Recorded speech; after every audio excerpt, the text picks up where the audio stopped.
Morena tātai. Rapua kia wānanga ki uta, wānanga ki tāe, wānanga te tikanga ānuku, te tikanga ārangi. Kia hua te tikanga, kia pupuke te mahara, wahaumi e hui e, tāiki. Kāwhiti te whakawhitinga mai e rā mai o nā moana. Me wiki ki te atua me te whakahōrero ki tō tātou ariki nui kuini nā wai hono i te pō, me tōna whare kau i ariki nui tonu, rire hau, pai mārire. E ngā mate, huhua putanua te motu, i ngā rā, i ngā wiki, i ngā marama, i ngā tau, ko whai atu rātou ki te kōtahitanga o te wairua, ko tātou tēnei ngā urara, tēnā tātou. Anei he me atu ana ki te taho te ahi, o rātou nā, hau kāinga, o te ateawa, o taranaki whānui, Ngāti toa, raukawa, e miha toa i a rātou, maunga whakahi, e ngā wai āriki, e ngā wai ora, e ngā wai e reira atu ki te moana ke wahawaraka, anei he miha toa na ki a rātou. Anei tukuna atu ki a rātou e whai whakaaro he e miha atu e awhina mai i a tātou e nohana ki tēnei o tātou reina. Nā rei e miha atu ana. Kia koutou, e raurangatira mai, e tutaki ana mai te kaupapa i wangani a tātou, mai te nota, taino atu ki te puko o te ika. Huri, nā whakaaro ki te tai rāwhiti ki taki. Mai te rātu e te hauāuru, tokana ki te tonga, e mihi atu ana ki a koutou. Mihi atu ana ki a koutou i whakaaro ki te ata wānanga i tēnei kaupapa mai mātou o Pou Tangata mai mātou NICF. E nui ngā aroa ki a koutou, mō koutou hirikapo, i o koutou whai whakaaro mai tēnei kaupapa. Nō reira, e mihi poto tēnei. Nō reira, i a koutou, ko a tai mai, nau mai haramai. Nau mai haramai ki wainganui a tātou mo tēnei kaupapa. Nō reira, anei mātou o te Pou Tangata mai tēnei o tātou nei rangatira o neira, e mihi atu ana ki a koutou. Tēnā koutou katoa. E tukana te rākau ki a koutou, e miri tēnā, haere tonu a whaia. Ka pai.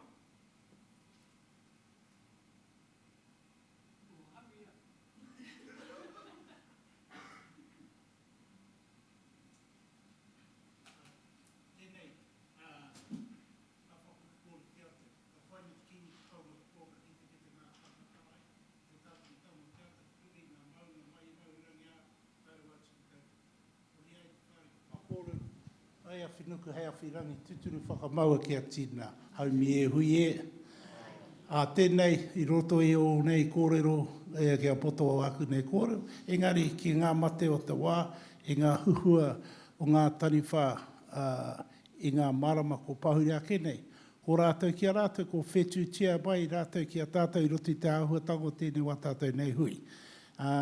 Pai ki te kite a tātou, i haramai a tīna na mai ki tō tātou Pou Tangata nei, tēnā koutou, huri no tō tātou nei whare, tēnā tātou katoa. Ka huri.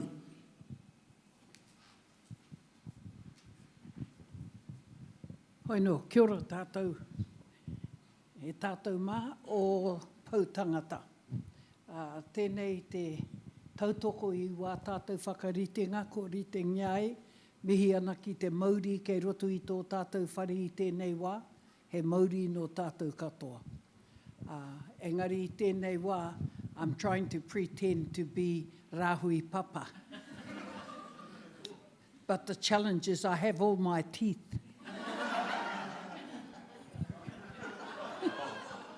And I know one of you is going to knock to him and tell him I said that. Anyway, ka pai. I'm really, really proud o tātou mā, Pou Tangata. I am truly proud of the work that we are all doing and the benefits that are flowing ki wā tātou hunga kāinga. That is amazing. And ko tai mai ki roto o tēnei whenua o tātou, Hakua had to get up early i tāmaki i te ata nei, kia mau taku wakarere rangi kia taimai ki konei, and look like rāhui papa. Hoi no, korero aini ka taimai, I hope a rāhui. So, i tēnei wā, karangahi ake ana i tō tātou mea tuatahi, Annie, and Nika. Anika, koutou, haere mai. Tuku nā tuana te atamira nei ki a koutou. Haere mai.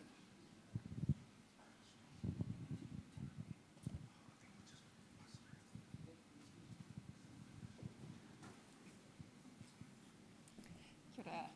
Tēnā koutou katoa, ko Aniki Spiri ahau, he tangata kariti ahau, no Kotoreina Ukutupuna, no Te Whanganui Tāra ahau.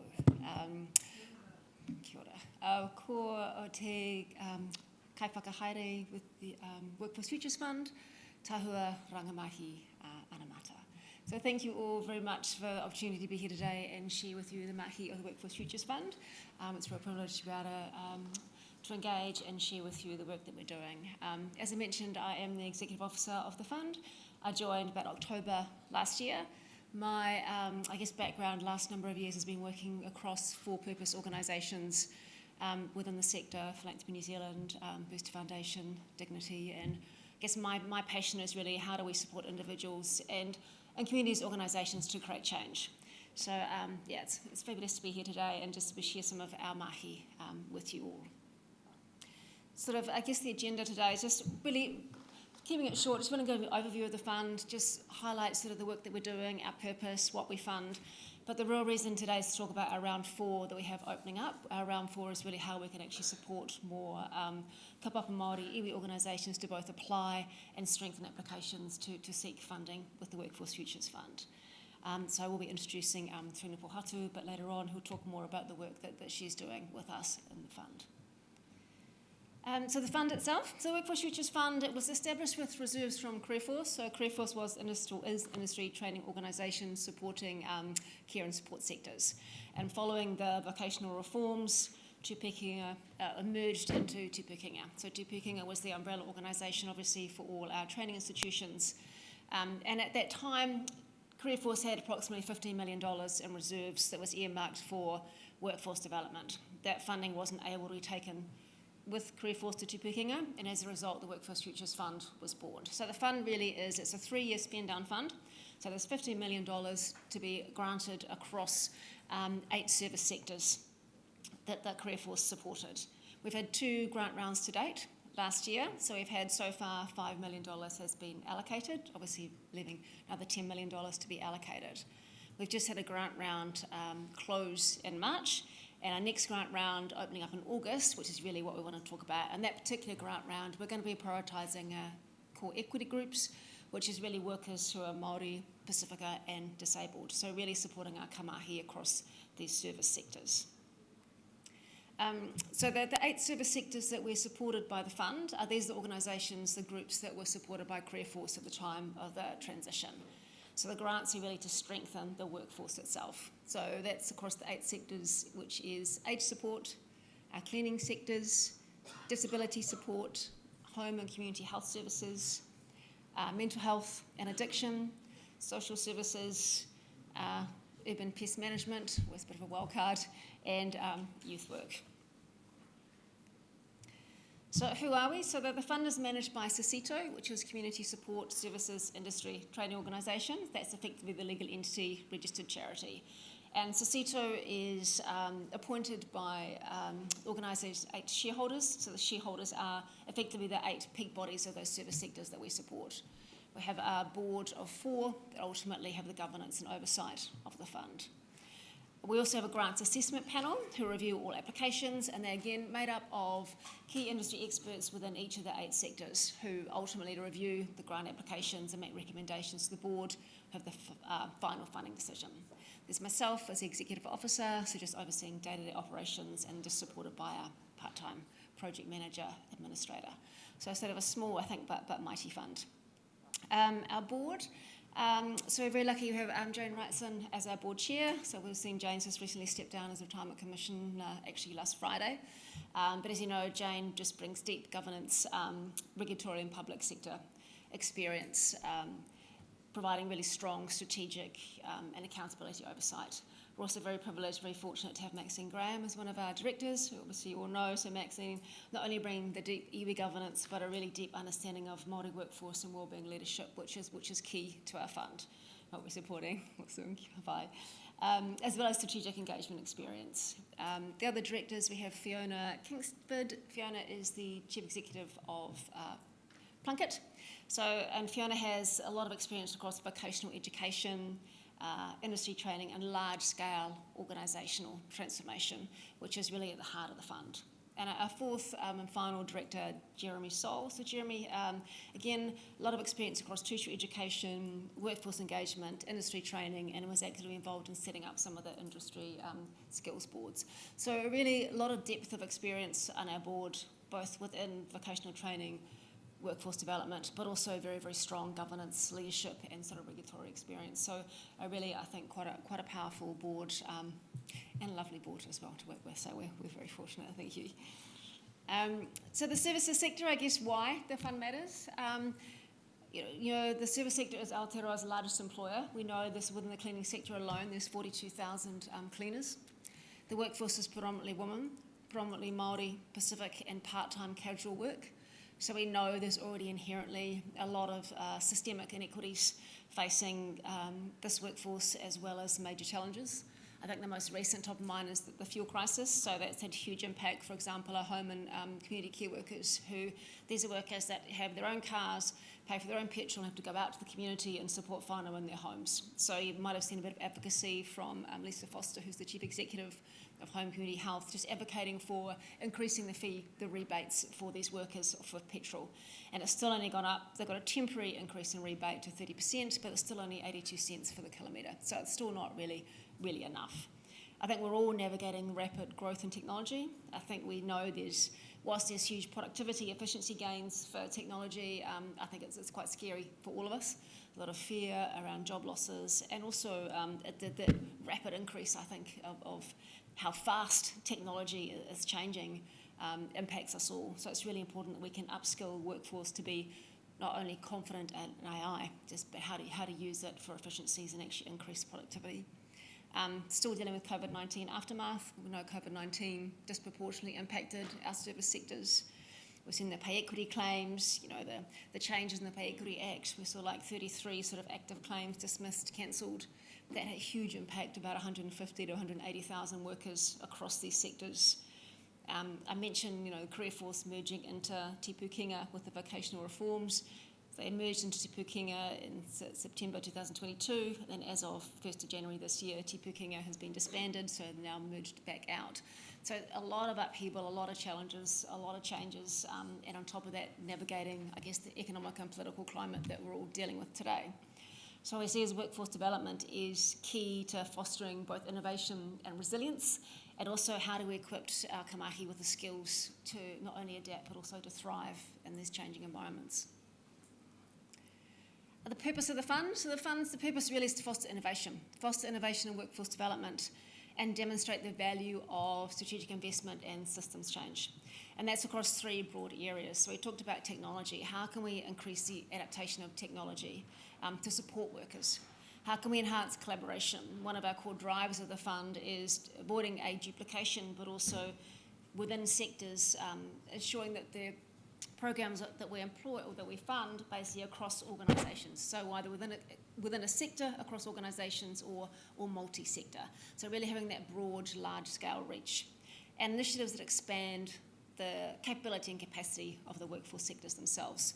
So what does specifically that look like in terms of the actual funding? So we fund innovative, large-scale projects.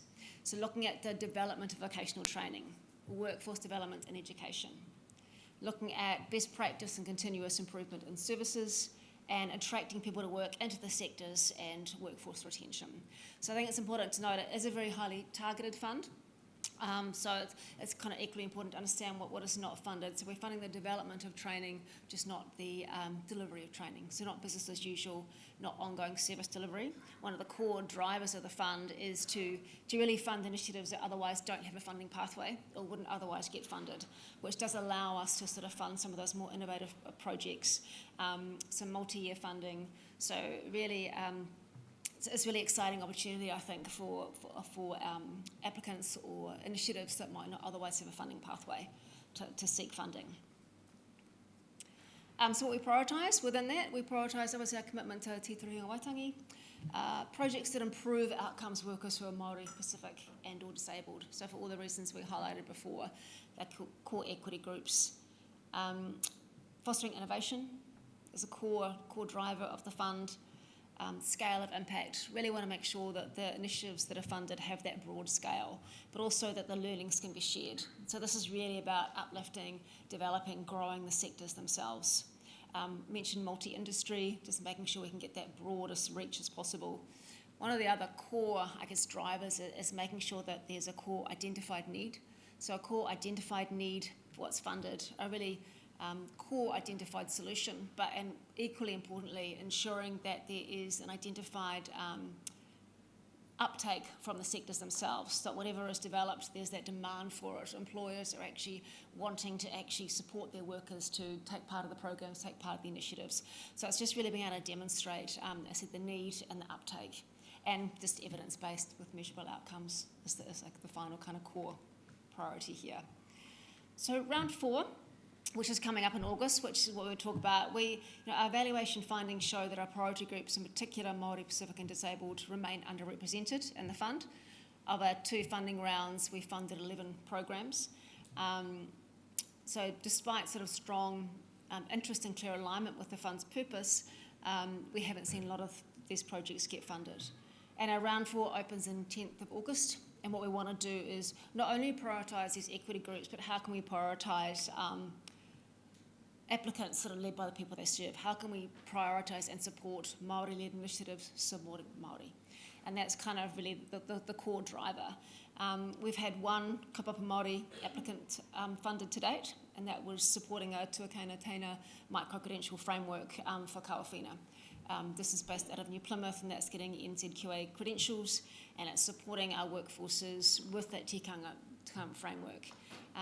So we're really looking to see other initiatives, other applications that are really iwi kaupapa Māori-led supporting workers.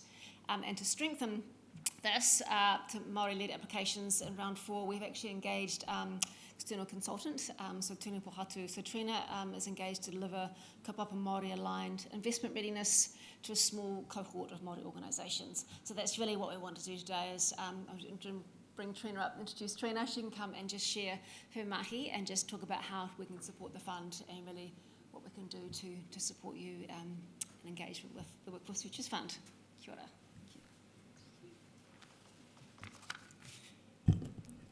Oh, that's pretty low. Tēnā koutou. Tuatahi ake me mihi ka tika kia koutou. Kei ngā rangatira o ngā iwi o te motu. Kei te mihi, kei te mihi, kei te mihi. He uri tēnei no ngai tā manuhiri, rongo whakata, tiatia wataranaki anō hoki, ko Trina Pohatu ahau. Tēnā koutou, mōrena. Mōrena. As Anika said, I'm working alongside the Workforce Futures Fund, really to support our kaupapa Māori organisations to better strengthen their readiness and articulate their impact. And I want to mahi to the Workforce Futures Fund as well, because in my 10 plus years of working with PSGEs, I've heard many a funder say they want more Māori-led applications, but the fund is actively investing in making sure that that occurs. So, me mihi ka tika ki a rātou. Anyway, this is what I'm seeing. Strong kaupapa already exists. I know you'll know that. Our people are doing amazing things, including many of you in this room. The leadership and capability and innovation that I'm seeing is beautiful. And I don't know if we hear that enough, or certainly in the spaces that I'm in, but there are more Pākehī Māori than there have ever been. There are more kaupapa Māori than there have ever been. But where we can get stuck, though, is in our ability to articulate our impact and our outcomes and navigate these crazy funding environments and really get clear on our positioning and our purpose. Because as we know, strong kaupapa alone doesn't guarantee opportunity. It's influenced by a bunch of things. And if you are an organisation that's had the benefit of time to access the system and build the capability, then naturally you'll be ahead of an organisation that hasn't had that same level of access, which is typically kaupapa Māori organisations. So that's why I'm working alongside the Workforce Futures Fund to support our kaupapa Māori organisations in this space. And it's not to change their kaupapa, it's really just to make sure that strong kaupapa are actually getting fair and equal access to these opportunities. And for me, that leads to a much broader conversation, bigger conversation. And some people know me in this room, but you won't find a bigger advocate for social procurement than me, and you won't find a bigger advocate for Pākehī Māori than me, or kaupapa Māori. And I'm saying all that to say that I couldn't come into this room and not say what I'm about to say, which is that PSGEs influence billions of dollars of spend every year, not just through your direct spend, but through your partnerships with government, councils, funders. The amount of leverage that PSGs have and can have is billions of dollars a year. And if we know that over 75% of our spend, PSG spend on average, is flowing outside of our Māori economy, then imagine if we all collectively work together to keep as much of that value within our Māori economy and reduce that number. Because the flow of value shapes long-term wealth. And right now, a lot of our value is flowing outside of our economy. And, you know, I think at a practical level, I'm really just talking about us creating more pathways for our people to access the opportunity that we can see all around us. And that's really the core of my kaupapa. So, yeah, and you know, that excites me because at a time where it feels like we're getting dictated to left, right and centre, this feels like something that we could truly own ourselves and do for ourselves. So yeah, I'll leave it there. Tēnā tātou. Thanks, Rita. Just finishing off by saying we are sending out some follow-up material which just is going to talk more about some of the applications that we have funded to date through the funds. You can get a flavour of what has been funded. But I just invite anyone to get in touch. Really want to, first port of call is reach out to the fund. We'll send the details, admin at Workforce Futures Fund, which goes directly to me. And really just talk to you and just help you. What we don't want to do is have people apply where there's not, doesn't meet the eligibility criteria. So just want to support you, basically, to support you in terms of identifying the application, the fit for the fund, and what other additional support we can have just to really want to support as much as we can. Quality applications and strengthening applications and just seeing that funding flow through. So thank you all very much for your time here today, and just opening up, I guess, really for questions either for myself or actually for Trina, if anyone does have any questions. Do you want to expand on the PSGEs? simply because there is a government intent, I have no doubts. Do I need this? Yep. Oh. There is no doubt in my experience that the government PSGE's intent, the government's intent of the PSGEs, is to actually marginalise iwi. Because the PSGEs will say that they speak for themselves, even though PSGEs are hapu of the iwi, as I understand it. What's happened is that the hapu PSGEs have managed to communicate with Crown agencies over and above iwi. Crown don't have to come to iwi anymore. And that's deliberate. Am I right? So yeah, I totally agree with you, Whaia. I think that really looking at the structure of a PSGE and what it was originally set up to do, which was to receive the settlement and grow it, and now they've become these massive social enterprises with a whole lot of leverage, as I was talking about before. But yes, Whaia, and that you are the expert in that area, I won't even try and enter into that conversation other than to say I agree. I don't know about being an expert. An ex is a has-been and a spurt's a little drip. I don't know.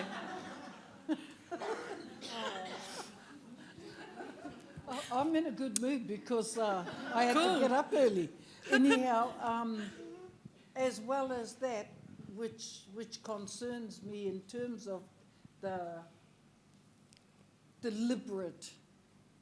Crown deliberate for the PSGEs, they are now moving through Parliament that PSGEs cannot be dictated to by the Māori Land Court. That the only way an iwi or whānau within a PSGE can deal with the PSGE is through the High Court, where the dollars are. And that's truly scary. So they're doing to PSGEs, in my mind, what they did to whānau, starting with the reo, and fragmented the whānau as much as they could, which has led to us, in terms of tātou te iwi Māori, who we, believe it or not, unfortunately, the numbers of women in prisons, 73% are Māori women. And that's a way in which ensuring that 73% ain't giving birth to any more Maoris out in the communities. I think I should shut up right now. I'm with you. I could go on. I'm with you, but I think, I just bring it back to what we can control. And when I think about the kaupapa I was talking about, we can really control. We're already spending and influencing billions of dollars, and I think it's an opportunity for us to collectivise our efforts and keep as much of that within our Māori economy. And be aware. Be aware that that's what's happening. Yes. Yeah. Kia ora. Thank you. Thank you. Kia ora, Trina, Anika. My comment and query is around the application process. So, you're Māori, Pacific, Yeah, that's disabled, right? And then what we have nationally, I'm just going to call it like I see it, faith-based entities, really wealthy, off the back of our stats. They've got the resource to put the applications together and represent Māori. How do you filter that out to ensure that it is Māori who are in fact making the application? Well, in this particular case, this is why I have engaged with Trina, is to ensure that's part of our due diligence, really. We are still accepting applications from everyone. However, we're prioritising those applications that are specifically from kaupapa Māori led. So in those small cohort that are coming through, we're sort of engaging with Trina to review the applications, review the applicant itself, before that actually gets sent through into the fund till it goes through to apply.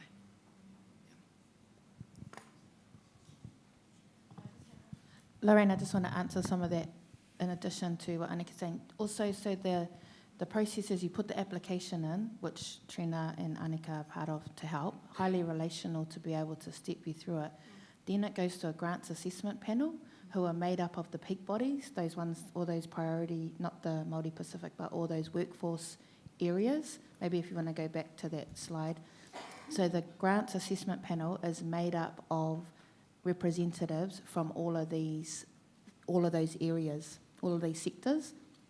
So a majority of them know who, so it's not going to the big organisations or the faith-based, it's really going to those that are delivering the services on the ground, and then the recommendations come to the board.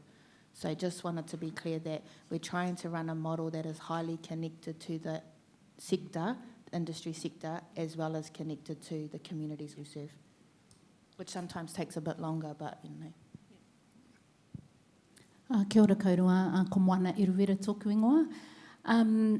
I've been in the social services sector for a very long time, and I just wanted to make a couple of comments. One of them was that the workforces that you are targeting are highly undervalued, highly under-resourced, and pretty trauma-saturated workforces. They also aren't the most organised of workforces, so the ability to compete, I suppose, in terms of the meeting the criteria, particularly on large-scale national impact projects, is quite difficult. I know you're working hard to try and prioritise Māori applications, but you may not see them at the same level as some sectors who are highly able to show an SIA approach, show outcomes clearly, impact clearly, produce glossies, all of those kinds of things. So just hoping that you recognise those things, and inside of the process you are trying to break down, I suppose, some of those barriers to truly reach the service delivery and kaimahi that we are working with. Yeah, no, thank you. And in fact, that's something True and I were just talking about this morning when we had breakfast. How can we also work with our group assessment panel and obviously and the board as well in terms of getting those messages across? And do we need to look at how we review these applications as well for all those reasons? So yeah, so there's definitely something, thank you, that is top of mind that we're aware of and wanting to address. And any feedback, any input is always welcome on how we can do that better. I just wondered too, is there a criteria about ability to reach Māori whānau?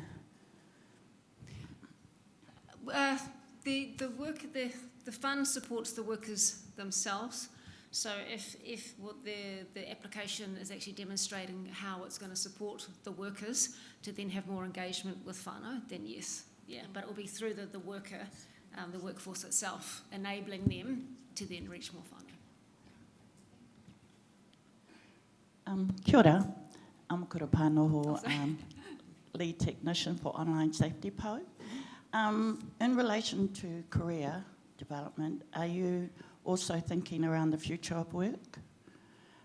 Because I'm just looking at a number of those sectors, and I know with the way that technology is coming in, and AI in particular, it will have a significant impact on service delivery sectors. And I'm just wondering, are you giving due consideration to supporting Māori organisations that are going to be at the core of really have to face those issues? And just letting you know, next Monday in Wāhi Pā, we're hosting a mana online rangatahi hui, ngā iwi a rangatahi. And those are the kind of conversations we're going to hopefully have, because they are our future workforce and they are living in that world already. But I'm just wondering if you can give due consideration to ensuring those things are thought about, because from the Māori workforce perspective, it's our reality. Yeah, kia ora.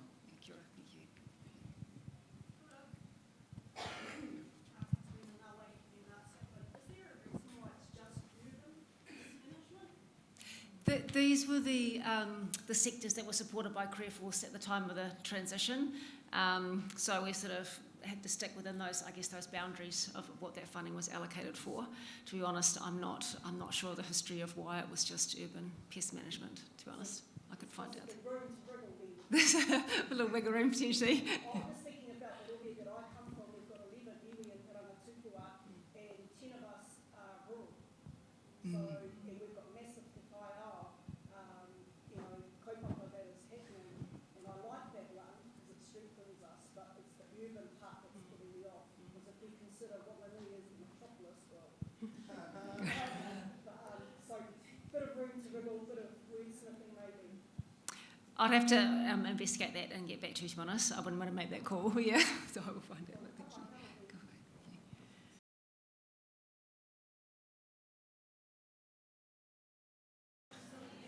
you. Ka pai tātai. If we can all just make our way back to our seats, please. We're just going to introduce our next speaker.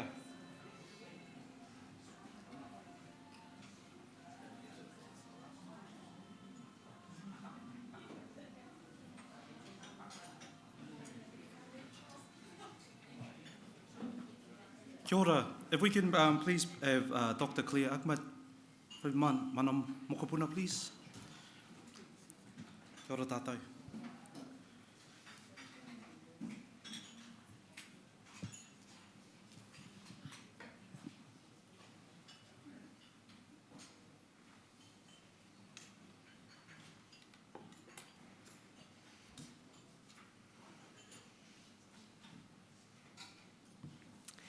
Tuia te rangi, tuia te papa, tuia nā kōrero, tuia nā wānanga.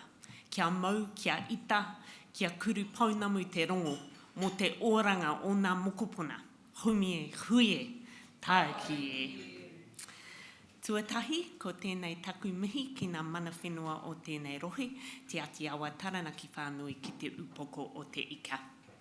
Nei rā te mihi ki te maunga tūpuna, mā tairangi, ahu mairangi, ki te moana nui a kiwa, ki te whanganui a tara, ki waho nei, nei rā te mihi ki tō wahi tapu o tēnei rohe. Ki whiturangitia, ki te maunga whitireia o Ngāti Toa Rangatira, tēnā koe. Kia koutou katoa, rau rangatira mā, ka rangatanga maha o ngā hauewha o te motu nei. Nei rā te mihi kia koutou katoa. Ka nunui te mihi kia koutou. He tino harikoa hau ki te tūtaki a koutou I tēnei rā. Nei rā te mihi ki tō mahi o Pou Tangata mō te oranga o ngā whānau o te iwi o te motu nei. Ko wai au, no Airani Kotirana me Indonesia oku tipuna I te taha o tuku matua no Jawa Tinga, Indonesia ahau, I te taha o tuku whaia no Airani me Kotirana. I whānau ahau I te maru o te maunga o Waitakere, I tipu aki ahau I te kāinga o Titirangi, I te taha o te awa o te whau, I maru I te korowai o te kawarau āmaki. Ko te whanganui ātara e noho ana, ko mana mokopuna e mahi ana, ko ahau te kaikomihana mō ngā tamariki mokopuna o Aotearoa. He tangata tiriti ahau, ko Claire and Rawati ak mā tōku ingoa. Nei rā te mihi kia koutou katoa I tēnei rā, he rangi mokopuna. Kia ora koutou, I am feeling very privileged to be in this space with you today. Nā mihi ki a koe whaia Lorraine Pou Tangata mō te tono ki te tūtaki a koutou I tēnei hui. Thank you so much for this invitation to join with you all here today. I recognise as tauiwi that it is a privilege to be in this space with you. And I acknowledge you as tangata whenua, I acknowledge you as rangatira, and I acknowledge all of the mahi that is being done through Pou Tangata to push forward on the kaupapa that are important to you as iwi, that are important to whānau of your iwi. And I acknowledge what you said, Kahurangi Glavish, around the difference and the impact that the mahi of Pou Tangata is making. Ngā mihi. I am here today alongside some of my team from Mana Mokopuna. So I did just want to give the team the opportunity to etu and briefly introduce yourselves. Mana Mokopuna team, do you want to etu and just briefly go around and introduce yourselves?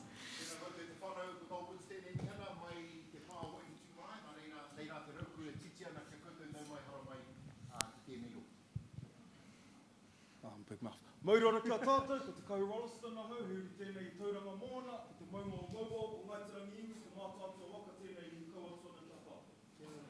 Tēnā koutou, ko Anuru Mikai e tōku ingoa, ko Ngāti Kahungui ki te wairoa.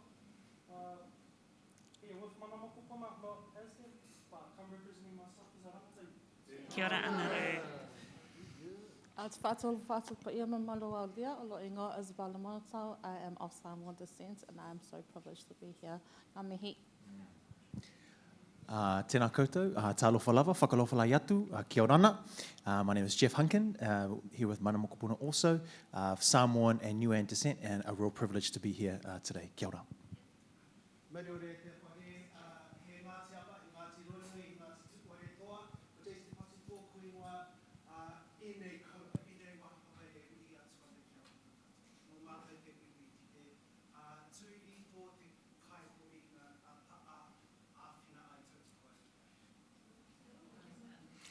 Kia ora mana mokopuna team. I just thought it was important, given that we have showed up in numbers here today because of the importance of this kaupapa, that it was important that you know who is alongside me today. And whilst I might be the face, the kanohi that you see leading out on the mahi of Mana Mokopuna Children's Commissioner, I am very deeply supported by my team. It's a collective effort, the mahi that we do. And we are here today recognising the importance of relationships. Relationships sit at the heart of all that we do, and I know that they sit at the heart of all that you do as iwi in your mahi to uphold the mana of whānau, of mokopuna.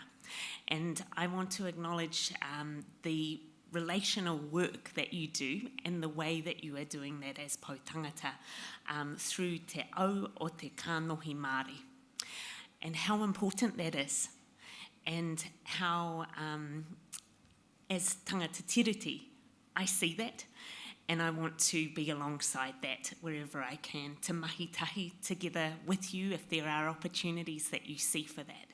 And so that is the spirit in which I join you today.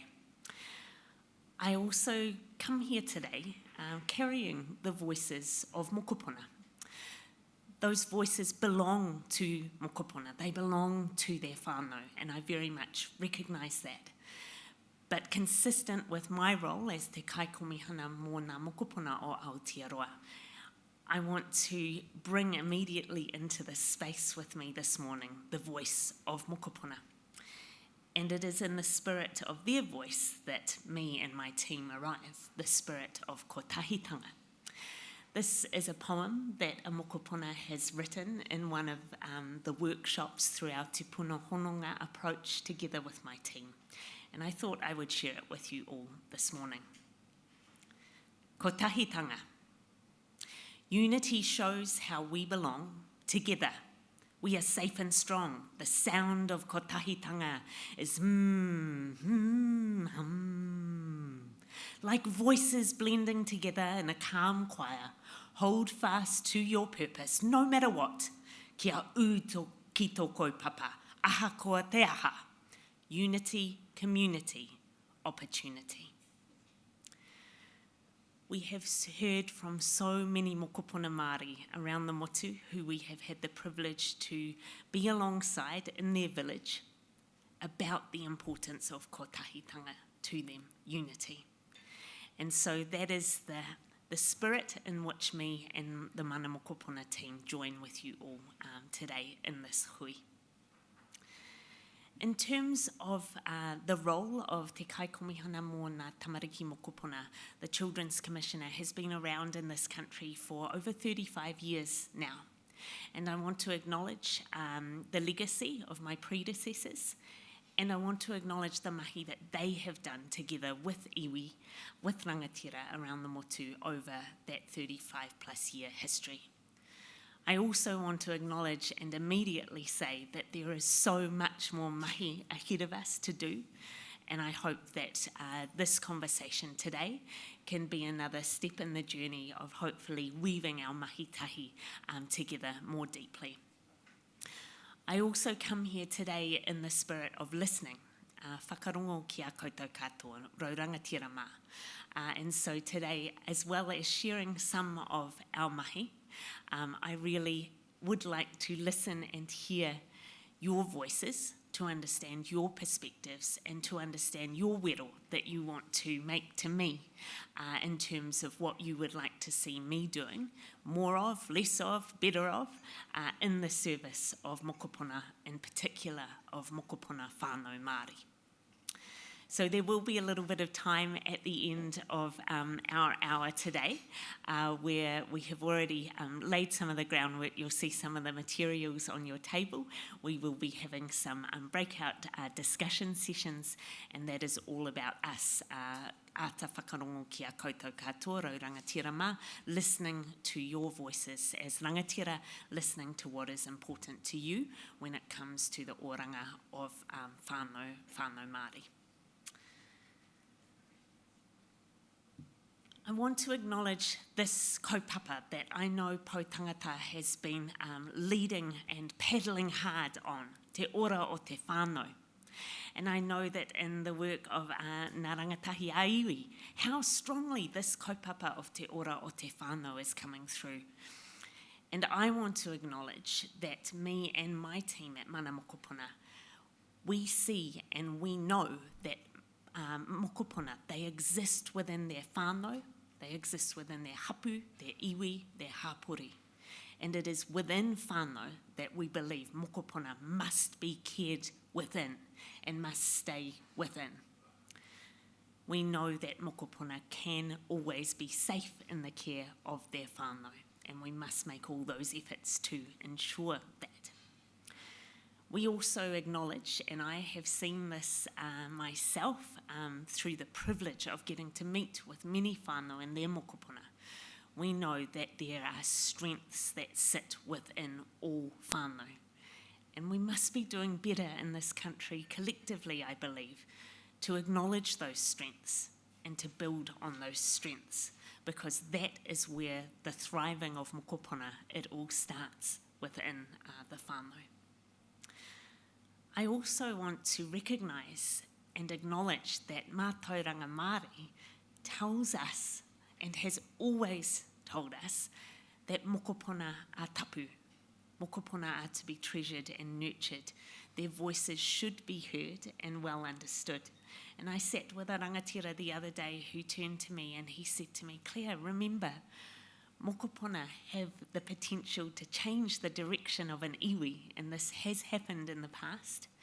And I also want to acknowledge all of the mokopuna within your iwi who are lending their voices and their leadership to help iwi to lead the way on the solutions that work for you.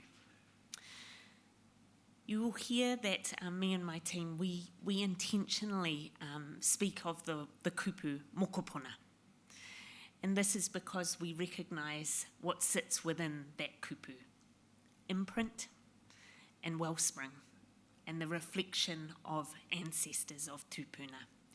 And we do that intentionally because we acknowledge that all mokopuna have whakapapa, and that all mokopuna are part of an intergenerational collective, and that we must always do all we can to uphold that whakapapa and to see mokopuna within their intergenerational collective of their whānau, their hapu and their iwi, to know where they have been, to know their pūrākau, to know their identity, and to know where they are going into the future and that legacy of whakapapa that they carry.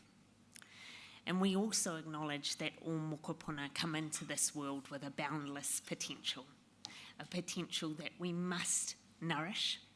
And I know that you are seeking to nourish as iwi, and that is also what we are seeking to contribute to through our independent advocacy for and with mokopuna. And in doing so, we will always unashamedly, and I will always unashamedly, hold the highest aspirations for and with mokopuna and for and with whānau for your mokopuna.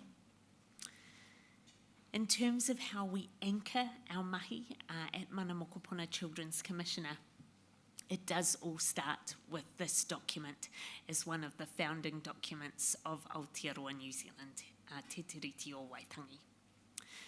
We recognise that for mokopuna Māori to truly experience their boundless potential, all of the articles of Te Tiriti o Waitangi must be honoured every day.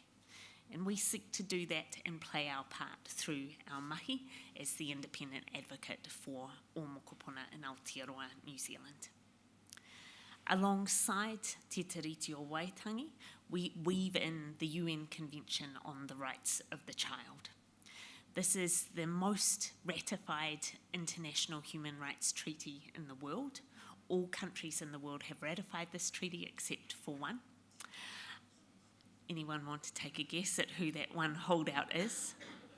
I'm sure you've all got some guesses. It is the United States of America. This treaty sets out 42 specific rights that all mokopuna under the age of 18 have. and that they should experience in all circumstances, at all times, no matter who they are. We see these two documents as mutually reinforcing when it comes to the rights of mokopuna, because both make absolutely clear that mokopuna exist and thrive best within their whānau. Mokopuna have a right to their identity, to their whakapapa, to their language and to their culture. And so in our work we seek to amplify these documents, ground back to these documents, and we also seek to share this knowledge with mokopuna around the motu so that they know about Te Tiriti o Waitangi, so that they know about the UN Convention on the Rights of the Child. And I have to say, over the past 2.5 years since I have had the privilege of holding this role, mokopuna Māori and mokopuna tauiwi alike have spoken to me proactively about the importance of upholding Te Tiriti o Waitangi here in Aotearoa, New Zealand. They see the promise that has been made, and they see the distance that we need to go, yes, still in upholding and honouring Te Tiriti o Waitangi, but they all want to be part of that journey and actively playing their part to make those promises real. And when I share with mokopuna the UN Convention on the Rights of the Child, many mokopuna say to me, I had no idea that I had these specific rights as a child. And then often it opens up a lot of interesting conversations about how those rights are being made real and upheld in their lives, and the gaps and the challenges that exist to experiencing those rights.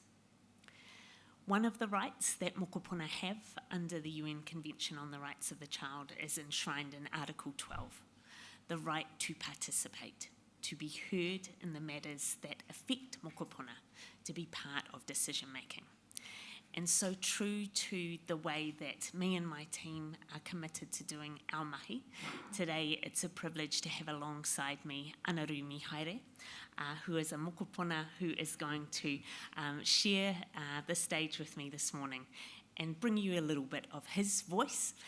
And it is only right that we are doing this together in Youth Week. And the theme of this year's Youth Week that started yesterday is Tā ringa whakarungo ki te reo o ngā taiohi. And so it is in that spirit that I invite you, Anaru, to share a little of your story and your whakaro with the leaders here today. Kia ora.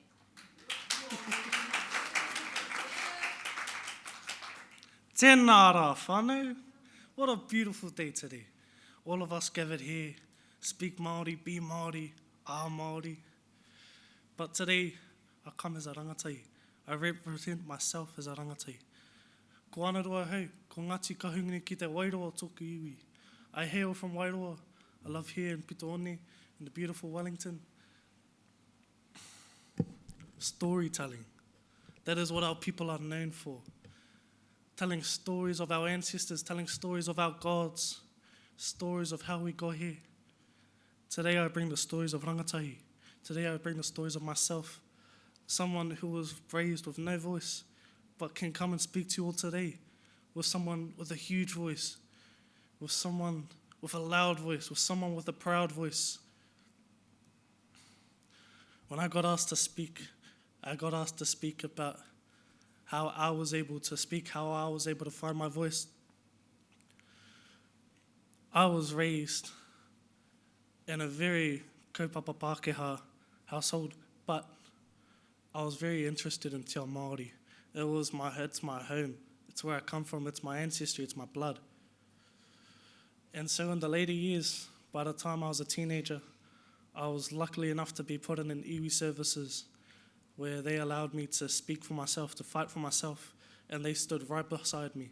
No matter whether what I thought was a good idea or not, they were there supporting me, making sure that I would make the best decision for my future, for myself. Ngāti Toa Rangatira, they brought a lot of hope to me to be able to speak out, a lot of hope for me to be able to be who I am today, and so did mana mokopuna. They helped to bring out my voice, to bring out my fighting, to bring everything that I want for our rangatai, everything that our rangatai deserve to come out, simply through speaking, simply through bringing my voice. The first time I met Claire was at Waiwhetu Marae, And we had the Australian Children's Commissioners come through. They wanted to hear my story. I got asked.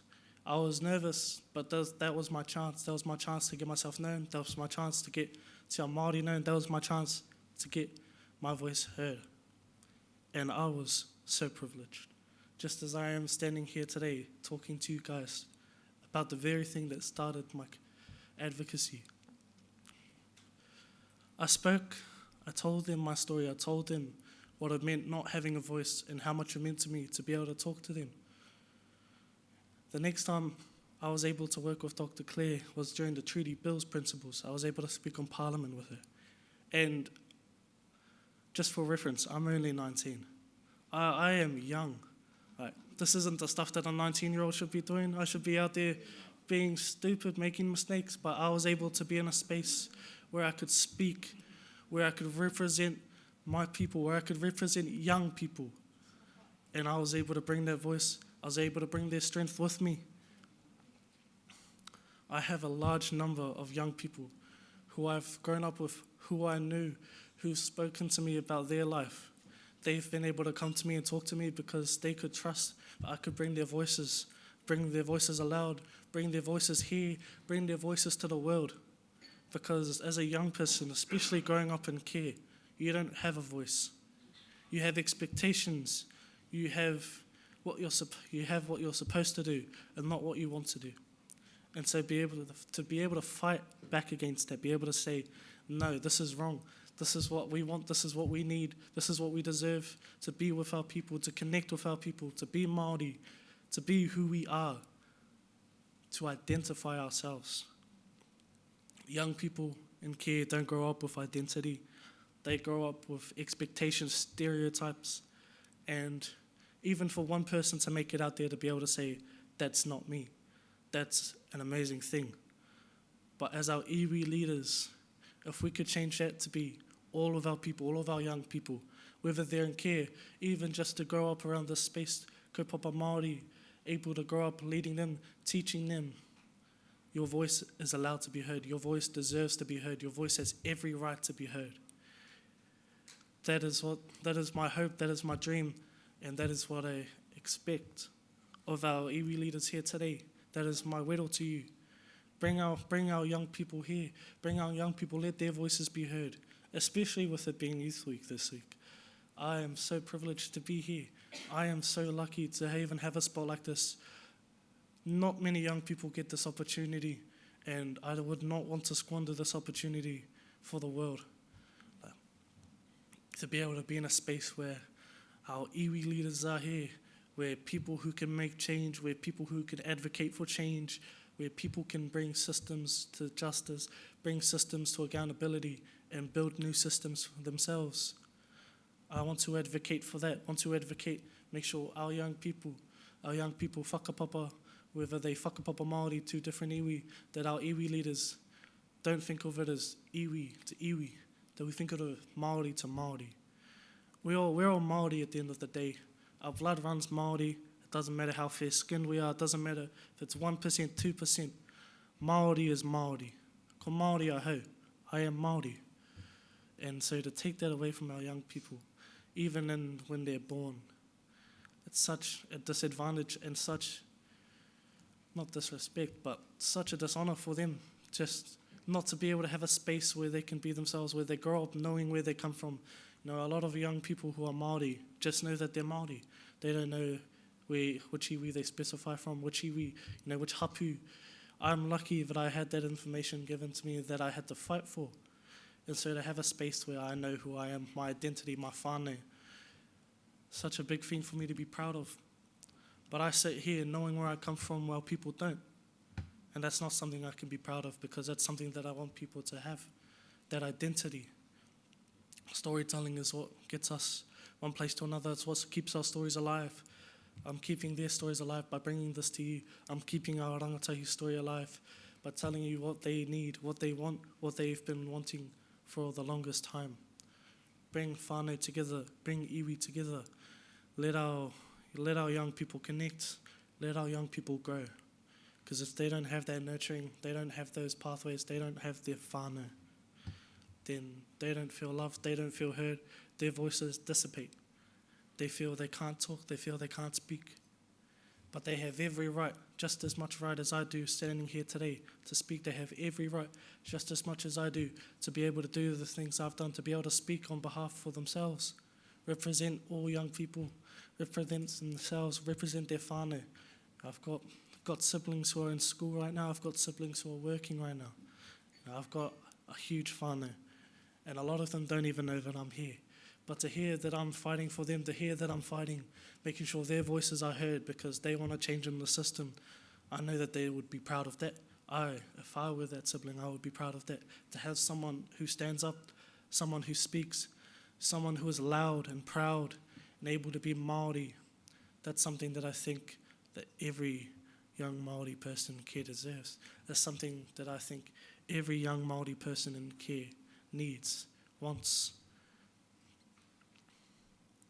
Like I said, whānau, today is a beautiful day. The sun is out, it's beautiful, it's nice hot, and it's probably going to get worse over the afternoon.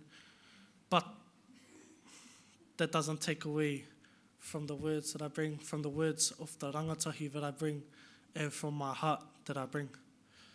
I bring with me my pride, I bring with me the representation of our rangatahi, I bring with me everything that I stand for, my morals, my heart, my voice. So when a rangatahi voices their concerns, when a rangatahi asks for help, when a rangatahi wants to know their iwi is there for them, be that air for them. Let them speak, let them be heard, feel heard, want to speak, because that is our way that our rangatahi grow. Tēnā rā koutou.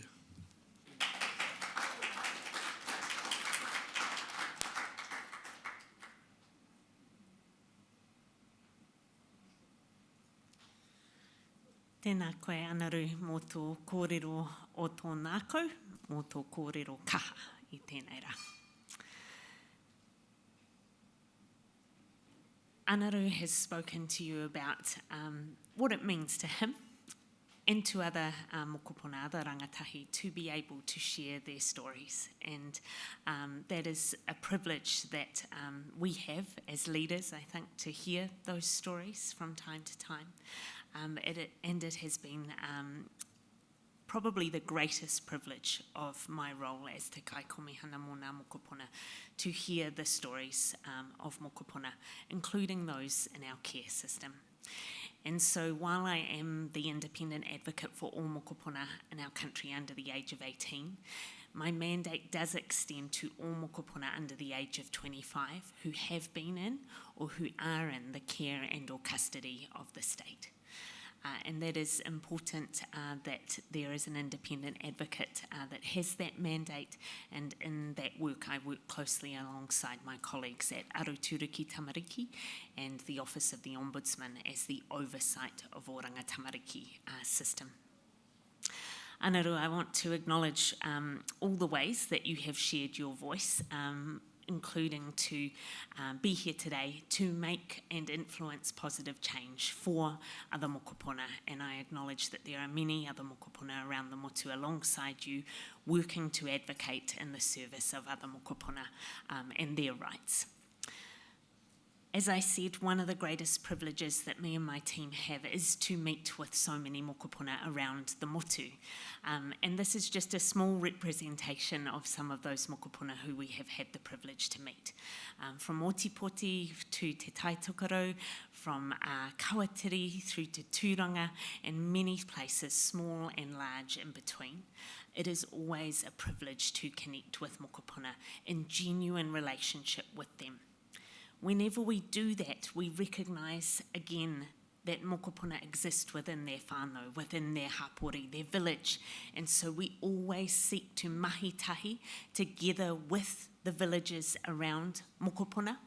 And we do that with you as iwi, with hapu, with kaupapa Māori organisations, with community NGOs, with schools, with kura, with marae. We are very privileged to be able to mahi tahi in partnership, recognising that you are the ones who stay alongside mokopuna. Often the reality of our mahi is that we are coming for a few days or a day, but we always do seek to return. And so that is part of the approach that we have been seeking to build deeper relationships with the villages around mokopuna with the intention of enduring relationships. And we believe that this is the only way that we can be a credible advocate for and with mokopuna to understand their lives and the aspirations of their whānau, their hapu, their iwi. One way that we have been developing our work and deepening our work is through our te puna hongonga approach. And this pikatia, I think, sums up in a way our te puna hongonga approach. It is about recognising those relationships that sit around mokopuna. So this pikatia was taken up in Waitangi earlier this year, and we've had the chance to hear, for example, from Tūhoronuku, from Chelsea, from Rangimarie, and other mokopuna of Te Taitokoro of Ngāpuhi over many years now. And this was after we had just had a breakfast ahead of the mokopuna going to speak in the forum tent. The first time a Tai Tamariki-led panel happened in that forum tent. And they shared with me about what their aspirations are. And a lot of the kōrero was consistent with what I've heard from other mokopuna Māori around the motu.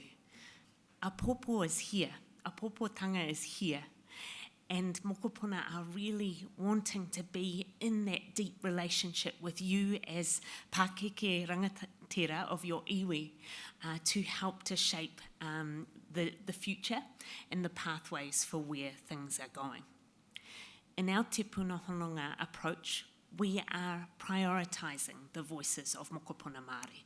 We are prioritising our connections with mokopuna and whānau Māori so that we can be advocating alongside and with them.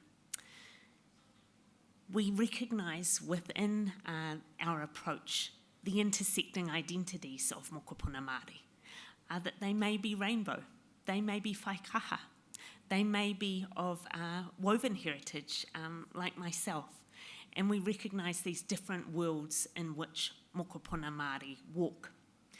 But what it all comes back to is understanding their world from their self-determined mana motuhake lens, and the engagement with us being determined by them so that we can hear their voices, their whakaro, in the ways that they want to be heard. And then, of course, we are amplifying their voices through our independent advocacy and bringing forward their solutions for change. So I thought I'd share a little bit about what mokopuna and whānau have been telling us.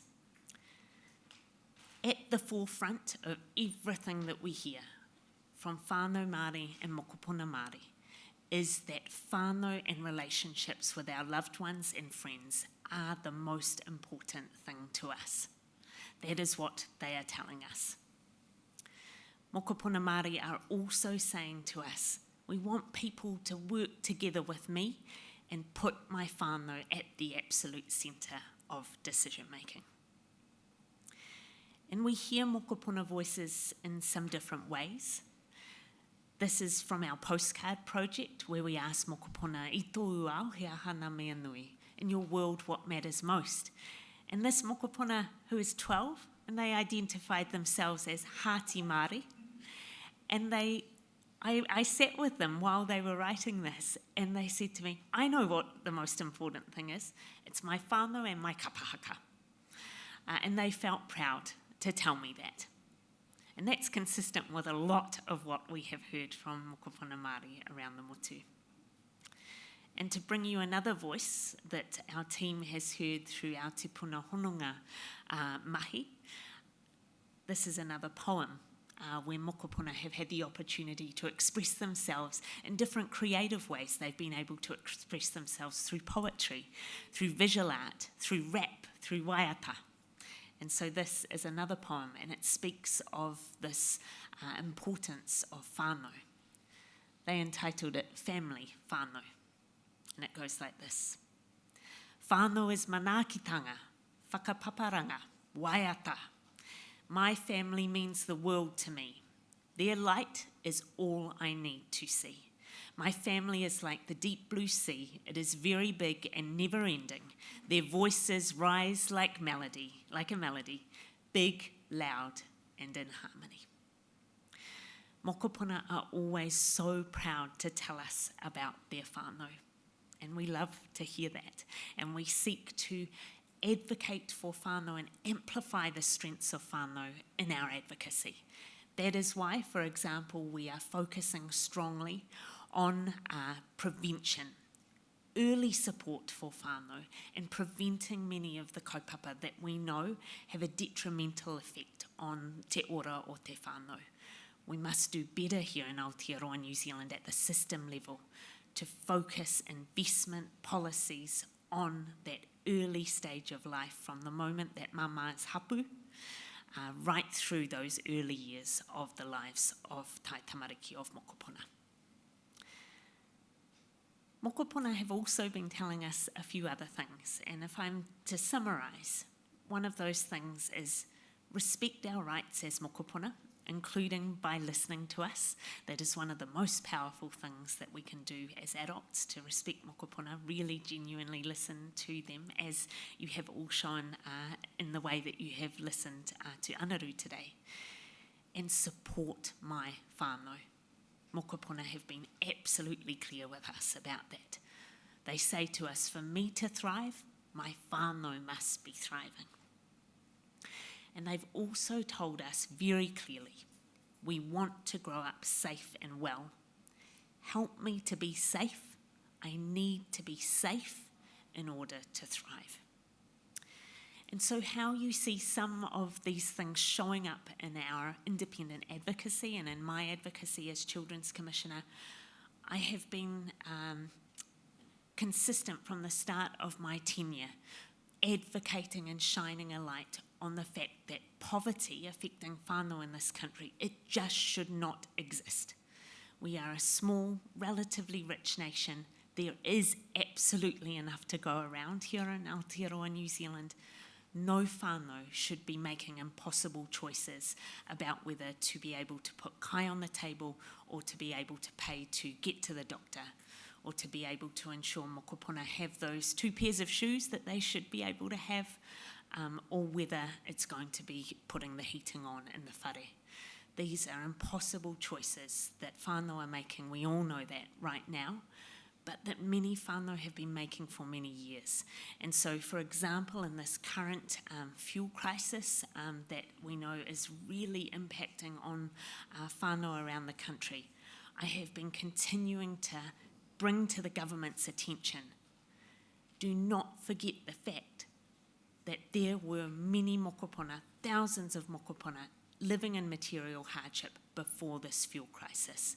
And I have said to the government that their current package of support does not support all of the 169,000 mokopuna who were already living in material hardship before this fuel crisis, and that needs to change.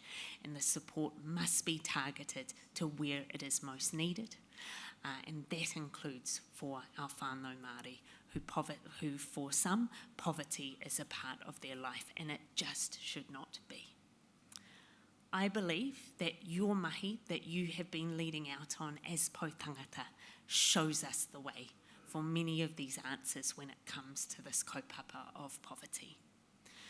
I really want to acknowledge that through the mahi of this summit and the report that has come out, which I'm often referring to, you have highlighted the need for that transformative and preventative focused approach that is going to be the real shift for whānau, so that we don't have poverty amongst whānau in our country. And I support the shifts that you have called for. For example, for that Crown Agency group that is focused on addressing the structural drivers that underpin the reality of poverty for whānau, to ensure that we adopt child poverty as a unifying public service target. I have been advocating for ending poverty affecting mokopuna to be an enduring cross-party project of national significance here in Aotearoa, New Zealand.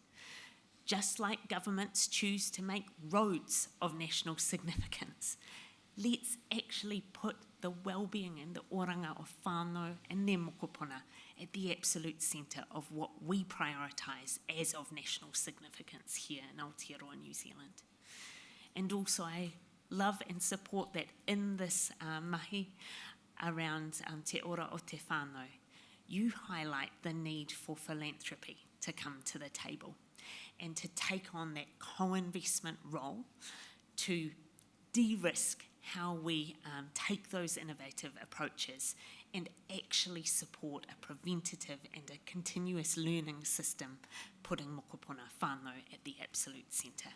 So I will continue to, in the ways that I can, tautoko these calls that you have made as Pou Tangata on the way forward for us to end poverty here in Aotearoa, New Zealand. I also mentioned the importance of safety for mokopuna. And that is the other kaupapa that I thought I would highlight to you from the work that we have been doing as mana mokopuna over the last few years. Again, this mokopuna sums it up, I think, beautifully. They said to us, it takes a whole tribe to tiaki to protect tamariki. It takes a whole tribe. Mokopuna recognise that in order for them to grow up safe, well and thriving, it does take a collective effort, and it does take us all. This is a mokopuna who has experienced sexual and family violence in their childhood. And they were highlighting to us, as many other mokopuna who have had those experiences, they want us collectively to keep doing more to awhi them and to tiaki them in their safety, in their well-being. So that call to action is what underpins our Dear Children campaign, which we launched a couple of months back. This campaign builds on the mahi that you as rangatira, that many rangatira for so many decades have been doing here in Aotearoa, New Zealand, around preventing harm to mokopuna. I recognise that as Children's Commissioner, I have a platform that I am duty-bound to use and to utilise well to push forward messages on the things that matter most to mokopuna. And so that is why I set out to spark this national conversation about the safety of mokopuna to prevent the maltreatment of children in all its forms. It is a tono, an invitation to everyone in Aotearoa, New Zealand, to say, I am going to be aware of what is happening for some of our children, our young people here in Aotearoa, New Zealand, and I'm going to recommit to being part of preventing maltreatment in all its forms and ensuring that we are doing all we can to tiaki, to care for and ensure that mokopuna are growing up safe within their whānau. We have had a lot of feedback about this campaign. We have had many people come forward to support this campaign. We have had many iwi come to us and say, we support this campaign and we are on board with this campaign. And we have had many adults as well as mokopuna who have experienced harm come to us and say, thank you for opening up this conversation again in a way that you are inviting us to recommit to this kaupapa of child safety here in Aotearoa, New Zealand. We have also been hearing from mokopuna in our communities around the motu about what safety looks like, feels like, means to them. And so if you like, this is sort of the B-side of the Dear Children campaign, where we have been asking mokopuna around the motu to tell us what they want from us as adults to uphold their right to safety. So I thought I'd share a few of their voices with you here today. This mokopuna who is 10, and they whakapapa Māori, Samoan and Spanish. And they told us, dear adults, you help me feel safe when you say words kindly, don't yell all the time, letting your kid be free, listen to them when they talk. And dear adults, again from a 11-year-old who whakapapa to Tūhoi, Dear adults, you help me feel safe when you support me with my kapahaka. My mum helps me with homework, feeds me, brackets, mum. Dad helps me with netball and all sports.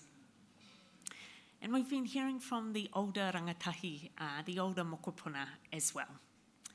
They've told us things like this. Dear adults, you help me feel safe when you are nice to me. I hate going out and getting judged from people a lot older than me. That's a 16-year-old Māori rangatahi. And dear adults, you help me feel safe when you listen to me, stand up for me, look after me, and protect me. So through the Dear Children campaign, we will continue to amplify what it is that mokopuna are telling us as adults they need to feel truly safe. And we will continue to mahi tahi with others who would like to be part of this continued national conversation around mokopuna safety, to elevate these things that mokopuna are saying work for them. Alongside hearing from these mokopuna, we are always hearing from their whānau as well, because we are often meeting with mokopuna and their whānau in our communities. And they have said to us that they want to keep talking about this kaupapa, and they want to keep knowing that there are people like you all in the room here through the mahi that you are doing as iwi, who are there to tautoko them as whānau, and to include that focus on the safety of mokopuna. So really emphasising that this campaign was always intended to belong to us all. It is about the power of prevention and education, awareness of how we can all work together to ensure mokopuna safety. Alongside that, I am continuing my systemic advocacy to the government about those key underlying drivers that must change so that safety for mokopuna can be upheld in all circumstances. But I would invite you, if you would like to visit the Dear Children website, if you would like to read the letter that I have written to mokopuna and sign that together with me, I would really welcome that. If there are opportunities for us to mahi tahi and share the campaign in your rohe, I am very, very keen for that. And I know that through your focus on te ora o te whānau, you are already doing so much around this kaupapa of mokopuna safety. So I hope that starts to give you a little bit more insight into the mahi that me and my team have been doing in our independent advocacy for and with mokopuna of our country. Remember at the start of this session when I said I really come here in the spirit of ata whakarongo, to listen to you as rangatira of your iwi, to the things that are important to you. So now is the time for that time at tables. I know that the answers to so many of these kaupapa, they sit within iwi, within hapu, within whānau, within hapori. So I welcome hearing from you anything that you would like to share with me and that you would like me to know as Children's Commissioner. And in particular, I was thinking it would be great to understand more about what your aspirations are for whānau mokopuna in your rohe. Where are iwi already leading solutions that you would like me to know more about? And your ideas for how my team and I can amplify these solutions even more in our advocacy. We would really welcome the opportunity to do that. So our team has distributed some paper and pens onto the tables. If you're open to it, I suggest we take 10 to 15 minutes for that conversation at tables.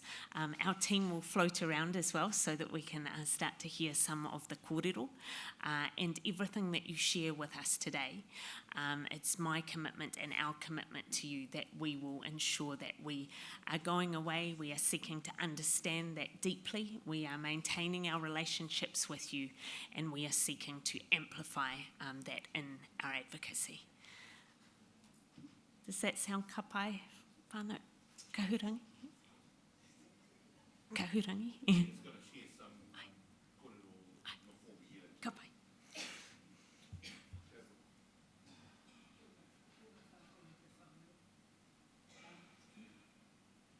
This is a kaupapa very close to my heart. And all of us, I want all of us in this room to acknowledge you are all mokopuna. regardless of age. We are mokopuna. In the true sense of the kupu mokopuna. Ko tātou katoa tēnā. Can I say thank you for the work that you and your team are doing? You're no doubt working extremely hard and sincere about the life of a mokopuna. I was raised by two grandmothers. I was born in the front seat of my father's Studebaker car. He was a Croatian, and I was probably conceived in the back seat of it. And I've been on the road ever since.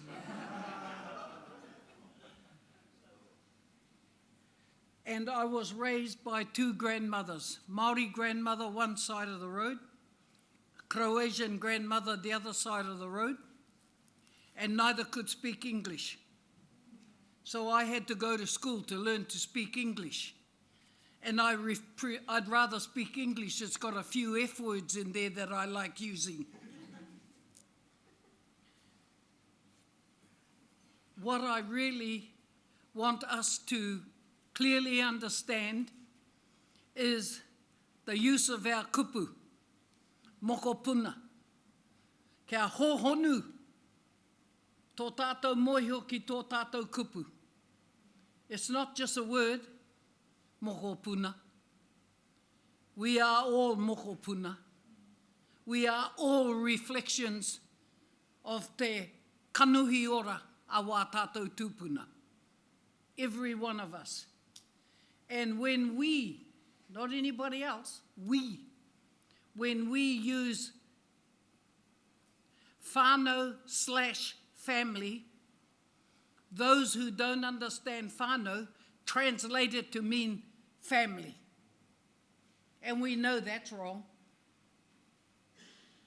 Hence the reason why our babies are misunderstood. Because of the use of those kupu together, family and whānau. Other things about our whānau, of course, is we know that tuakana teina is an element of being mokopuna. We know the responsibilities. We also know the firstborn in our whānau is actually a mātāmua. And the mātāmua has the responsibility when the parents are not there. How many of our mokopuna are raised with that? The responsibilities of a mātāmua. The responsibility of a tuakana. The tutu of a teina. But the point is, the whānau is mātāmua, tuakana, teina, tuahine, tungane. That's the whānau. It isn't a family.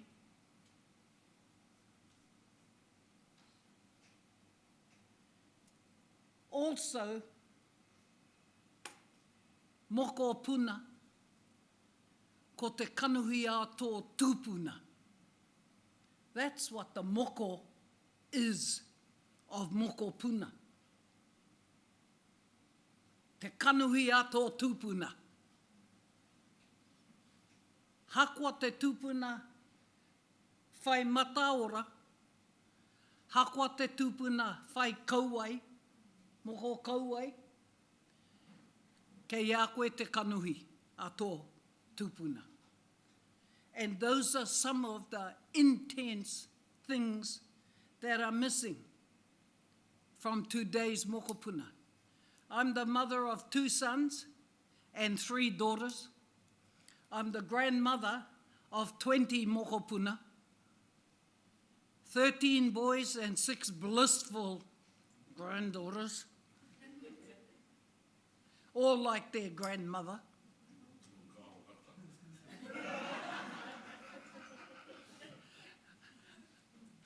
and I am the great-grandmother of 46 greats, 28 boys and 18 girls that I know of.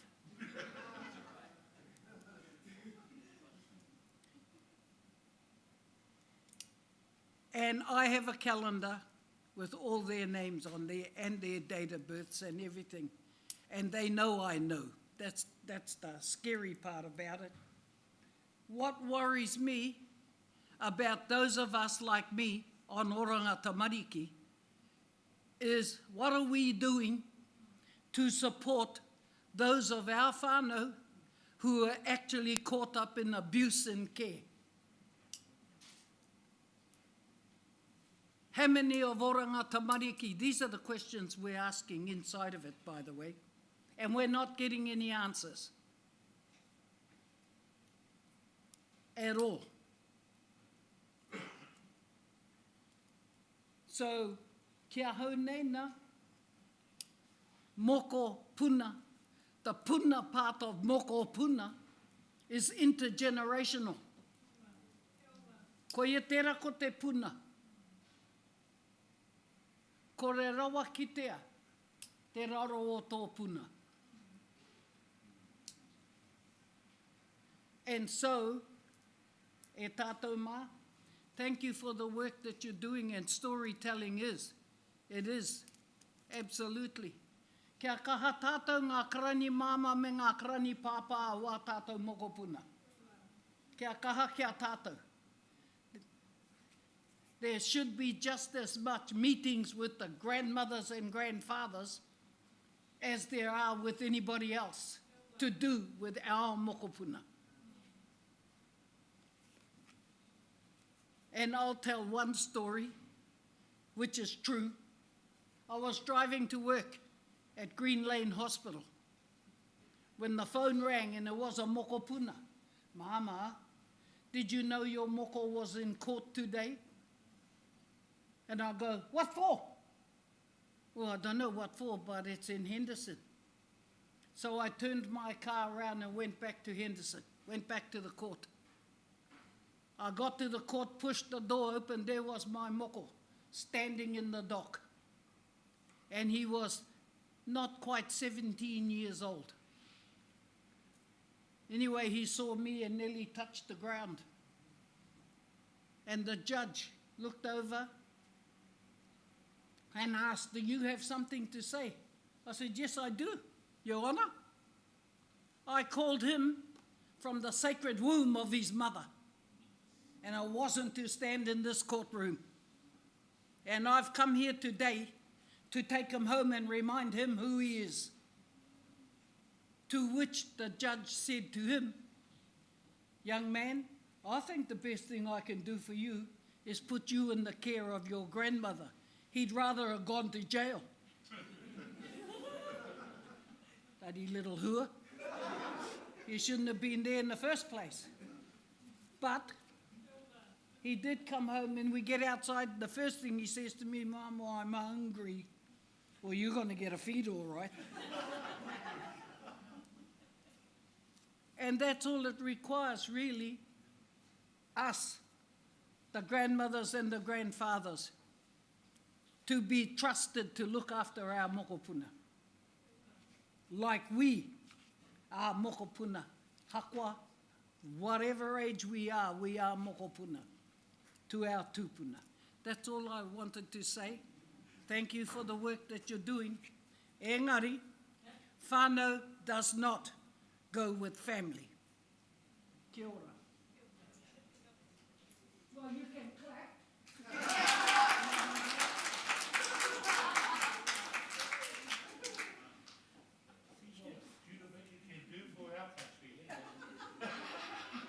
No, it was the bloody crows. The box head that was driving it. Nā mihi kahurangi, Naira. Very grateful for the wisdom that you always share and the way that you do that so generously. I know we're a little short on time, so I wonder if there is the opportunity to, throughout the day, if there are things that you would like to note down and then pass on so that we can receive those. We really welcome hearing from you on these pātai and on anything else that you would like us to know or to be aware of, or any wero, as I shared before, that you would like to share with me as te kaikomihana mō ngā tamariki mokopuna. Always welcome your wero and welcome opportunities to mahi-tahi together. We would like to walk alongside iwi ever closer in this mahi, because we know that you are doing the mahi. We are doing the mahi from our space, and we see a lot of potential for deeper mahi-tahi together with Mokopuna whānau at the centre. We've got a couple of minutes, so I just want to check if there's anyone else who would like to... Claire, we have about 5 more minutes left. I reckon that we should have that conversation and note Kapai. down what the 3 majors for your consideration are. But we're not going to limit ourselves just to those. Ka pai e te rangatira. More discussions Ai. with rangatahi aiwi, Ai. with oranga tamariki, with other kaupapa, and we'll get some of those things back to you. Rawe. I think it's important Nā for mihi. the tables to have a quick discussion. Ai, ka pai. All right. So a quick discussion at the tables for the next 5 minutes. Ka pai. Nā mihi whānau.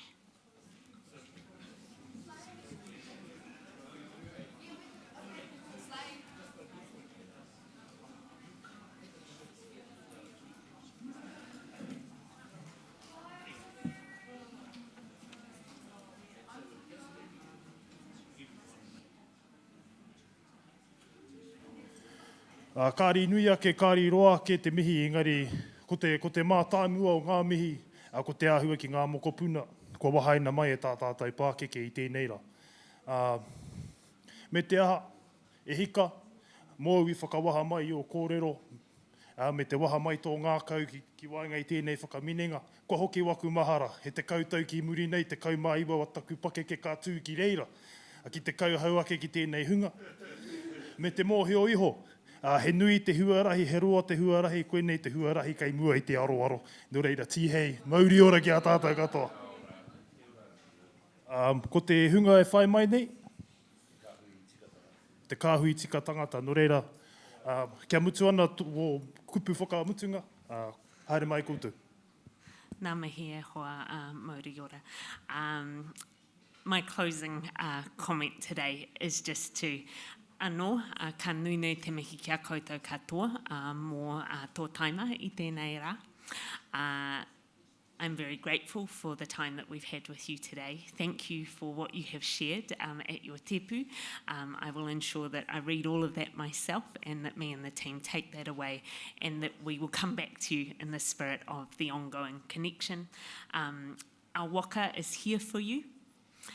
We are ready to hoi tahi with iwi around the motu mō te ora o te whānau. Te waka kia ri te hoi ana Te waka mai te upoko ki ngā hauepa, he waka kōrero, he waka wānanga, he waka whakamana mō ngā mokopuna, mō ngā mariki kātūranga tira. Ko ngā kai hoi o ngā kai komihana mō ngā tamariki o Aotearoa mana ki tia tātou tamariki. Hoi a te aroha, toi a te tika, kume a te pono me te mātauranga. Mana mokopuna, mana mokopuna, mana mokopuna e ora te waka ki te hoi. Te ihu, wainga te kei kia ri te hau. Hau, hau maru, hau manu, hau mi e hui e. Ai.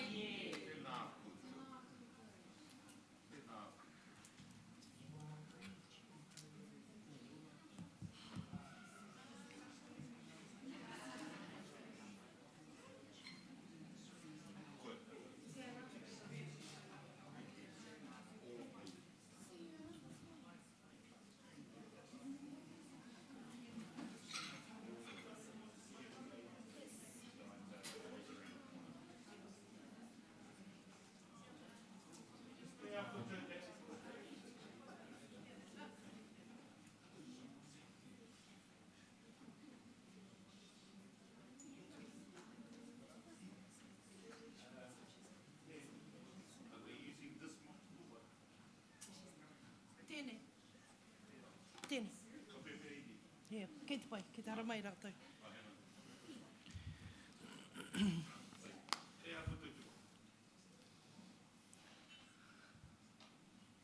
Kia ora tātou o koe tuakana, i rata i tēnei ruma. He noho ana au, kei raru i mātairangi mihi atu ki a koutou, i raru i te whakapapa o nei tara nā tira, ko te whanganui ātara.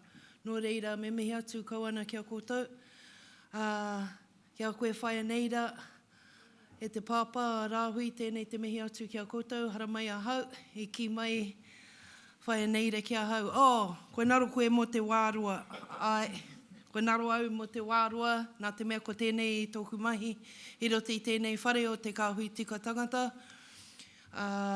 Ki te hāpai nā kaupapa tiriti i roti i tēnā o nā whare, puta no i te ao ki te runanganui o te ao, ki te taha o ēnei, ki tōku taha, ko tōku mahi i tēnei rangi, ko te whanaungatanga te mea nui, ki te whakamohio ati ki a koutou kōwai ēnei i mui a koutou, me o rātou pōtai, o rātou mandate i rungi a rātou, whai atu i tēnā, e tahi o nā mahi ki te kāhui tika tangata, e pāna ki te mahi o Pou Tangata.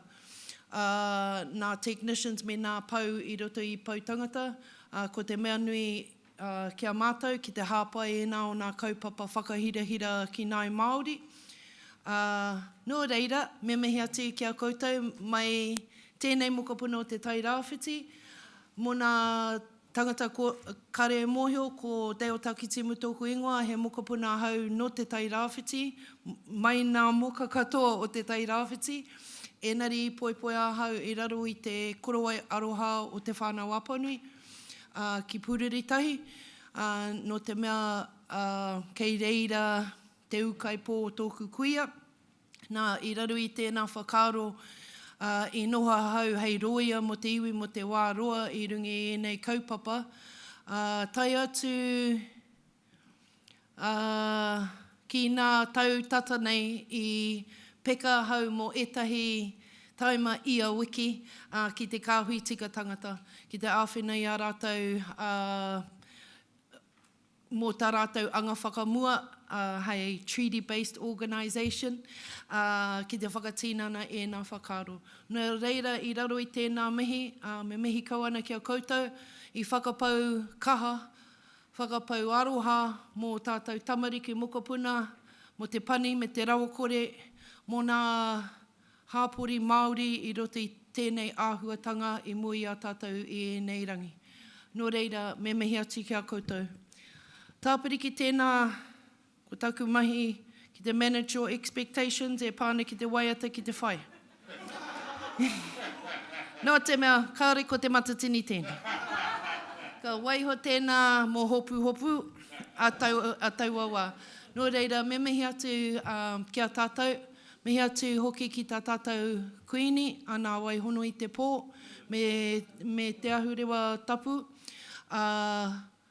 And tāpiri ki tēnā, taku introduction, taku mihi o tōku tuahine, tuakana, Melissa Derby, no te mea he mokapuna ia no Huria marae, i nā wā o mua, ko tāna great-great-great-grandfather, he hoa tino tata, he kaihanga tahi, kia koroki, kia kingi koroki.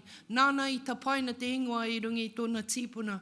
And i kawea e nā mahi i roti nā paukai ki tōna marae, i roti i tōna nākau, i roti i tōna mahi ki te taha o te kāhui tika tangata, ki te taha ake i aia, tētahi kanohi i rongonui ki a tātou, ko Julia Whaipoti, no te tai rāwhiti anō hoki ia, nari mahana tau i whakapaukaha ia mō ēnei kaupapa mō nā tamariki mokapuna.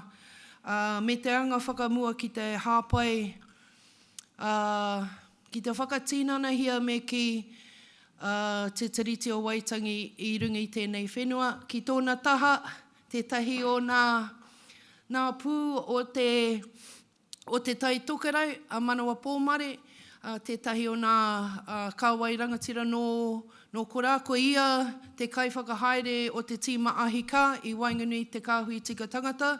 Ko ia te tangata pukumahi I runga I enei tuhituhina roa atu ki te Rūranganui o te ao. Ki te taha o ngā wāhine reira, ko Stephen Rainbow, ko ia te tūmoaki, te kaihautu, me ki te aho aro kapua, tētahi ingoa whakamaori tēnā kaihautua te waka o te kāhui tika tangata. And me hoa atu ahau te rākau ki a rātou, ki te whaka mōhio atu ki a koutou ko wai rātou, me o rātou mahi. Whaimuri tēnā e tahi o nā projects I roti I te kāhui. Nō reira, me mihi atu ki a koutou. So thank you for welcoming us into what we have briefed our colleagues as Indigenous time and Indigenous spaces for Indigenous people to be unapologetically very Indigenous. So with that in mind, we've briefed them to say we are going to value your time and give you an update and an introduction, whakawhanaungatanga te mea nui, so that you know who you're pinning your hopes to in a human rights space after this and who you need to follow up with about particular projects or who you need to hold accountable. We need to come and do that so that the only faces you see at the iwi chairs plenary sessions each year are not just Julia and me, that you can see behind that each commissioner has got their own remit and their own mandate, their own statutory warrant, and they're each leading really interesting projects. As we've been sitting in the plenary sessions for the iwi chairs, and we have a tūhonotanga relationship with Pou Tikanga, very obviously for the constitutional work they do, and that's led by Aperahama and Whaia Margaret. Even when we're sitting in those plenary sessions, other updates will be being done by other technicians, and most of you will probably be used to seeing me more on that side of the podium than this side, giving updates in those spaces. When that's the case, we're very conscious that at a human rights intersect, Pou Tangata is doing a lot of work that intersects with human rights, or that there's human rights leverage and advocacy off the back of some of the human rights commitments New Zealand has made internationally and also made within our treaty that can be utilised by technicians in this space. Part of our remit is to exist for all New Zealanders, and that includes tangata whenua. So that includes providing some of that intel and information out through the National Iwi Chairs Network and to tangata whenua in the wild, on the ground, so that people can use those statistics and that advocacy where it's important. So whanaungatanga is the first thing, so that you can identify who's responsible for what, and then update you on some of our projects we're taking forward, because some of them will intersect with some of the priorities we've heard from National Iwi Chairs. That's because we've been coming to listen to that and make sure that we are of service and of usefulness in that space.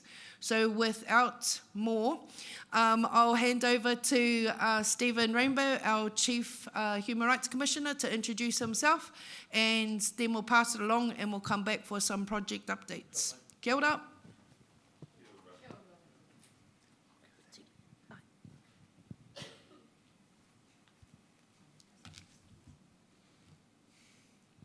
Is that yours? Tēnā koutou katoa, ko tipani uanuku tōku ingoa. He amo kapua te kāhui tika tangata, the New Zealand Human Rights Commission. Ko au he tangata, te au nui e mihi nā. You have to forgive my te reo. I grew up in Te Tau Ihu, and in all my years at Waimea College, the only time I ever got called into the headmaster's office was because I had written to the then Minister of Education complaining I could not learn te reo. So we've come a long way since then, but I do want to tell you just a little bit about myself and to say how thrilled I am to be here and to reiterate my colleague Dale's comments about the importance of the relationship between the Human Rights Commission and the Iwi Chairs Forum. So I, after finishing at Waimea College, worked for some years, went to university, and I studied green politics and the arrival of the green movement. Now, incidentally, the first green movements in the world were in Aotearoa and in Tasmania.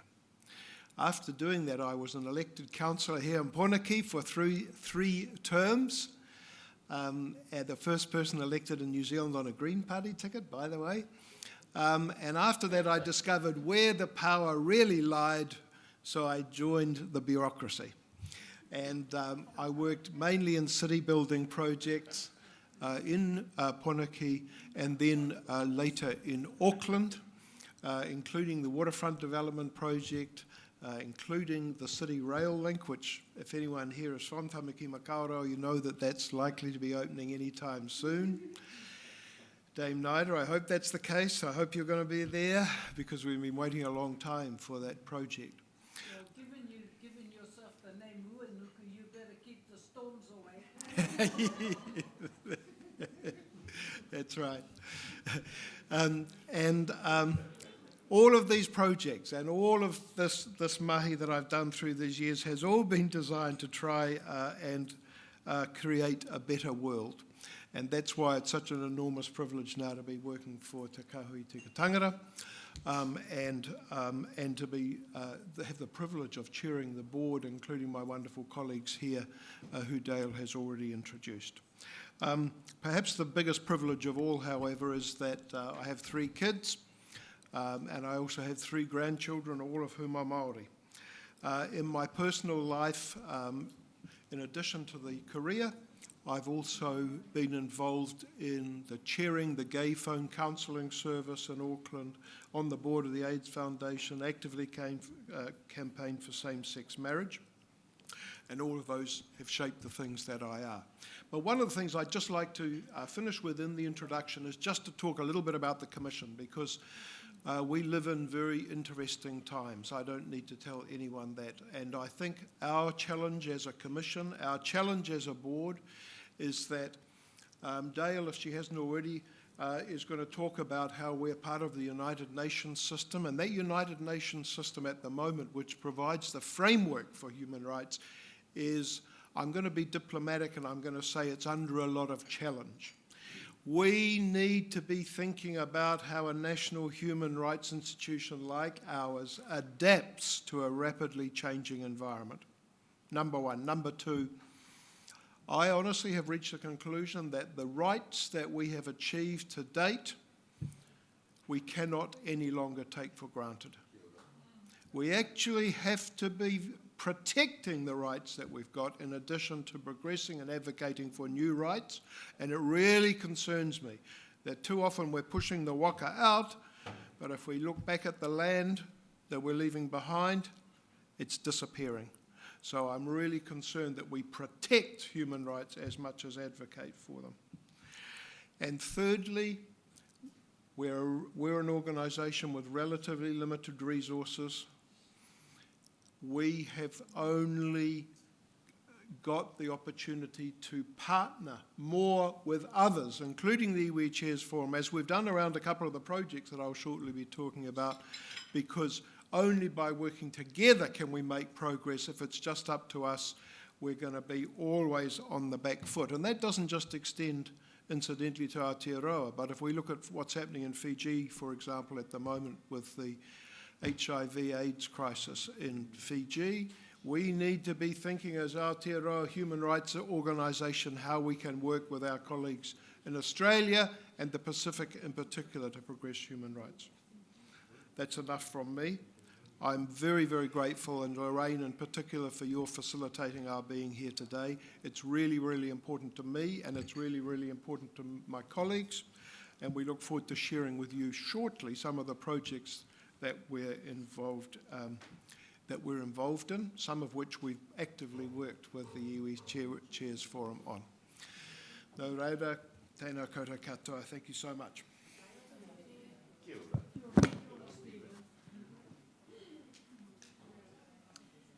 Kia ora, Stephen. O ngā mihi nui kia koutou I tēnei ātāhua, kei te whiti te rā, kei te waiatanga manu ki Pōneke, long may it last. Ko ai tēnei e tuaki, he uri ahau no tauranga moana, ko Taki Timu te waka, ko Maua o te maunga, ko te awa nui te moana, ko Ngāti Ranginui te iwi, ko Ngai Tamarāwaho te hapu, ko Huria te marae, ko Melissa Darby tōku ingoa, kei te mihi, kei te mihi, kei te mihi.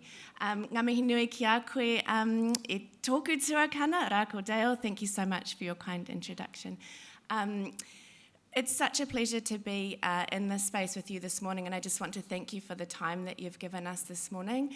As Race Relations Commissioner, it's really important to me that working alongside our Rongomo Takitaki, our Indigenous Rights Governance Partner at Te Kāhui Tika Tangata Human Rights Commission, that I hear as much as I can from tangata whenua too. So I really am truly grateful to be here to listen, to learn, to form those connections as part of an ongoing kōrero together. A little bit about myself, and I'll talk more about our mahi afterwards in terms of my specific projects. For me, ko te mea tuatahi, māma aho. I'm a mum. My son is Te Awanui, named obviously after the beautiful moana that surrounds Moao up in Tauranga. He's 11 years old, going on kaumātua already, as my colleagues over there will probably agree with. I currently reside in Ōtautahi, Christchurch, but have just recently moved down to Ōtautahi for this role, coming from Tauranga, where I was working at the University of Waikato. I actually had the opportunity to, or the University of Waikato approached me about a role, and they hadn't finished the sentence of saying, you could work at the Tauranga Moana campus, and I said, yes, please, for obvious reasons. To live and work in my hokainga was such a privilege.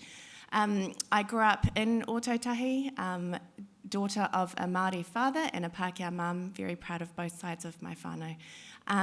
I also, so a bit of background in terms of what brought me to this role. I studied here at Victoria University, studying Māori resource management and education. And then I did a whole lot of work at different universities around the country, including AUT, where I worked with my friend over there, Maxine, mihi ati kia koe e hoa. I then studied did my master's at AUT with my hapu Ngai Tamarāwaho in Tauranga.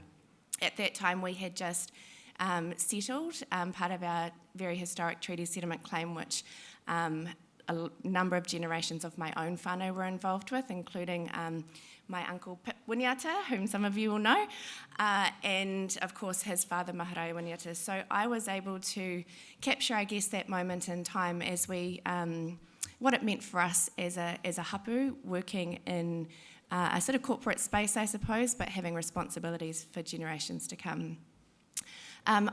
After that, I was able to attend Columbia University, where Dale has also studied, looking at Indigenous rights in particular, and coming back with a whole lot of ideas for my PhD, which I completed at the University of Canterbury, working with Māori children and their families in terms of how we can get the best possible outcomes for children, and where whānau are positioned as a solution, not always part of the problem. And I'm sure my friend over there, Claire, has shared a lot of her vision for the mokopuna of our country today with you.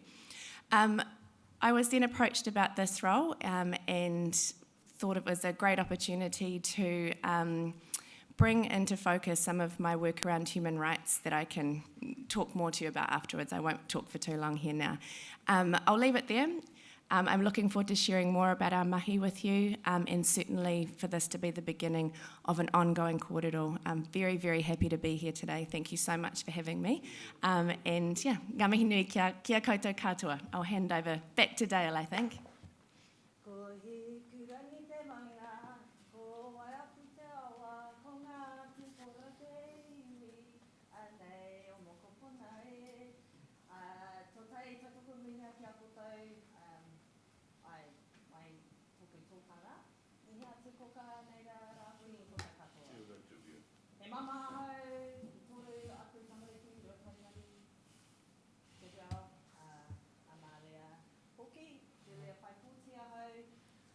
I am a mokopuna tipuna, and I think I would die slow death if I introduce myself in terms of the role at the Commission to my own people. But just to give life to that, in terms of the Commission, we're a national human rights institution, and human rights in this land just starts with this land.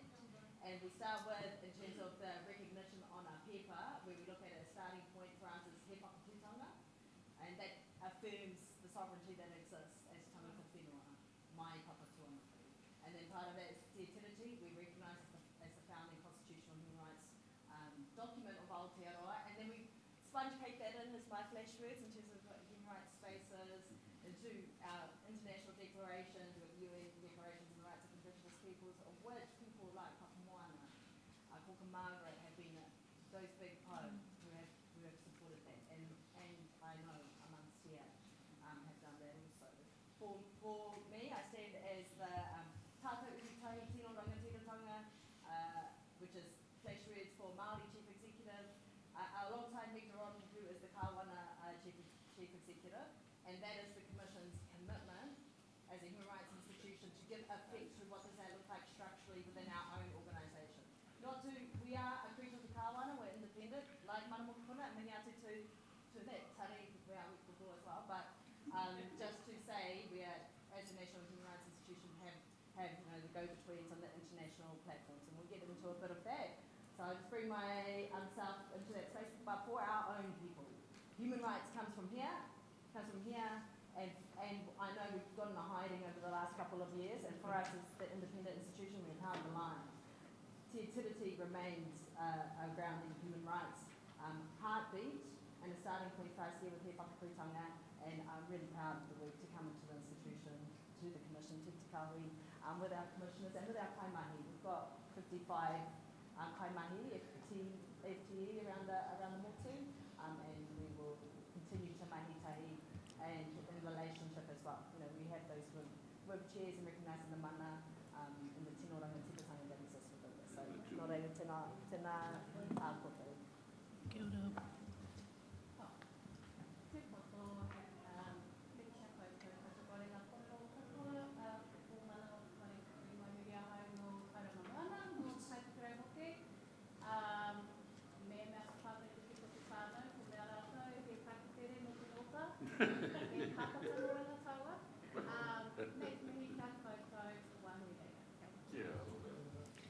Kia ora no tātou.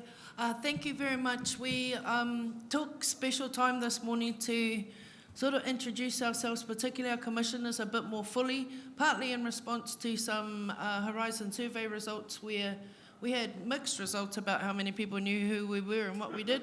And also because we want you to see, some of that's been on my advice, so that people can see the human side of our organisation and lock in terms of those connects that you might need to follow up, because we're not in the business of sort of just doing a dip in and see and drop a whole lot of our workload and then not see or hear from us again. We invite you to follow up after this in terms of the work that we're doing, and also call us to account. We do typically have representatives at the National Iwi Chairs Forum. That is because the National Iwi Chairs Forum helped advocate and establish the fact that the Kāhui Tika Tangata is a treaty-based organisation. They advocated for an Indigenous Commissioner. We fell short of that as New Zealand and haven't got a fully patched Indigenous Commissioner yet. So what you've got instead is me, which is the Rongomo Taketake role, which is a part-time role at the governance table, sitting around with the commissioners. For the first time in a long time, you've got a Māori Race Relations Commissioner. Ming wasn't. Despite the fact he was Ngāti Porou, but he got us close to that. I'll just take you through some of our slides. And we are still going to continue advocating for an Indigenous Commissioner. But in terms of the tūhonotanga, that is a formal relationship between the National Iwi Chairs and the Commission. It's been in place since 2023. We celebrated with Whaia Margaret at the end of last year 10 years since the Commission made the commitment to be a treaty-based organisation. We look at a shared vision and a shared sort of work program in terms of advancing te tiriti, strengthening Indigenous and human rights, and ensuring that there's an Indigenous rights flavour to the way New Zealand advocates for human rights at an international level.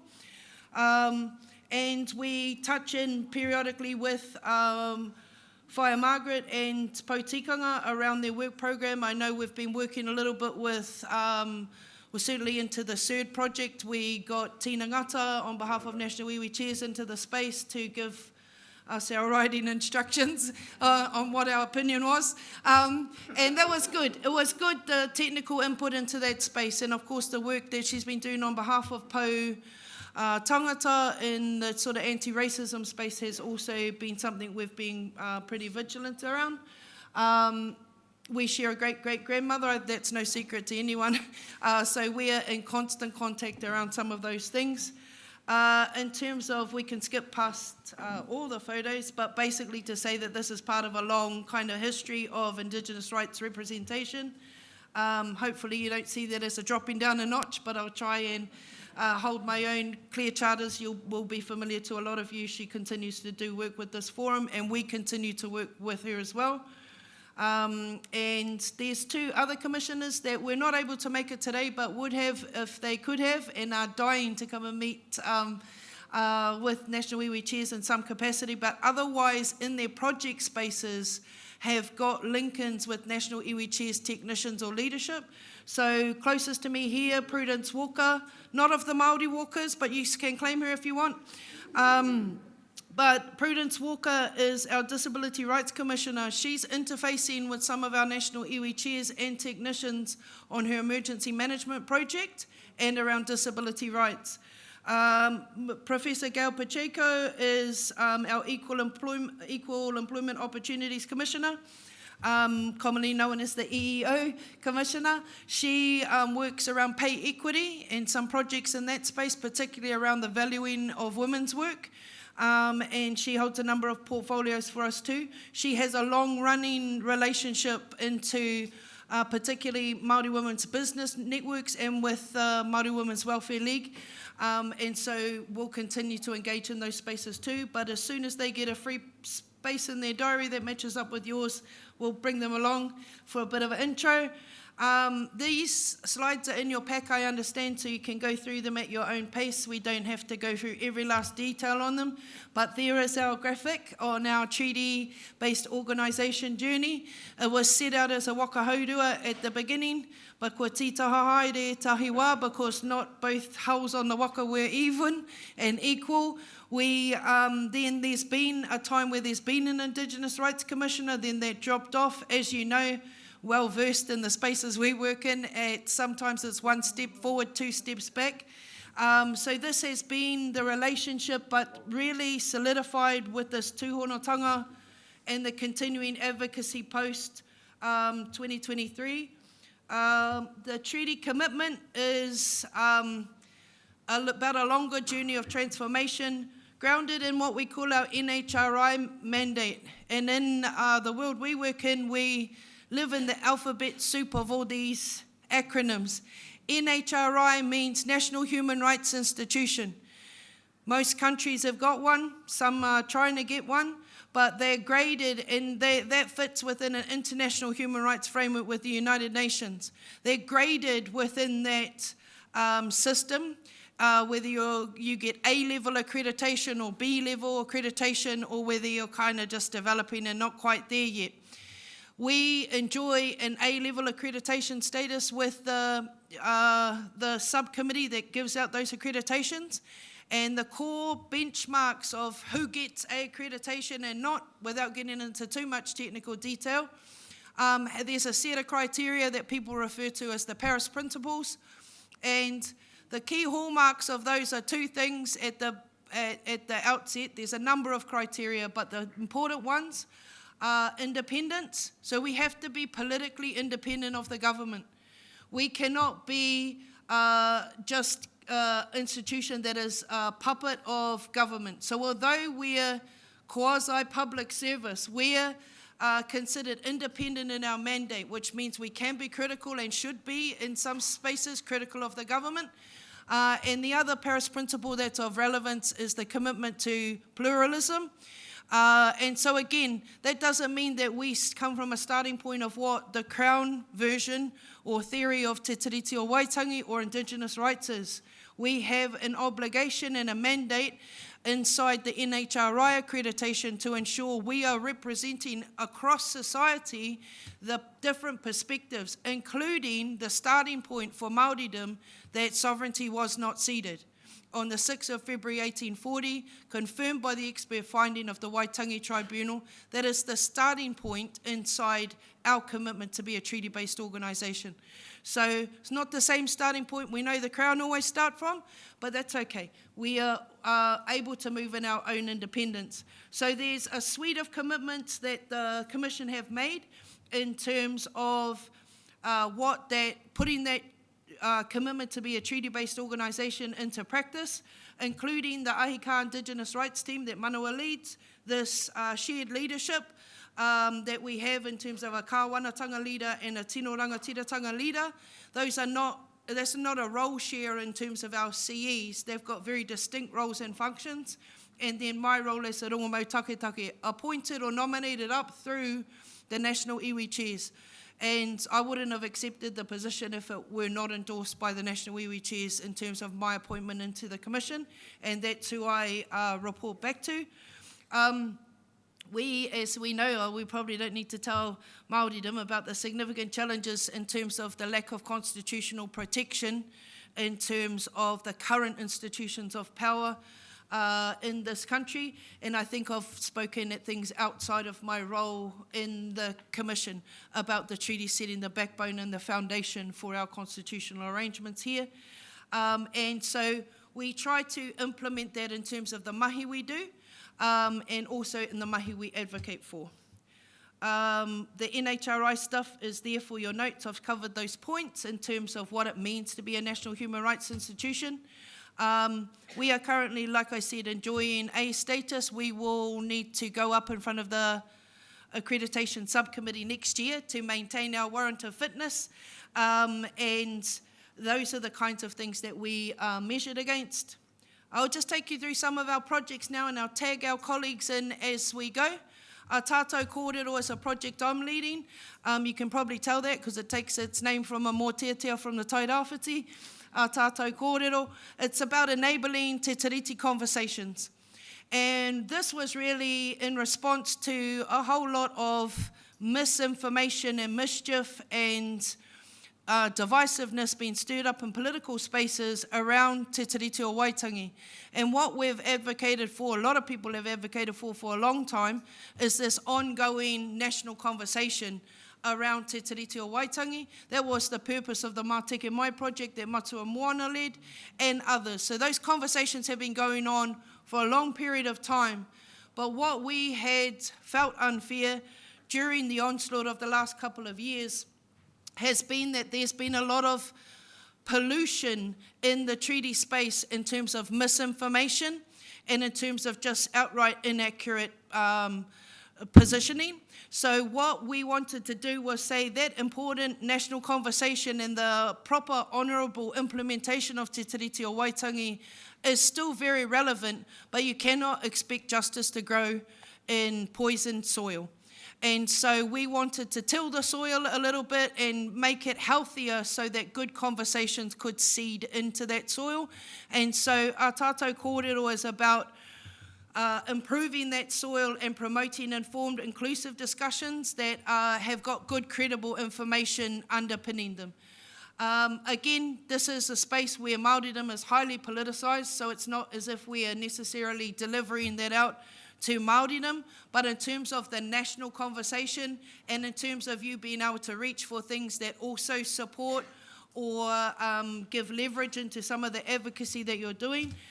We've developed up a toolkit in terms of the information and materials that the Commission has been working on for a number of years, refreshed a whole lot of that stuff and grabbed credible information into that toolkit so that we invite New Zealanders of all walks of life to go into that toolkit and fossick around and get good credible information on te tiriti o Waitangi. So that some of the more extreme ends of the spectrum are not the places that people feel they need to wander to understand what's going on inside treaty-based relationships. So this will launch on our website as a dedicated space and a live dynamic toolkit that will continue to update. There'll be videos on there. There'll be submissions that we've put in for a number of things like Treaty Principles Bill. We'll put the primers and the draft submissions that we're doing for this new treaty clause revision or removal that's going on at the moment. And we basically just want to equip people to participate in these national conversations. So there are places also too, that Māoridom who normally carry the burden of explaining Te Tiriti o Waitangi can send a whole lot of your colleagues to this toolkit and say, here, ane, you can go through some of these things and pull out the latest UN report on the Convention for the Elimination of Racial Discrimination and what it said around our constitutional arrangements or Māteke Mai or those sorts of things, and they can all be at your fingertips. So that's the Our Tātou Kōrero project. There'll be more coming in that space as we get life into phase 2. And the toolkit, again, you can see this in your slides that have been developed. So far it looks like this, where we give infographics. So some of you have already been using a Horizon survey poll we put out at the beginning of the year. We've deliberately tried to time our Horizon survey on Te Tiriti o Waitangi every year so that it lands and influences the media in the lead up to Waitangi. Because what we found is the media just kind of try to create division or go in on the sort of really divisive narratives around that time. And so what we have been trying to do is drop our Horizon survey results in the lead up to Waitangi so we can say, actually, regardless of what you're hearing from politicians, this is what Aotearoa Whānui is telling us. And 83% of New Zealanders are not scared about having this discussion in terms of Te Tiriti o Waitangi, or they see themselves as enabled or legitimised by that sort of stuff. So we've got some of the statistics that we've presented in various ways, but some of those fact sheets and those graphics that I'm told appeal more to rangatahi, have been up on our social media just to really try and calm that narrative going into Waitangi to say, actually, what's coming out of some of the divisiveness is not the full story here. 74% of New Zealanders feel that honouring Te Tiriti is important for harmonious relations in Aotearoa and New Zealand. That's not what mainstream media have been saying for a long time. So if you can flick to the next slide, because I like the big numbers when we hit 87% of our country think everyone should know our country's history. These are important stats or usable stats in the space where we're trying to challenge changes to the curriculum that are stripping some of our Māori history out of the curriculum, some of our reo out of the curriculum and those sorts of things. So those sorts of things we're making available in the toolkit, and we've chucked in your info packs as well. And if we can... Oh yeah, sorry, that's a good statistic that we try and lobby back in terms of political advocacy, and invite you to also use these numbers if you find them useful. 83% said that it's important to have positive relationships between Māori and the Crown, i.e. they're over some of the divisive rhetoric that was going on. We specifically asked about that. Not sure why the photo's up on every page, but speaking out on law reforms, it's my team's way of getting me to talk quickly because they know I'll be cringing about it. But we also putting submissions in. We did stuff on the local government or the Māori ward stuff because it was constitutional and impacted human rights. Oranga Tamariki, of course, Treaty Principles Bill, Regulatory Standards, Scale, Pachenko and I sort of co-led that, and the review of the Waitangi Tribunal. Those things are still going ahead, as you know, but we've tried to put our oar in, whether it's been welcome or not. And we're now in the guts of presenting our submissions for the treaty clauses proposals or the removals of treaty clauses in a lot of the legislation. What we're trying to do is what we trialled out with the Treaty Principles Bill is present our submission in a technical way, because we were trying to, prior to that, do submissions that were in accessible language that everyone could understand, but we'd dropped them late, and we felt it was more important for us to have a technically robust submission and drop it early so that people could use it as a donor document they could then harvest from for their submissions or their advocacy, and get into the space like we did with Treaty Principles Bill, where we communicate that submission directly to the UN and to the Special Rapporteur and to MRIP, the Expert Mechanism on the Rights of Indigenous People, who for Treaty Principles Bill turned around and asked the government for some explanation around that, and there was a big controversy about the letters. But the important thing for us was it was a human rights framework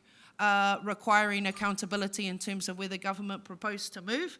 I'll hand over to my colleague in terms of the abuse and state care. I think I'm doubling background for a couple more. Your abuse and state care. In addition to the work that you've already heard about, the mahi that we're doing, we also handled in the last year 10,000 inquiries. Now, some of those turn into complaints. They then go through various processes and can end up at the Human Rights Tribunal. But it's a really important part of the mahi that we do. 10,000. We were with the Australians recently, and they handled in the last year 13,000 inquiries. So we're right up there. It's a really important service that we provide in terms of the accessibility of people to get their grievances, particularly around discrimination, sorted out. Number one. Number two, you've heard about our fellow commissioners. So there's 4 commissioners plus the Rongamau Takitaki. The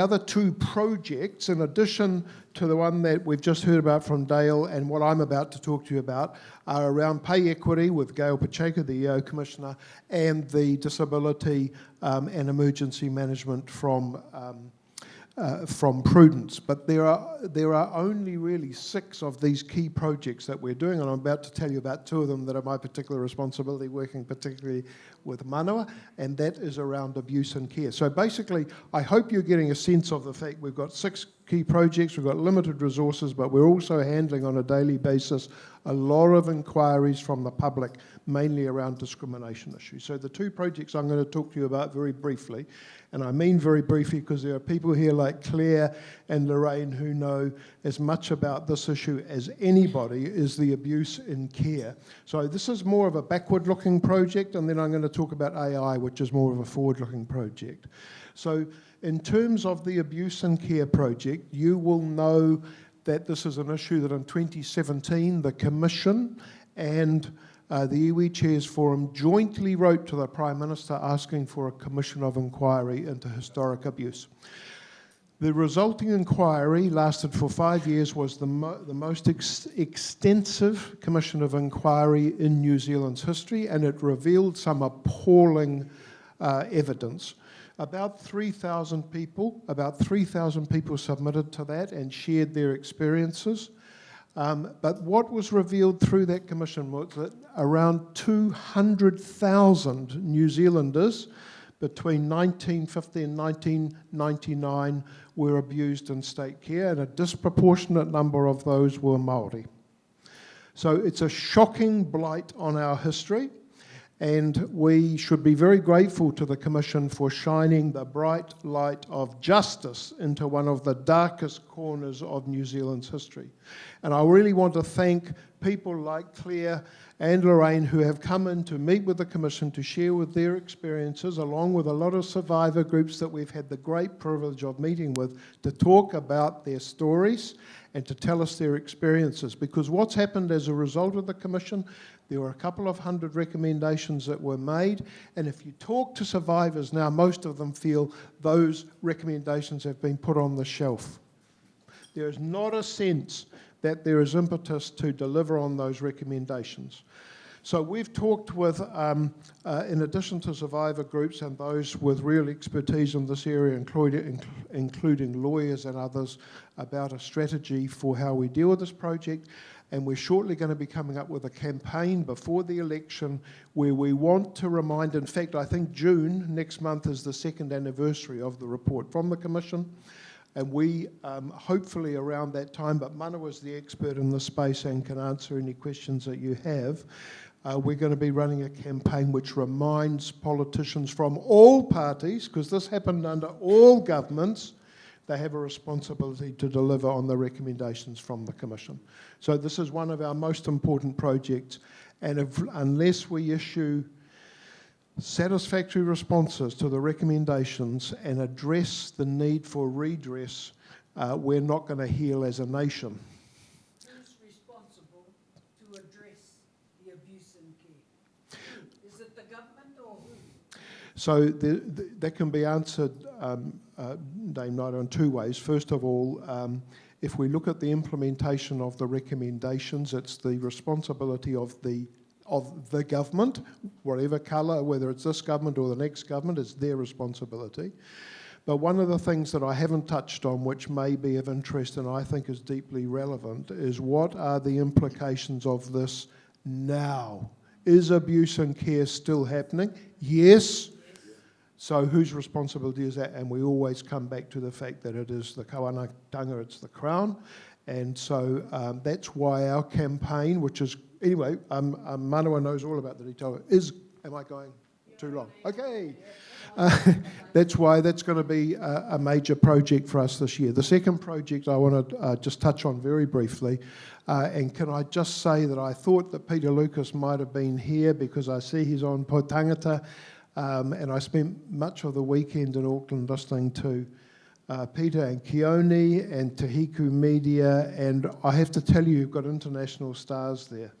Honestly, the audience, the American commentators were so impressed with what Tahiku Media is doing in terms of Māori data sovereignty in the AI space.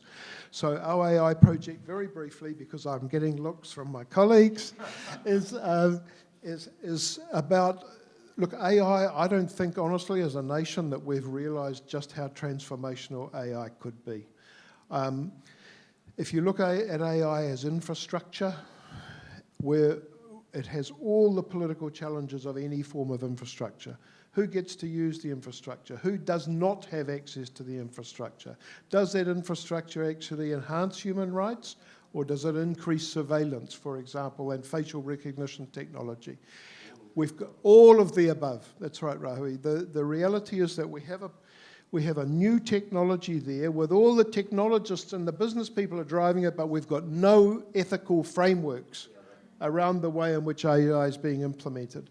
And so we really have to make a conscious decision as Aotearoa.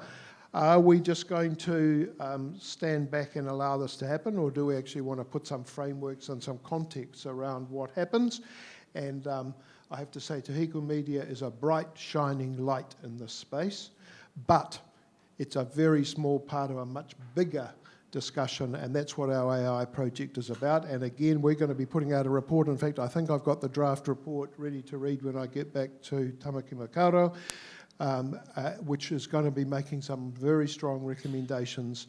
And we've got an expert and advisory group, Rahui, that's actually assisting with that project and has significant tangata whenua input. I think that might be enough. We have, yeah, it's brilliant. I just can't speak highly enough of Te Kahui Raranga. It's amazing, and we're going to be drawing on that in our work. Thank you so much for the chance to share. There's two projects. You're really going to hear about all 6 of them today, and can I just reinforce what everyone has said previously, which is that I hope this is the beginning of a conversation, not the end. Okay, kei te pai. Kia ora. Kia ora. I'll make this really quick because I know that I'm standing probably between you and lunchtime. Look, a lot of you will have heard of CERD, the Convention on the Elimination of Racial Discrimination.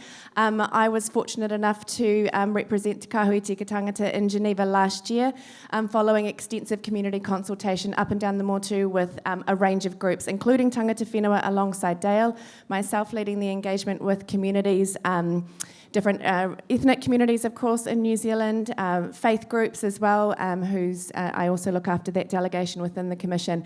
You won't be surprised to hear that communities reported back a range of racism and discrimination across all areas of public life, justice, housing, education, employment, and so on. And of course, those issues came through in our third report. I just want to also mihi to people here who were involved in shadow reports too, and the ability of us to refer to those reports in our own, and therefore canvass a wider range of issues in terms of what went through to the UN. 75 recommendations came through from that committee. It is our responsibility now to hold the government to account on those and to monitor the implementation in response to those across time. I will highlight as well that my own intervention, if you like, was on behalf of the Commission, of course, is online if you want to have a look at that. 3 main points. Number one, as Dale has mentioned, the lack of constitutional protection for te tiriti, the impact of on social cohesion of a range of divisive rhetoric at the moment, which I'll speak to in a moment. The third one was asking for more money for the Commission. I'll let you know how that one goes. Next slide, Belonging Project. In response to what I have observed in this since I took on this role 18 months ago, and also in response to what communities are telling me, is a growing sense of fracturing, if you like, in terms of social cohesion. This is in response to overseas trends relating to anti-migrant rhetoric, a whole host of things. I won't go into those details now, except to say that our most recent NZSIS report shows very clearly increase in online extremism, vulnerable and young people in particular at risk of that. No one ideology stands out.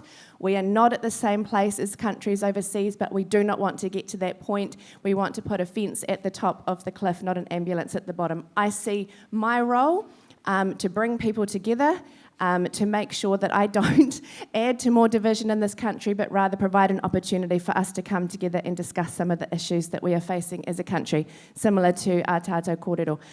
The Belonging Project has 2 parts to it. Number one is a pre-bunking and storytelling video.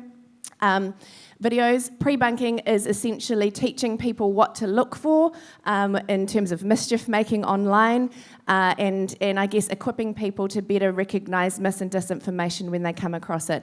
We are looking at immigration first, but I don't want that to be the only kaupapa that we start and finish with, but rather to just the first kaupapa, because there are certainly others. The storytelling is, in my view, stories can divide us, of course, but stories can also unite us. And despite the gloominess that I'm sharing at the moment, I also see a lot of hope from communities. I see incredible work that community organisations are doing. I see churches and synagogues and mosques and marae and everybody else showing up for one another, especially when the chips are down. And I want to share those stories as well, because we've got to provide people with hope. Otherwise we disengage and all say, what's the point, and go home and stop talking, and that's not where we want to be.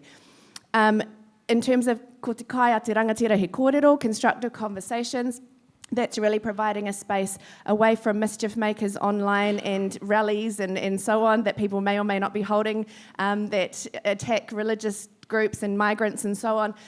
This is a space for New Zealanders to discuss what immigration means for us as a country. Obviously focusing on te tiriti as our first, if you like, immigration document, and also making sure that we provide a space for the conversations to be constructive, taking that outside of online, where to call it a conversation is probably a stretch. That's ongoing project. We're in this early stages of that at the moment, working of course with tangata whenua and also other partners in the mix in terms of some communities who have a very long history of migration in this country and others who are more recently arrived. Everybody, of course, has the right to feel a sense of belonging here, and I see it as my job to promote that as best as I can. We're now on the last slide. I'm going to hand it back to Dale. Ngā mihi nui kia koutou katoa. Thank you. Hei whakakapi, kua whakapau te wā. Thank you for listening to our pauhupau. And if there's any connects that you can see in terms of the work you're doing, and if any of the stuff we're doing is useful to you, your strategy for our kaumātua, for our kuia, for our mokopuna, for our pauwaru, for our wāhine, for our tāne, for anything like that, please reach out to us. Our contact details. Hold us to account, call us in terms of the explanation. If you want in on any one of the particular projects, like we said, we've got a tūhonotanga agreement with National Iwi Chairs, so we almost see you as having standing seats at most of our project spaces, and your input is always really valued. We try to come without making that a burden on you, but also please feel free that your voice is not only desirable in those spaces, we see it as absolutely necessary for what we've committed to in terms of being a tiriti-based organisation. With that in mind, like I said, our greatest gift to you at this point would be not to sing at the end of our presentation, but I will leave you with these words from our kuia tuine Nāwai. Te tiriti o Waitangi, hei oranga Māori e, pupu ngiau kia piri, tātou katoa. So, for us, that's kind of a light for us to hold on to. Wish you well in all the work you're doing. Mad respect, because I've been on the technician side and the post side of things. Know the hard yards people are doing, normally on top of day jobs. Love you for it, and thank you so much for allowing us into Indigenous space today. Ti hei, mauri ora.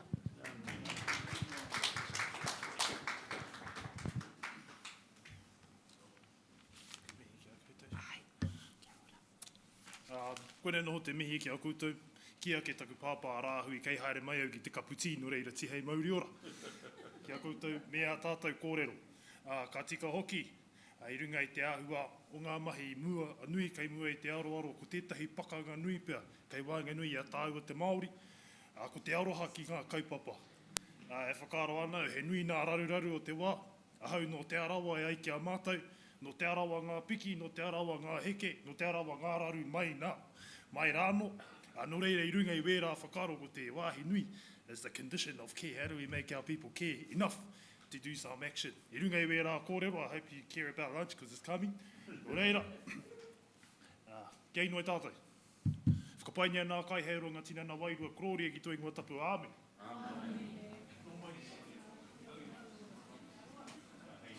Ka pai. Kia ora. Ahua teitei ake au I te kaikōriri mui iau. Hoi anō, kia ora tātou. Tēnā tātou I te kaupapa nāna tātou I whakahuihui. Me mihi te whare manaki nei a tātou. O tira, e whai whakaro atu ana ki ngā mate tāruru nui o te wā. I te praere kua pahure. Tau atu te kaupapa o te kohanga reo ki runga ki tō tātou pāpā ki a Danny, me ngā whakaaro ki tērā momo. Mutunga ke mai o te motuhake, motuhenga. Ko tahi noi o te Danny Poihipi I tēnei ao, ko ia. Nō tērā momo, e kaha rangahau nei, e kaha rautaki nei tātou ki te hao I ngā taonga I a Danny. Nā reira, ka tangi ki tērā momo. Kua riro I a tātou hoi anō, e ngā mana o te whare, e te kui, tēnā rawatu koe, tēnā rawatu tātou katoa. I te whakaaro nui mai, kia tai mai mātou te iti o te kōhanga reo, ki te kura mahora, kaua I te kaupapa, e maramana kia koutou te kaupapa. Engari ngā kokenga whakamua, me ngā akoranga. I roto I ngā tau, me te tūmanako, mā te mahi ngātahi, a te kōhanga reo, me ngā iwi, e eke ai o tātou wawata tūmanako. Nā reira, ka tīmata ki konei. I better speak a little bit of English, just in case. Hoi anō. Just before we get into our presentation, just by way of introductions, ko Rani Era Proctor tōku ingoa. He puawaitanga hau o te kaupapa, he manu pirere hau o te kōhanga reo, ko au te māngai o te tairāwhiti, ko māua, ko lolo I te pito rāno, ngā hea mana takirua o te kaupapa. Ko lolo te māngai o mātātua waka, tauranga moana. Kei tōna taha ko Angus Hartley, ko ia tō mātou tumu whakarai, no ona tātai whakapapa no roto mai o Wanganui, e mohio nei koutou ki te kuia nei ki a Pegi. Ko ia te māngai o tēnei rohe o Ikaroa. Kāti, the kaupapa we bring before you is he taonga nā tātou katoa. Ko te kaupapa o te kohanga reo e hara no mātou, engari i ahu mai i ngā tūmanako me ngā wawata o tētahi reanga i māharahara ka ahatia te reo me ngā whānau Māori. Nā tō tātou pāpā nā api te kōrero ko te kohanga reo te pautoko manawa o te whare e pupu ake ai te mana, te ihi, te wehi o te Māori. Ko tā mātou i tēnei rangi he whakatakoto e pai ai tā koutou ine i te ora o tērā mana, ihi, wehi me te Māori o te kaupapa.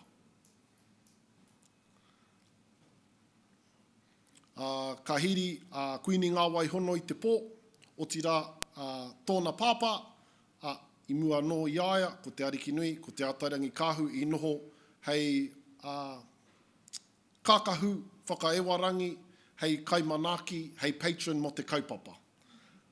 And we're proud to say our Queen is also a proud product of the movement. When we meet with the Ministry of Education, sometimes they speak about great outcomes, and we just say, well, have you produced the Queen? It soon directs the conversation in another direction. Hoi anō, the pride and the swell of te iwi Māori through kuini ngā waihono i te pō, but tēnei reanga e kia nei ko te kohanga reo generation was not the opportunity afforded to my parents' generation and the generation before that. Koutou e mōhio nei ki ngā kōrero mo te reo Māori, would know the report, the Richard Benton report in 1975, which spoke of language in terminal decline. Now, you can see there in the turn of the last century, in 1900, largely all tamariki Māori, he kōrero Māori. Hoi anō, by 1975, on his estimations of 6,000 families, only 4% tamariki Māori i te kōrero Māori. Nā reira, ka wheke te ao Māori, ka tutu ngā pihi, ka ātau whakaaro tātou, mea ha tātou. E huri ai te tai, e huri kiko mai ai te ao Māori ki tōna anō reo, ki ana anō tikanga. And this is when I introduce Peggy.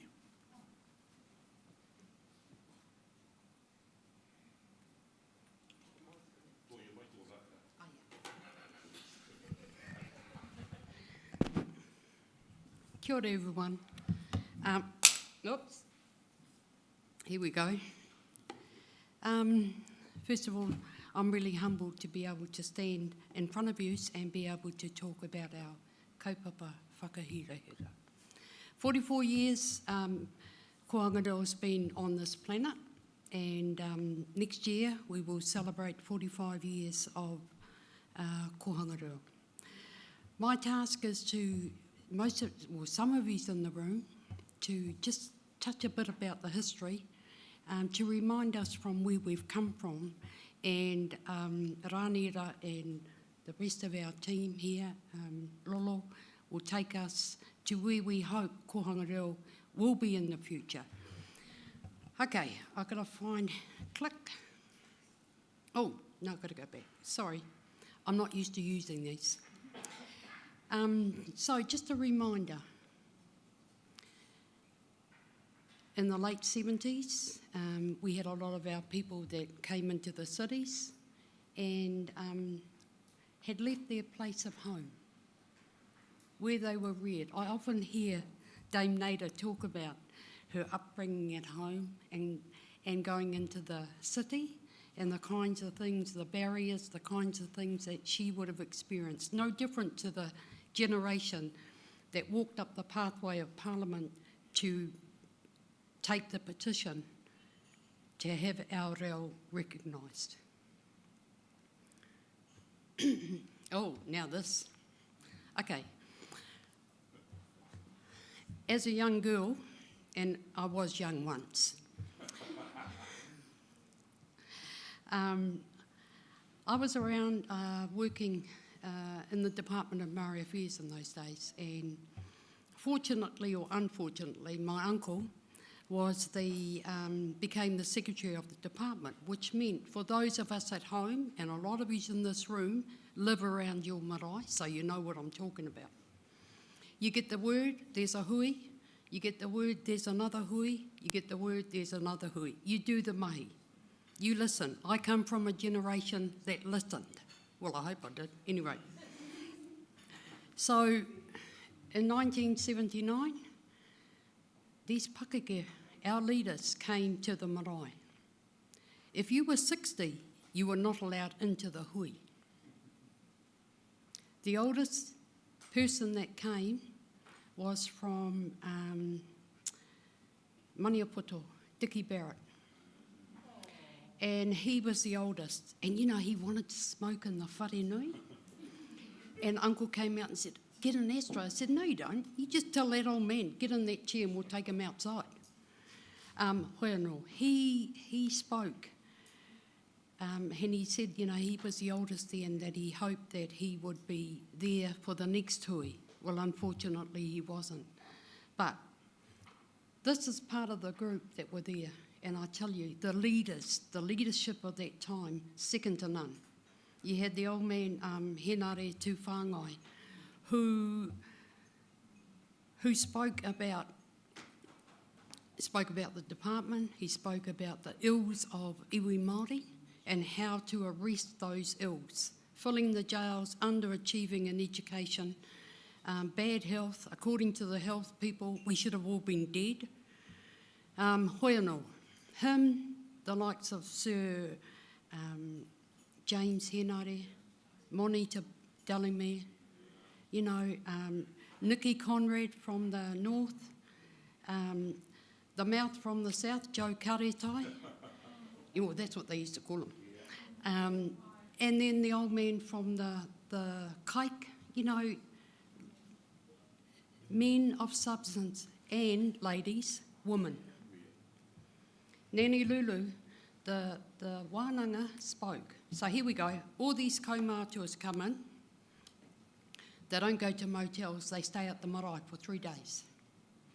Most of them are over the age of 70.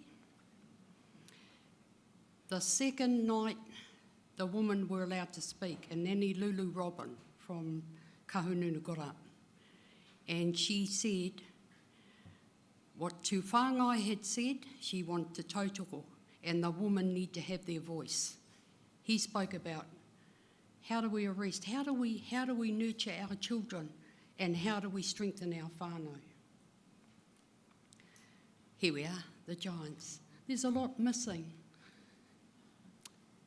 But each one of them has contributed to where we are today. Chariki Nui, wonderful lady. She was a lady. Sir James, I had the privilege of giving evidence with him at the Waitangi Tribunal to make our reo an official language. And he was such a clever man. Iritana, say no more. I worked for Iritana for 33 years. When I finished working for her, she still thought I worked for her.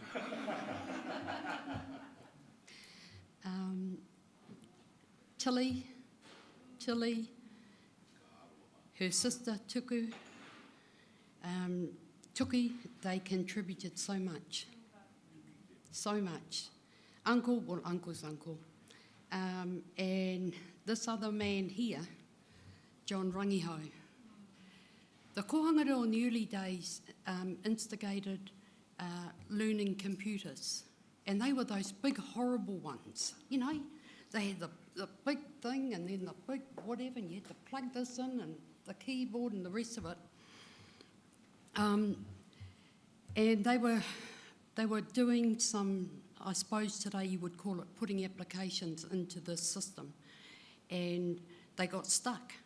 And they rang John Rangiho to come and help them. So he went down there and he said he did karakia. But I just want to share this with you because I heard the man before talk about AI. And I know that Our Lady over here is a gun. on the computer, on the data, making sure that you tell our story our way. Anyway, John spoke to the computer person and asked them what had gone on because the systems they had going had shut down, and he found out what it was. Now, this computer guy said, no, you're wrong. And he said, no, fix it. And what it was, the ingoa of ngā mokopuna they were trying to put in was wrong. It was wrongly placed. Now, believe it or not, the girls re-entered what they needed to, pressed the button, turn the switches on, whatever, pressed the button and away it went. And he said, and I'll never forget this because I'm not that savvy, but I know about handling taonga. And he said, you people are going to use this in kohanga, you make sure you do it right. Now, one of the reasons that he gave was, kai ako na kohanga, if they're chastising a mokopuna whose name might be Rangataua, they may think that they're talking to that child. They're actually talking to the person that child was named by.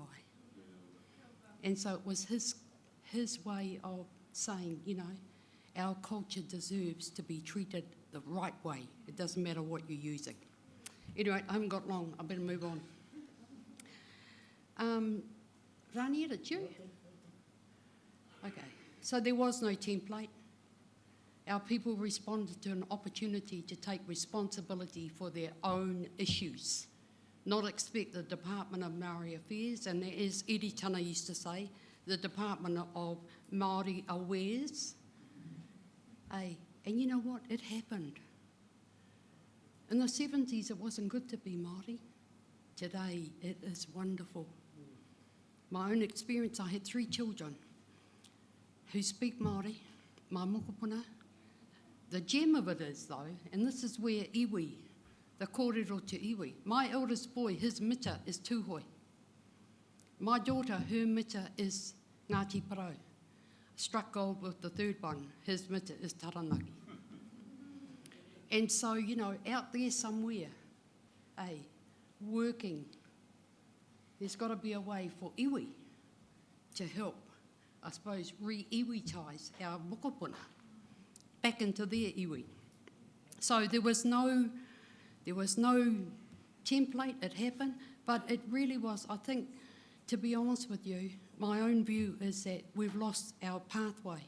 Kohangarua was about strengthening whānau so they could do things for themselves, keeping focus on the mokopuna so that they ensured that mokopuna had a quality of life unsurpassed.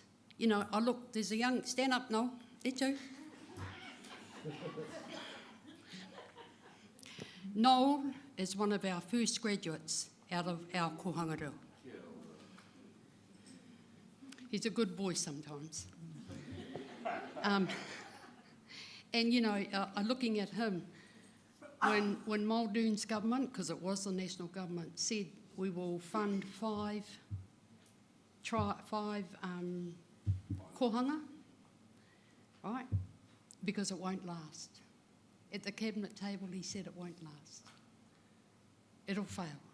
Well, okay, 45 years on, we're there. And I'm very proud to know that Pukeatua, Waifetu, Kokiri Seaview, Marairo and Orake were the first 5 kohanga to start. Out of those 5, 2 are still going. So, I'm really proud of the fact, and he's a product of 1.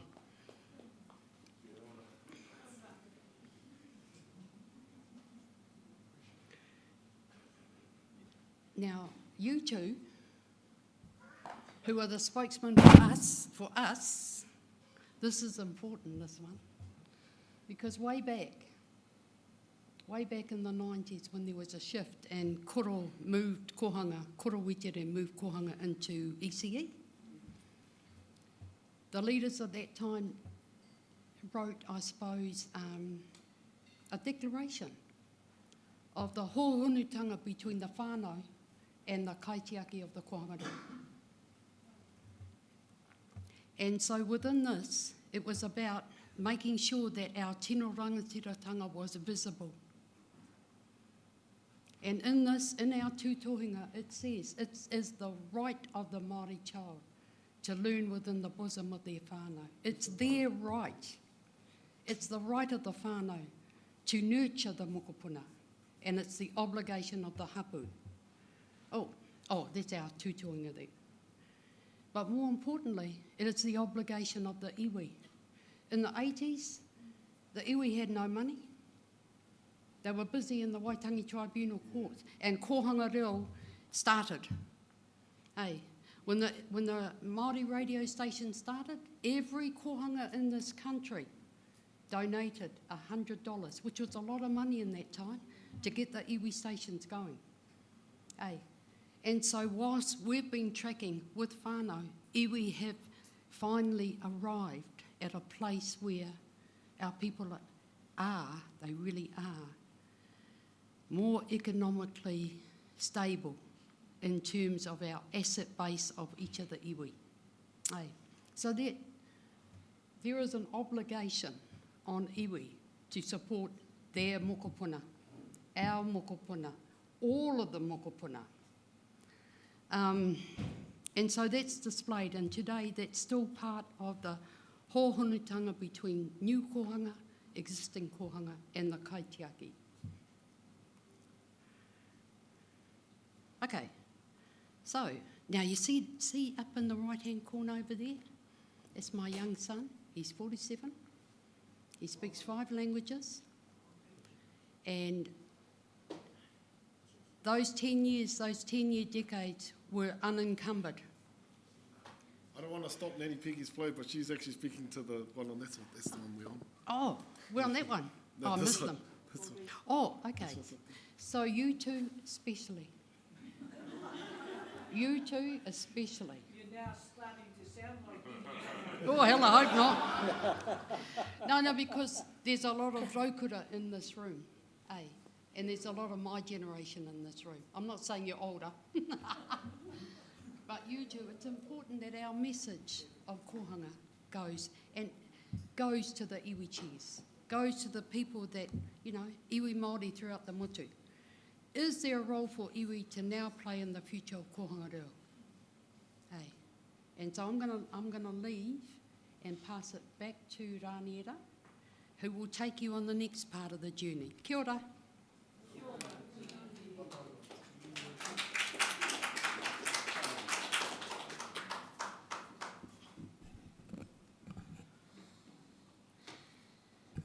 Kapai, so that's the first 10 years. That took us about 20 minutes. Get ready for the next 35 years. No, e mihi ana. Koena te pūtake o te kaupapa nei. And Peggy mentioned she was going to go through all of these mokopuna, where they are. That's her son on the furthest towards me on the knee there. So the intergenerational impact of the movement on families. Te Māori mentioned a hui that happened in Rotorua. A kraua brought together 3 kuia, one of them being Te Māori's kuia, and then he said, tomorrow there's going to be 20 babies here. You're the kaiako. Get ready. And that kohanga reo still exists today. While we champion this era, the movement hasn't gone without its difficulties. The slide you see before you is the mokopuna numbers participation in the movement. Now you can see there in 1994, just a little bit after we were transitioned into the Ministry of Education, regulations, licensing, that deeply tore at the very fabric of our movement and our ability to do exactly what those kraua did. Hara mai kui mā, anei o koutou mokopuna, ko koutou wā rātou kai whāngai. That ability was tested. And so we reached a point of 14,000 mokopuna in 1993. That was half of the mokopuna Māori at that time. If we still had that number today, 50%, we would be at about 45,000 mokopuna. You can see at the the decline of participation over that period, we currently sit at 9,500 mokopuna, about 11% of mokopuna Māori. The impact of successive governments integrating our movement into early childcare, applying a policy regime and a compliance framework that welcomed teacher-led, Pākehā-led thinking. It took the movement a significant period before it actually was able to slow the decline of the kaupapa, but also maintain the essence of kohanga reo, our four pou. This whole adoption of policy by the government at the period to make kohanga reo fit inside another model is well spoken to in our claim. The serious implication for iwi is the impact on Māori success. So the Māori success rates that you see today coming through kohanga kura. Imagine if we had 45,000 mokopuna in kohanga reo. How many kura graduates, how many raukura? That would be a totally different conversation that we would be having about Māori education. Hoi anō, we are where we are. I want to speak a little bit about the uptick.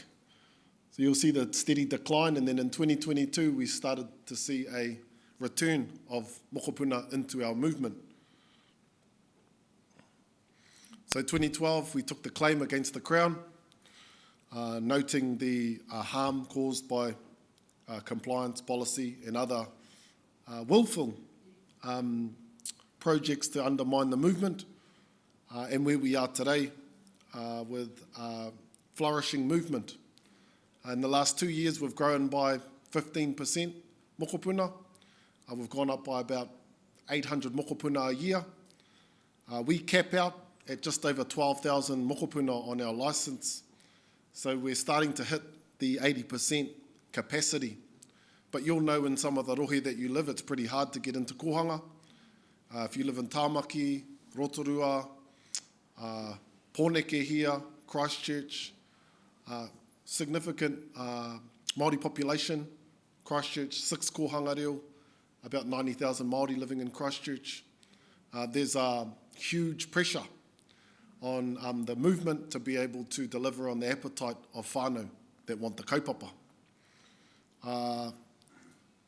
Important to note that we were able to successfully recognise Te Tohu Whakapakari as a bachelor's degree, which the first tranche of graduates, first 3-year tranche of graduates were recognised at Tūranga Waiwai about a month ago.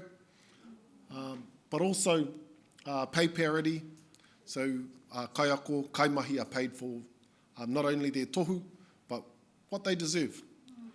So it's equal to any kaiako in the country, and a little bit more, because it's the first time kaiako are paid for the real factor and the value of that in the lives of our tamariki and mokopuna. So these are all, kei te anga whakamua, te kaupapa, kei te kōkiri whakamua tātou. And you'll notice the significant increase in funding. And 10 years ago, or 9 years ago, our kohanga reo received $83 million. Well, this year coming, we would have doubled that. That money's directly into whānau Māori, kaupapa Māori. Nā reira, te pātai ki a tātou. We have 1,500 mokopuna on wait list. That list is only going to continue to grow. How can we work together to solve this problem? It's actually a great problem to have. It is, considering the position that we were in at one period, where now whānau are actually, they need us to make some real moves. We receive $8.3 million a year in property. That doesn't stretch very far across 430 kohanga reo, and it doesn't leave much wriggle room for growth. Hoi anō. The growth is across the country. and it's only going to continue. I mentioned earlier the money that we receive for property, whare, our capacity, our wait lists, and continued pressure to deliver for families. We also face this in the kura space. Of the 1,300 graduates of kohanga, manu pirere, there are only 2,500 graduates, 1,300 spaces in kura. Last week, for term 3, I had to do 33 tono for 8 spaces ki taku kura i tūranga. Horapa tēnei āhuatanga.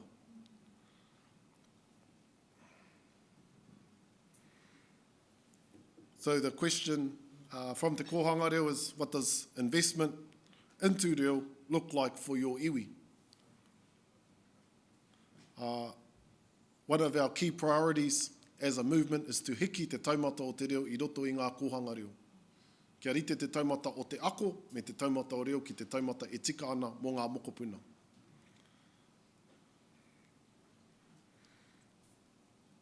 We have our own workforce strategy. Last year, 2 years ago, we graduated 484 kaimahi, each pikinga o te taumata ako pautama. There's a jump in the pay parity band.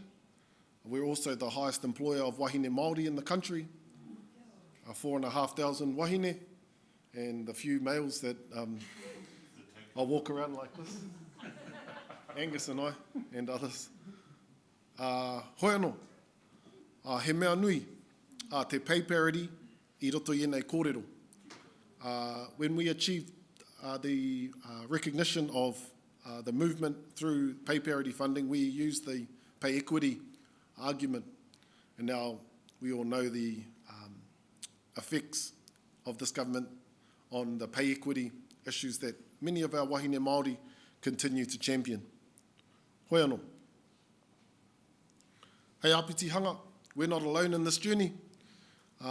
In 2020, we established a working forum alongside our teina, kura aiwi, kura kaupapa Māori, and the 3 wānanga, Aotearoa, Raukawa, and Awanuiarangi, to work on a concentrated strategy to support the families that enter into kohanga reo so they can continue on a successful pathway. I mentioned earlier the lack of spaces in each step of the continuum, but also there's lots of lessons that we can learn from one another. There's significant investment going into other parts of the education system that we would argue at times is misplaced, considering the successful outcomes that are being produced by kura kaupapa and kura aiwi. So if kohanga and kura are 3 times more likely for our tamariki to receive NCA level 2 or higher, how do iwi support our kaupapa so that it can continue to thrive? And does your strategy include kohanga and kura? How can we work together? Ka pai, over the next 3 years, anei a mātou aronga to hiki te taumata o te reo me te ako ki te wāhi e tika ana. Ki te manaaki I te intergenerational plan o te whare, kia marae tōna hanga. He kāhui pakeke, he manu pirere, we're 3rd generation graduates now coming into the movement. Probably the greatest challenge for the movement is keeping up with the pace of change.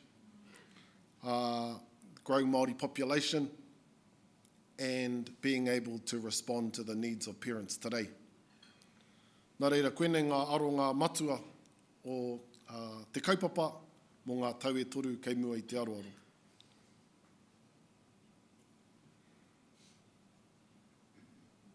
Pretty cool initiative that we do.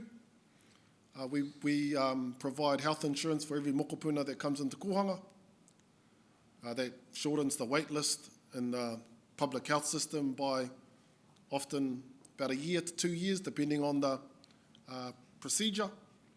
That looks after their taringa, their ihu, o rātou whatu, te kiri, ngā niho, and at $25 per child per year, it's a pretty good bang for buck.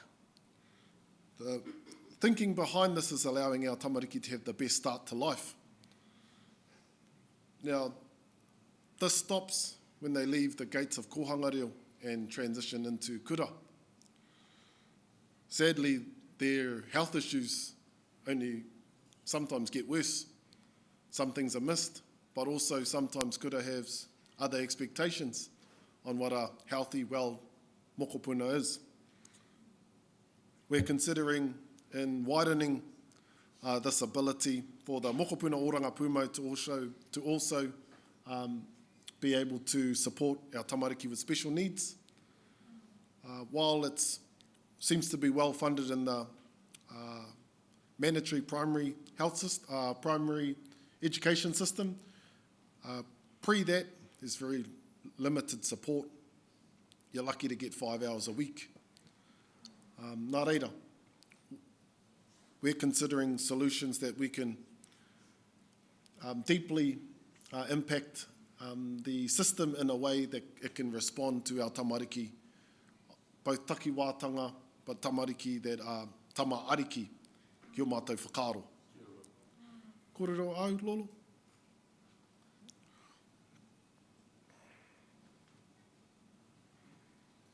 Nā reira, hei pātai whakamutunga. Iwa me te hawhi mano mokopuna i o mātai whare, that number will increase. We have a collective responsibility and collective aspirations to meet their needs and the needs of their whānau. We want to work with you. I want to give a shout out to the Data ILG. We came 2 months ago ki Rotorua. The Crown were trying to absorb us into their data program. And we were fortunate to have the expertise through the Data ILG to provide us with the advice, but also the backbone to be able to stand on our own 2 feet and push back on the nefarious contract that was being placed before us. So there are several examples of mahitahi e hua ai a he painga mō tātou. Nō reira, e mihi ana a kia koe kiri ki tō rahi i konei, o tira tātou e pai nei. Kōrero anō? Ka pai. Well, that's us. He pātai a koutou. I got a couple, Rani. Ka pai. Me he mea te kaumātahi pai hene ti o ngā mokopuna Māori te roto i te kohanga. Ko te inetanga, he waru te kaumā iwa pai hene ti i roto i te auraki. I roto i te kore rāne. I roto i te kore rāne. Ka mutu ko tā te iwi he mangāki te katoa. Kia ora. Ei. Tērā tuatai. Engari, ko te data set he mea nui kia mōhio ai te iwi, toko whia rātou mokopuna. Ei. Me he mea ko te pātai, kia noho te inihua mā te iwi hei utu, me mōhio te iwi, toko whia ngā mokopuna i te tuatai. Tērā. Ei, ko te āhuatanga, kaore te iwi e titiro ki ngā mokopuna koi anake. Ka titiro ki ngā mokopuna, ka titiro ki ngā taiohi, ka titiro ki ngā rangatahi, ka titiro ki ngā pakeke, ka titiro ki ngā kaumātua. Katoa. I roto i te peta o te tahua pūtea ki te reo. Heo no, e tino mihi ana ki a koutou, e tāia e mātou ngenei kōrero te whāriki ki mua i te NIC e whānui. Hei whakaarotanga ke manga iwi. Tā te mea he mea nui tēnei. Ana, koe rā te pai o Pegi e kukume nei i ngā taurau te ngākau, kia Henare mā, kia James mā, kia Witetau mā, kia Manu Bennett mā, kia John Rangihau mā. Ka mutu, there's nothing like Māori guilt-tripping into investment. So kia ora rā ki a koe Pegi. Heo no, kai te mohi o ki a lolo. Heo no, e mihi ana ki a koutou. Ko te pātai, hea nei te āhua o te mahitahi a te kohanga reo ki ngā iwi I tēnei rāne. Ka pai. Hei whakautu I te wahanga tuatahi, te nui puku o te iwi Māori kei te ao auraki. We totally support lifting outcomes for tamariki and mainstream. Yeah, absolutely. I won't say the place. It was in this region. Hoi anō, they had a 5% pass rate for tamariki Māori I te rakura. Now, that kura should be closed down. There shouldn't be kura producing those types of outcomes for our tamariki. Hoi anō. Tautokora wātu, that needs to be invested in a strategy to lift Māori outcomes in mainstream. Hoi anō he rereke, te wāhi ki te kohanga. Challenges are quite different. There are examples of the Trust and iwi working together on property. I roto I au I te tairāwhiti, there are 2 whare that are owned by Ngāti Porou. Ko te kaupapa I rā whare mō ngā mokopuna mō tētahi kōhanga reo. We're also working on another initiative that's in draft. Hoi anō, there's 150 homes going into te tairāwhiti ko Tūranga Tangata Rite. There's thinking to have a kohanga reo inside that papakainga.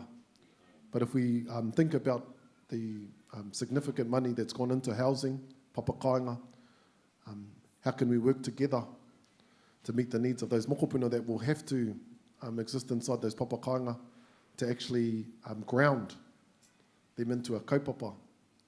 Ko tā tātou kaupapa he manaki I ngā tamariki, I ngā rangatahi, I ngā mātua, I ngā pakeke. Everybody has a role. Nā reira, koena etahi o ngā tauira.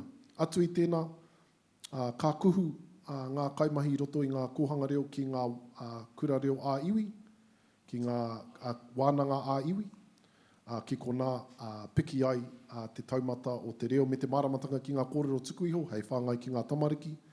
Ko te raru noa, that's not really coordinated in any material way. So at the facilitation, coordination point, we sometimes seem to be missing one another. E nui etahi atu. Ne. Kia rara, Rahui. Ko te wāhana hia hia nei te whai ake. Ko te wāhana ki te unuhia. Ina ka whakauru tātou ki roto I te wākai nā kua para te huarahi mā nā mokopuna I te kohana reo. Ko te manako, ka kore, e uru ki roto I aua mahira I te wākahaere ki te kura. So early intervention for us is very important. And if we get our tamariki's ears and eyes right from the get-go, then our babies aren't going to suffer in kura auraki, kura rumaki, kura aharane. But early intervention needs to happen in Naenei. Ko te raruke is we're providing this e kohana.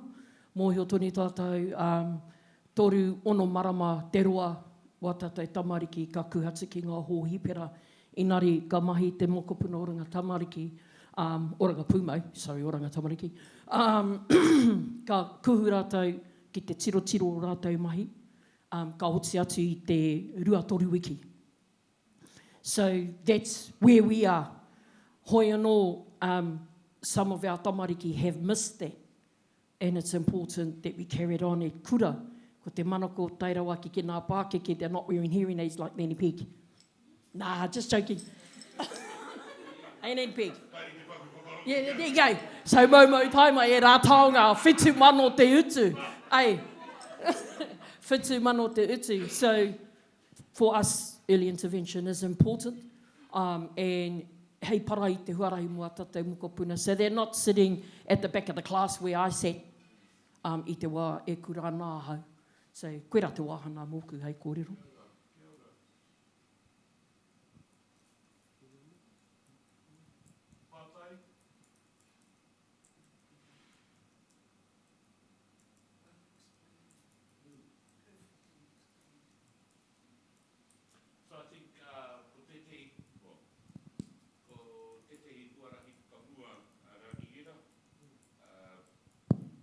Kia pēwhia tō tātou nohotahi, ki te whakarite-rite i tehi ripoata mo te forum whānui. Mō hio ana koe, ko te forum whaiake kei te hurai. Ko nei pia, kia tai mai tātou ki rato pōneke, ki waiwhetu ki whiarani, ka whakatakotongia he Pou Tangata kohanga reo ripoata ki mua tonu ki te forum whānui. Me ngā hia, me ngā tūmanako, mo te wāhanga ki ngā tātou tamariki.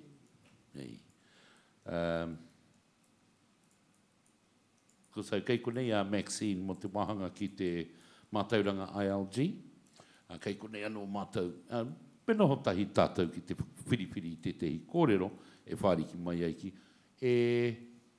Someone can correct me, e waru tekau mā toru ngā iwi. Kei roto i te Iwi Cheers Forum. E te iwi kaore i roto. He mana motu hake to e te hi lolo, te rā pito o te whenua. Ka mutu. He no, i ngā kaupapa e horapa nei i te motu. Nō reira, pena ka tae e tātou te tehi ripoata, me o tātou tūmanako, te whāriki mai rā, nā ko te pai ngā tūtera. Yeah.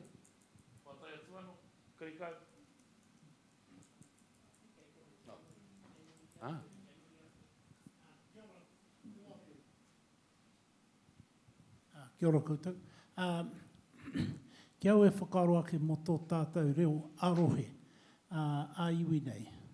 Koe rā te hehe au ki te pātai atu ahakoa ko koutou, ko te kohanga reo, ko te kura a iwi, ko te auraki rānei. Te rahinga o ngā pūtea i whakapau te kāwana i tēnei watonu mo tō tātou reo. Have we done a rangahau?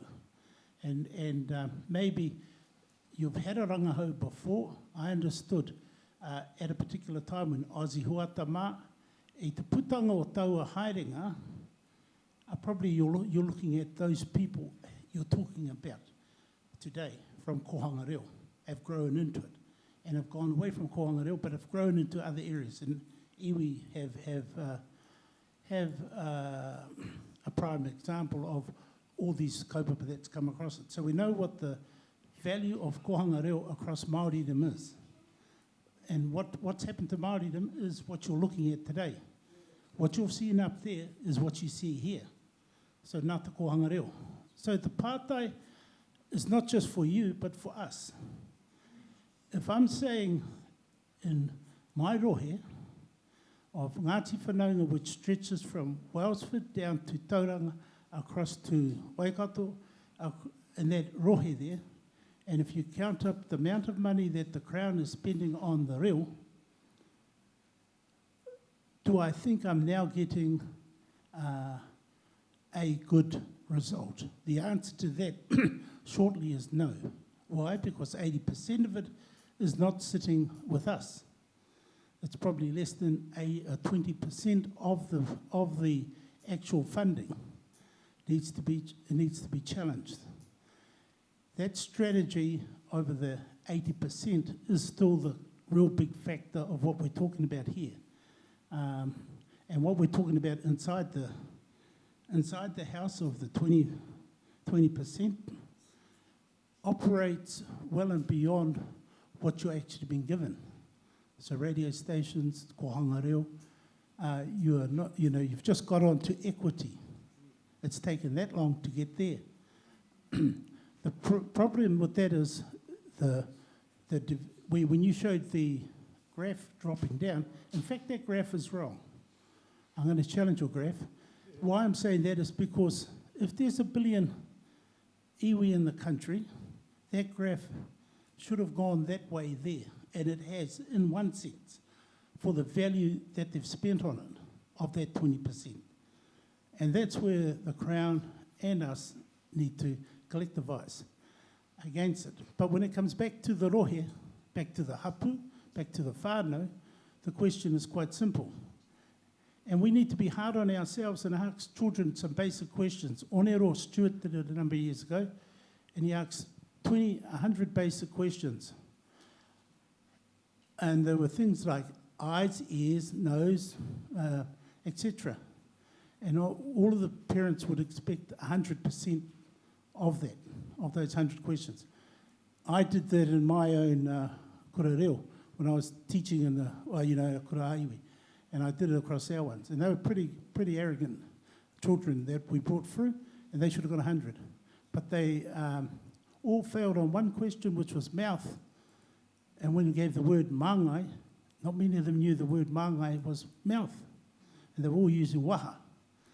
So we're going to challenge ourselves that we didn't have enough vocabulary amongst ourselves. And these are some of our students. So these are some of the examples of what we've spent on our te reo from there to 13 years. And that's inside our own framework. So the parents and the whānau have now grown with a real strong attitude towards the development of te reo. So I'm just saying, when we watch this graph that needs to be up there, we need to have everyone growing that waka, and that line needs to be about those people that you had at the beginning, are those collectives across all those agencies. Wānanga Aotearoa did a basic reo course, 25,000 for Te Ara Reo. That should have been kohanga reo, doing that 25,000. And if you did that calculations with rongo wetere, they're going to throw them in jail for that. And then they changed the platform and said only 500 students could get, adults could get taught. So those are the examples. So tēnei ka mihi atu kia koutou. Grad, I'm glad you're here in front of us. And I'm glad that Pou Tangata's allowed us to be able to get down to meeting with you today. So tēnā koutou. Whakarongo ki te I ngā kanohi o rātou mā. But we need to keep you at the next table, at the next Pou Tangata, alongside our kura aiwi. And we need to see all of those strategies there.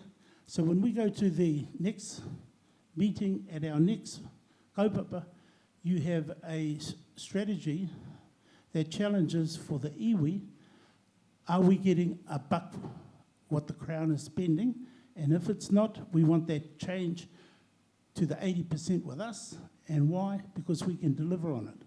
And that's really the question. But I don't think we're organising that yet. So we need to pull that together. But tēnei koutou, tēnā koutou. Kia ora. Just to speak on Māori language revitalisation strategy, e toru ngā aronga matua, we focus on the tukuihotanga part. The exact same number of Māori language speakers at the time, of fluent speakers, at the time of when the strategy started is the number we have today. That's a reflection on the investment. Largely the investment's gone into Pou 1 and 2. Aotearoatanga and kia mā hora hora.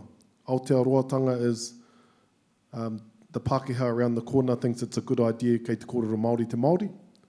And kia mā hora hora is 1 million speakers. At what level and at what fluency? Waikahua, Waikamohio.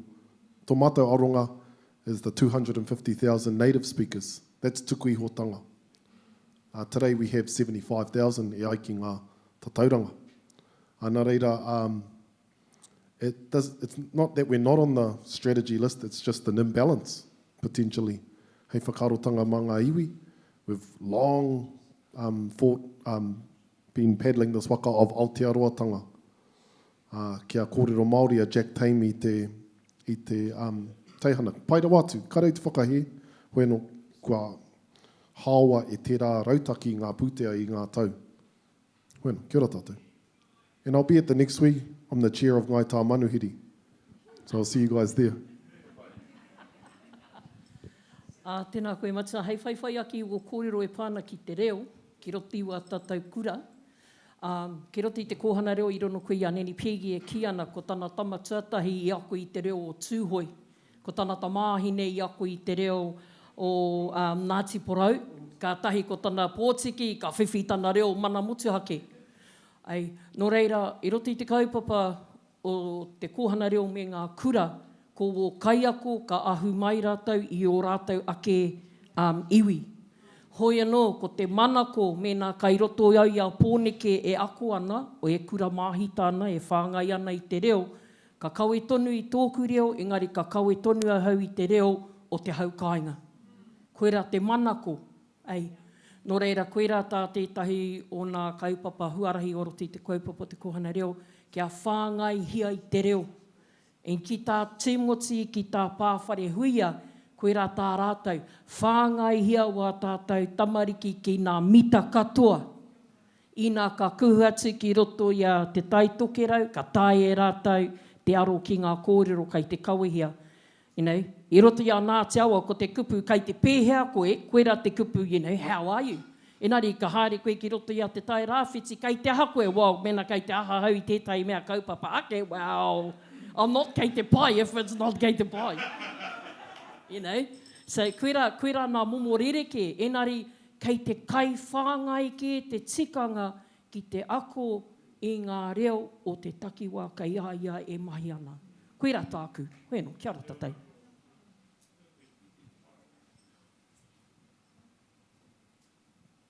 Tēnā tātou.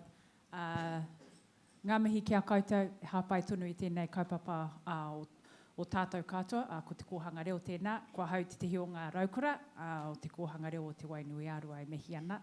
I just wanted to get up and haven't consulted with my team, but just to offer our tautoko for the report that Rahui's asked about, that we would be happy to work with you on the data to Rahui's question, so we can help identify where all of our tamariki are for our iwi. So we'll come in. I'm looking at my team to say we will come in and help with the data component to the report.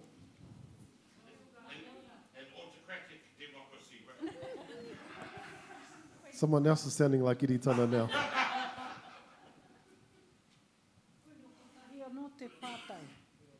Kotahi anō te pātai, e tautoko atu ana, kotahi anō te reo, engari e hiara ngā mita. O tēnā iwi, me tēnā iwi. Mena ka mau, he mokopuna kotahi i ngā mita katoa, ka pēhea tōna mohio, te āhuatango o tēnei mea, e karangahi ana i te rānei, he mana whenua. Ko ia wena ke ko ngā mea, e raru ana, we tahi o wā tātou moko puna, e mau ana i te reo, e riri ana, we tahi o ngā mana whenua, mo tō rātou maia ki te tū, i roto i we tahi o ngā kaupapa. Hoi no, hei hakaro, no heo ke tēnā mō tātou, he kore ngaro, a tātou neina, e rapu ana tātou i te tahi rua, te tahi huarahi anga mua atu, ko we tahi o tātou ka kitea ngā poro tutuki tanga ki. Hoi no, pātai no heo. Ka wai nei, tērā. Ko tāku e mea tāna, mēnā he kupu tā tōrohe kai te kawe o te kaupapa o te rā, tēnā whāngai hia taua kupura. Ai, kau e waiho ki tā te kupu e ki ana ko te waha. Ai, e ai ki tāna he māngai. You know, mō mātau o roto i a mātātua, ko te māngai he tanata, rono nui he tanata kai te kawe i ngā kaupapa o tāna ake mea. Hoi anō, koe rā tāku, whāngai hia nā kupu tika o te haukainga. Ai, whāngai hia nā kupu tika o te haukainga. Atu anō i ngā kupu kai te kawi hei i te moti whānui. Koe rā tāku. Ko tāku whakautu kia neire. Ko tāti ko hangareo, ko tāti kura kaupapa, ko tāti kura aiwi, he whakareo i te tamaiti. Ko tāte iwi, he whakamita i te tamaiti. Hei. Yeah. No. Well, you know, I kura mahi tau i rākaumanga i mo te ewhia nei tau. Ka mutu, nā runga i te flash o e te hi kōrero ana kua haramai te tahi āhua o roto ngā puhi. Kua kāngangaro i roto o Waikato. Kua ahane, i runga I te ahuatanga o te haere I te manu kōrero, flash nei tēnā kōrero, kua atawhaingia he reo mōku. No reira, ko tā te kohanga reo, ko tā te kura, e whakareo I te tamaiti, ko tā te iwi, he whakamita. Heo no,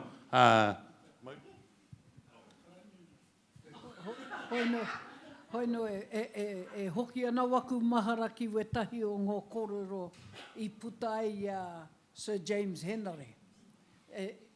I roto I te reo, e kōrero ana, e tae te kata. Engari mena e huri atu ana I te reo, ki roto I te reo tāhai whenua nei, e kore tae te kata. Pena I te kōrero a Sir James kororo atu ke ana ia ki tana hapu o Ngāti Hine. E ko tāna. E Ngāti Hine, kia kaha koutou te kai wā koutou kai. Kia reka. Engari e Ngāti Hine, kaua e tuku I wō niho hei keri I tō poka. Ngā kororo pēnā, kia kaua e ngaro I roto I a tātou.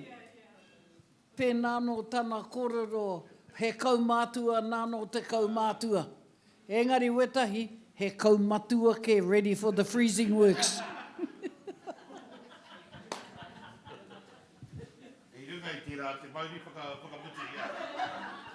Hoi no, wene no te whakakapi I tēnei wāhanga me te mihi kia koutou. Ātāhu ana te whakatakato o nā pātai. Kus me pēhea hoki e whakahei we rā pātai. Ko eti mea mai ka ki kao. Hoi no, ko te wāhi ki au he whakaro ake ki tētahi waiata, ko tiro tērā. E pēnei ana te rā waiata. Tiro ki taku tau. Kai hea rā.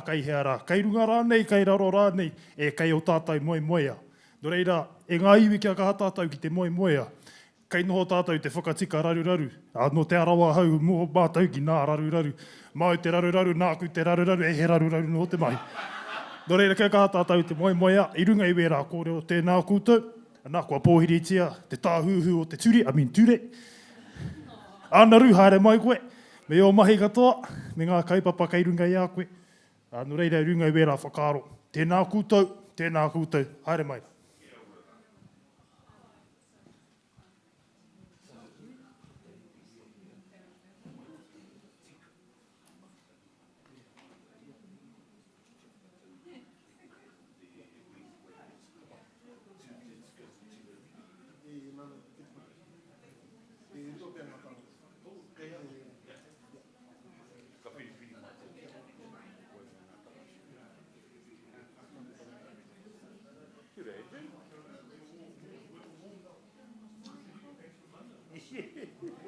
Yes, we see you, boss.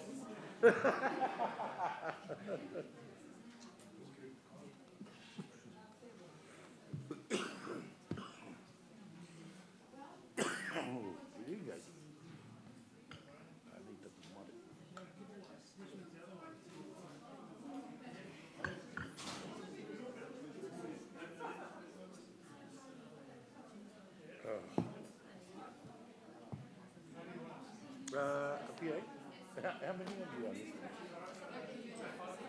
Oh, you're not from yeah. So you can start from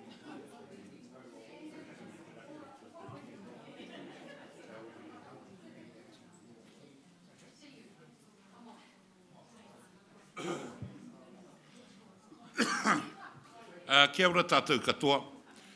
Ia rā niera e whakararuraru ana I a koutou.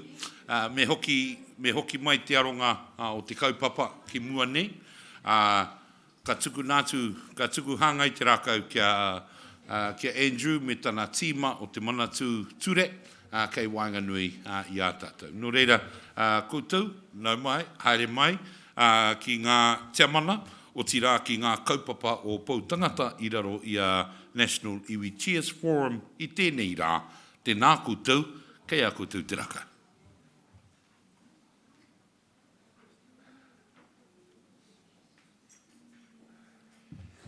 Tēnā koe rahui, e nā mana, e nā reo, e nā rangatanga maha, e nā waka, e reo rangatira maha, kua whakaroi ka mai nei, tēnā koutou ki ora tātou katoa. Whai ata pai tawhiti, kia whakatata mai rā e He ko te pai tata whakamaua ki a tina. E tā waka o te ture, e haere ana koe ki hia. Haere koe ki tua, haere koe ki waho, haere koe ki te rangi e tūnei. Tihei mauri ora ki te whaiao, tihei mauri ora ki te o marama. Whanno whanna haramai te toki, humi e hui e tai iki e. Kia ora koutou, ko Andrew Kibblewhite tōku ingoa, ko tōku tūranga, ko te pou whakarai mo te tāhu o te ture. Thank you everybody for having us here to the Pou Tangata Day. I have a big team with me here today. Two of my deputy secretaries, Caroline Graney and Victoria Davey. I have Amanda from the Centre for the Prevention of Family Violence and Sexual Violence. And I have Kim and Jess on the table over the back there. Kim, for her sins, is supporting the ministry in its work in the treaty references space. And Jess works in my office and keeps me on the straight and narrow. So, look, thank you for the opportunity to come and spend some time. We have a little presentation that kind of sets out a little bit how the Ministry of Justice sees the issues in this space, and then a little bit how the Centre for the Prevention of Family Violence and Sexual Violence sees some issues. I think that's not that long a presentation, sort of 7 or 8 slides, and then we can hopefully have a corridor that will go where it will, and we can have the conversation. There is an elephant in the room, I think, and that's the treaty references work, where the Ministry of Justice, we support the government in the treaty references work. That's clearly a point of contention. At the moment, the Prime Minister has received a letter from iwi chairs. Some of you here will have been part of that process. I think a letter is going to be coming back, though I don't think it's emerged from the beehive at this point. It's probably not the forum to have a discussion about all the different treaty references that are there, but to the extent you want to talk about that, we're happy to have that conversation as much as we can at this point, as we are about any of the other things that we're doing in the justice space. So I thought I'd name that up front. As we're talking about the elephant, Andrew, just a couple of things for you to consider when it gets to question time is what was the MOJ's consultation process with the treaty partner, firstly, and secondly, are we allowed to know what the MOJ's advice to the cabinet table was? You can know that. It's visible in our regulatory impact statement, which I think now has been released into the public domain. So you can see that, and between myself, Caroline, and Kim, we will be able to set out some of that. Our advice on consultation was not that we would end up with a consultation like we have had, and we pointed out a number of the shortcomings, and that's also clear in our advice, which is in the public domain at this stage. So look, I appreciate there's some contention in that space, and there's probably only so far we can take that today. But I'm happy to talk we can take the conversation, wherever I'm equipped to take it in the conversation whilst we're here. So I thought what I would do, and if I'll see what buttons I push. You should have a clicker there. Is this the clicker? There you go. So the reason I've put reducing disproportionality of Māori in the criminal justice system on a front slide here is that's how we have articulated the particular outcome we have in the Ministry of Justice. In this space, when we think about what's our big job in the Ministry of Justice, it's increasing people's trust in the law. And we've identified some of the key things we need to move to increase people's trust in the law. And one of them, well, we are having our challenges, Dame Nader, but one of the ways that we've identified that's causing distrust in the law is the disproportionate impact on Māori of the justice system.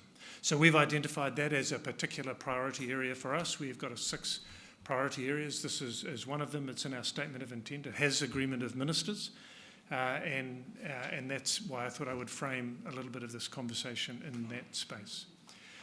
So what does that mean? I have a few slides, but it's recognising, and I'll come to the next slides which demonstrate this a bit more, that as you compare the proportion of Māori in the population with the experience that Māori have as they go through the criminal justice system, and Māori have a more negative experience than the rest of New Zealand does. That won't be new to anybody here. It probably also won't be new to anybody here that wahine Māori suffer disproportionately worse than tāne Māori do in this space, and that there's a particular issue that we are putting attention to as well with rangatahi Māori as well.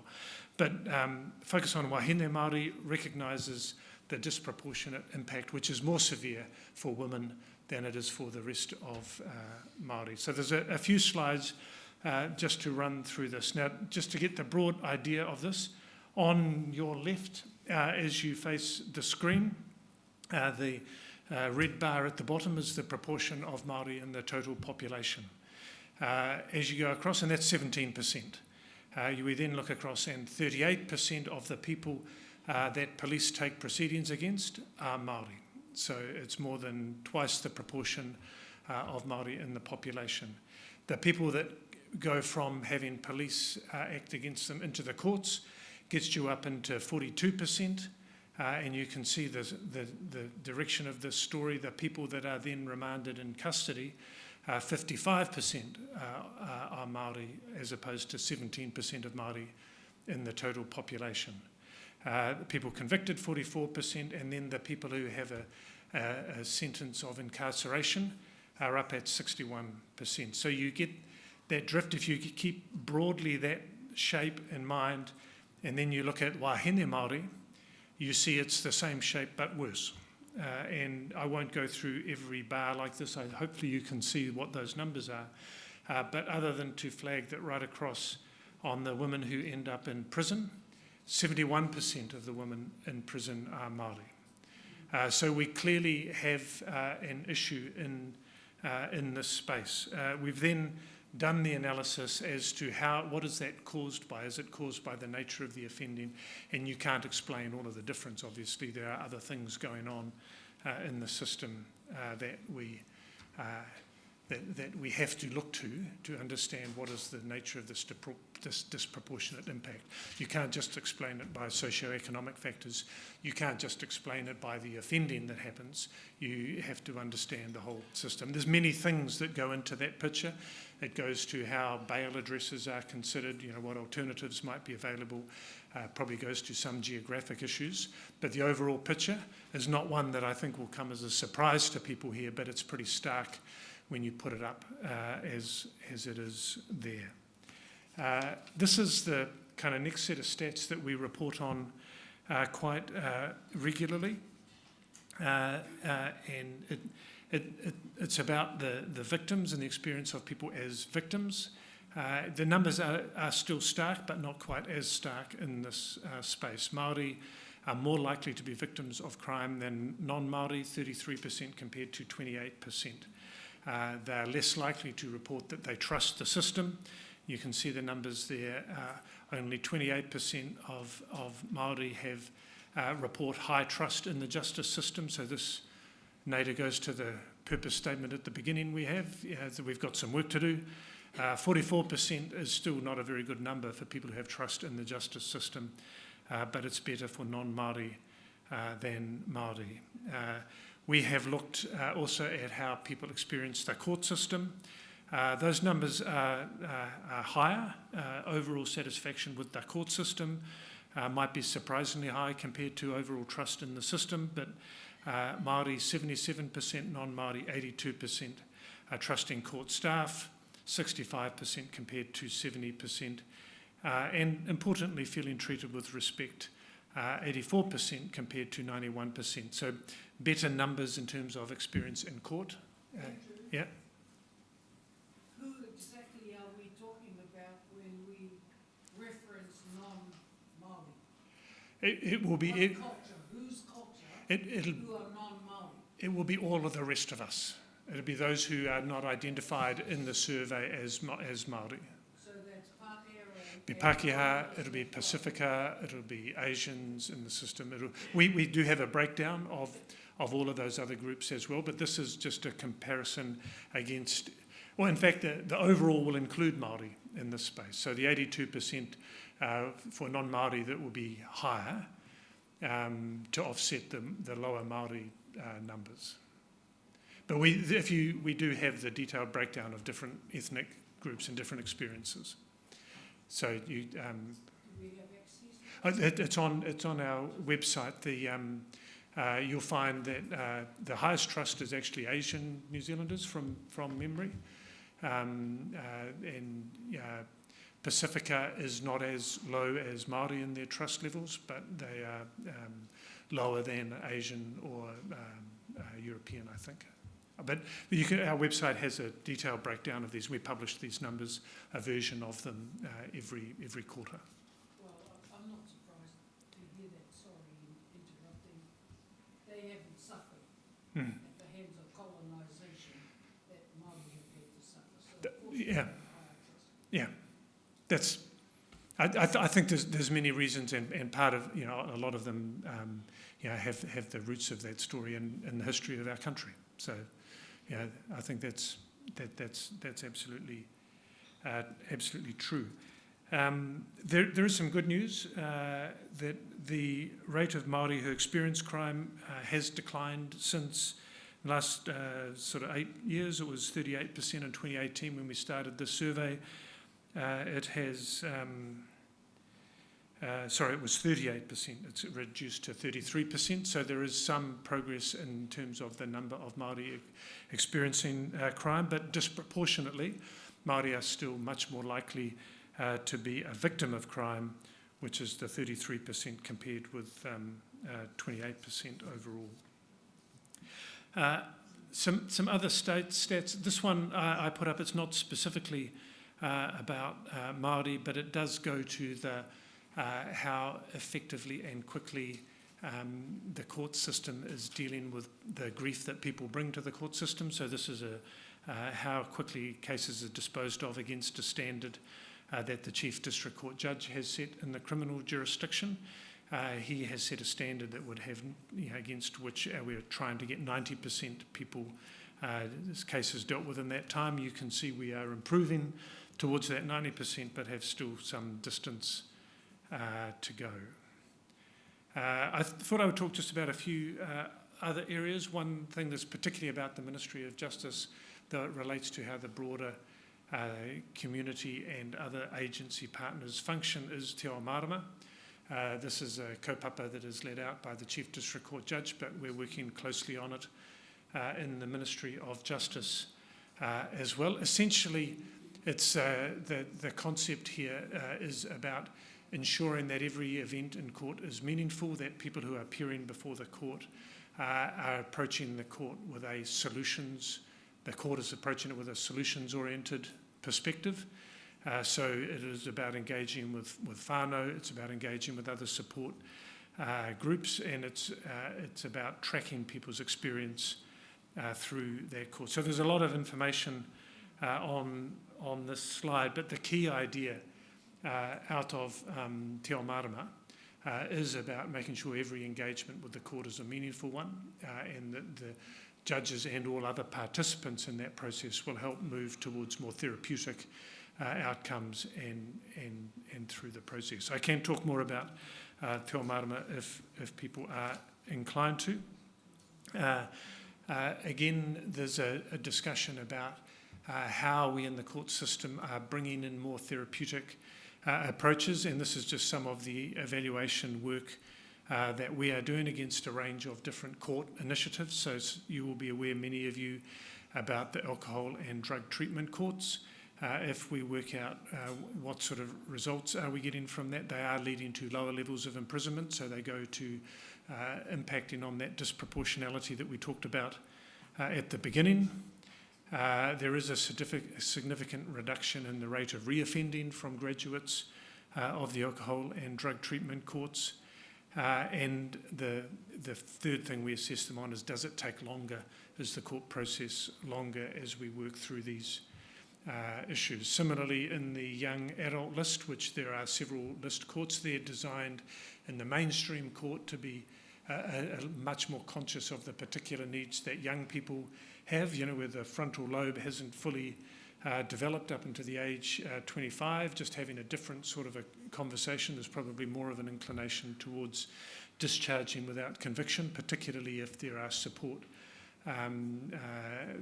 interventions in place.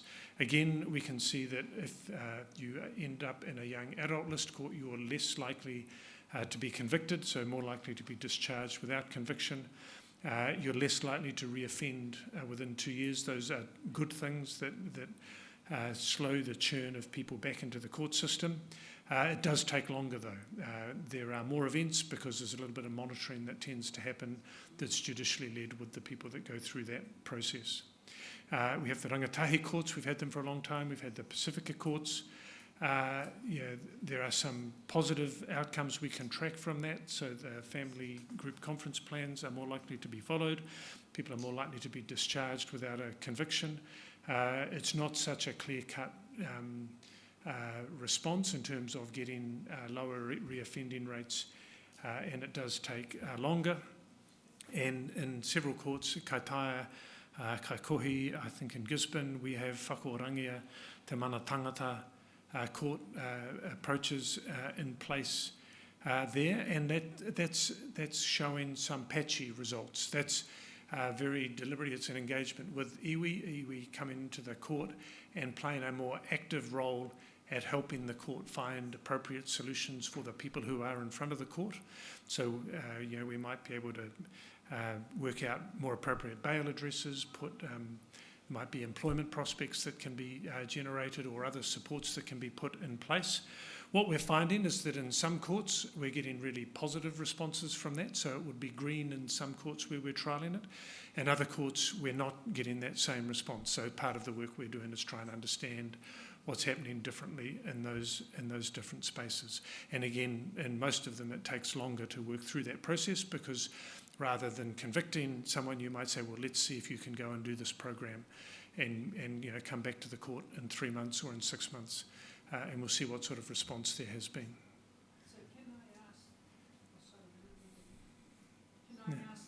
with regards to the FGCs, are they still FGCs because there was an introduction of whānau group conferences rather than the family group conference?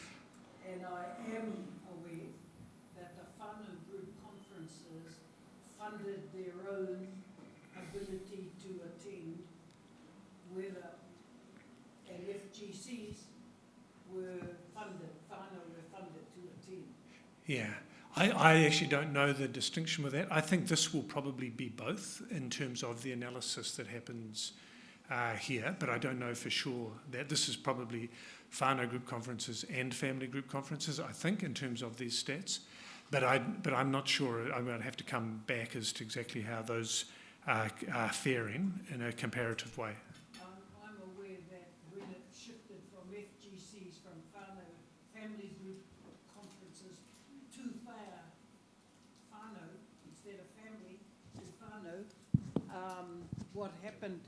what happened was whānau couldn't afford to actually attend the group conferences, and so it was almost automatic, because the whānau wasn't there. It was going to lead to a prison term. That's number one. Number two, Koti Rangatahi and Pacifica courts. Why are they combined? A fair question. There are 7 or more Pacificas. Yeah. There's only one Māori in this country, even though we've got heaps of tribes. Yeah. And I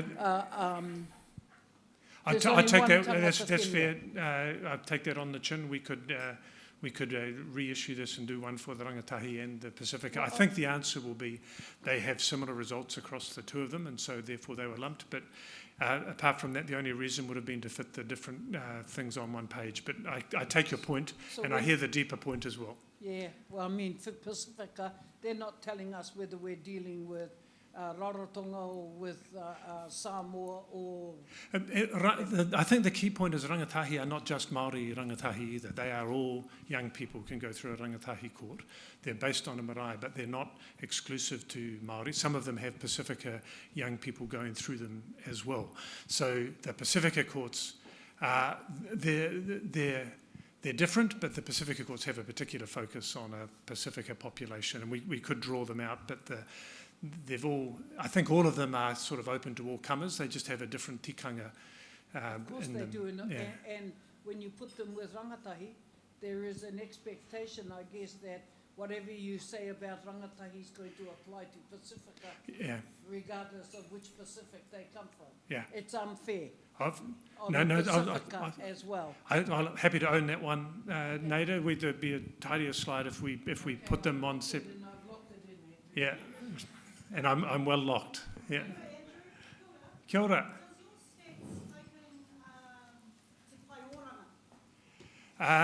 Not at no, because if they go through Te Pauranga, they won't make it this far.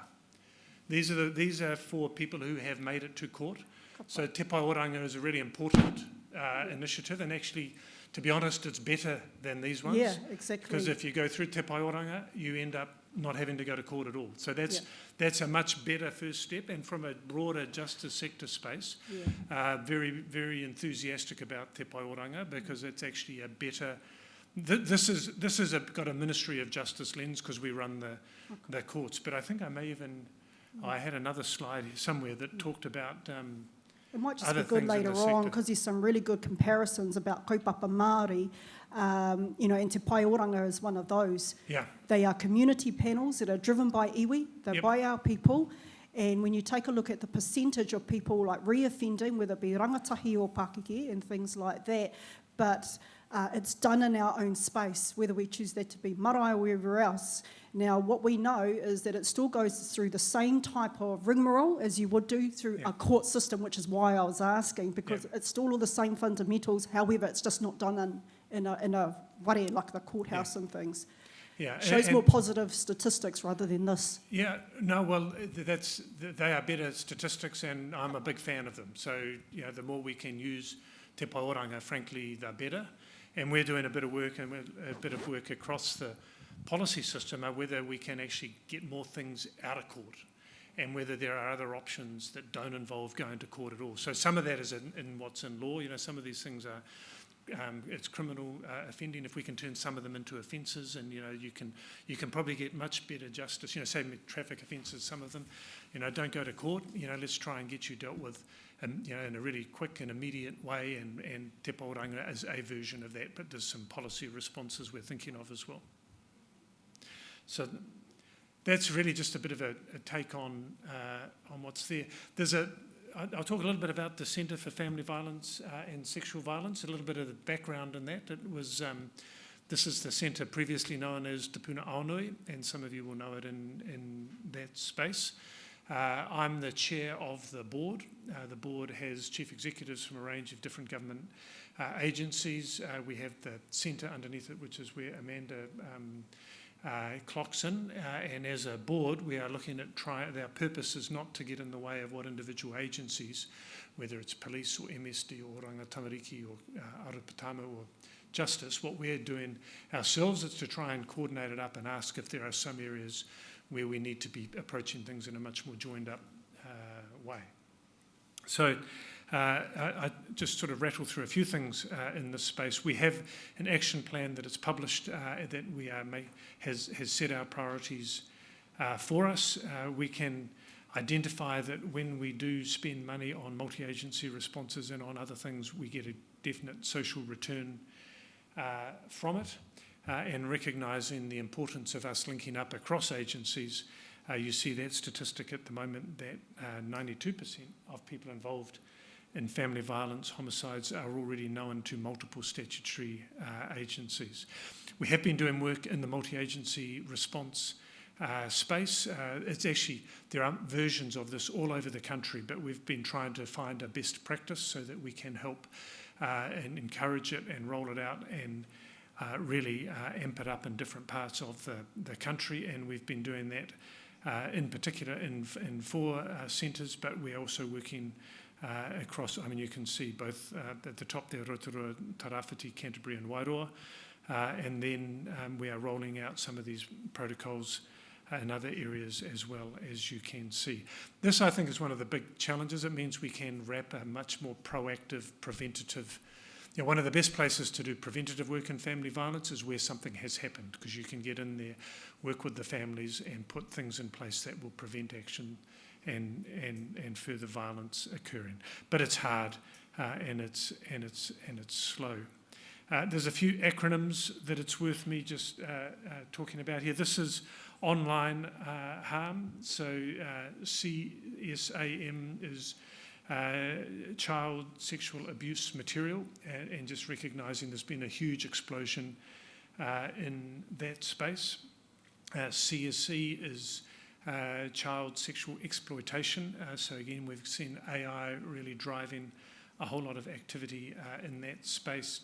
And over on the right-hand side, where there's about 5% of New Zealand adults experiencing IBSA, that's internet-based sexual abuse. So that's revenge porn and those sorts of things. Essentially what this page is flagging is that there is just a huge explosion in online harm. And it's, Amakuru will be able to speak more assuredly to this than I can, but we're actually in a world here where there's a tsunami of this stuff coming at us on the internet. The centre has worked with Te Ora o Te Whānau which is a Pou Tangata initiative, I think, to try and help strengthen the space, but it's an ongoing area of work. As a board, we've spent some time recently focusing on that stuff in particular. We can talk a little bit more about that, and Amanda will be able to support me in that discussion. It's really hard to sit here and hear that, and I agree with you. I don't disagree with you at all, Andrew. But when we're talking about online harm and the increase of it and the impact of it, and we sit here and watch a top cop get only 9 months home detention for that very behaviour. How the hell are we supposed to take that? And I I can't actually comment on that one. Yeah, go on, you can. Yeah, I'll let that reflection hang in the air for a minute. Well, it's just not fair, eh? We're asked, we're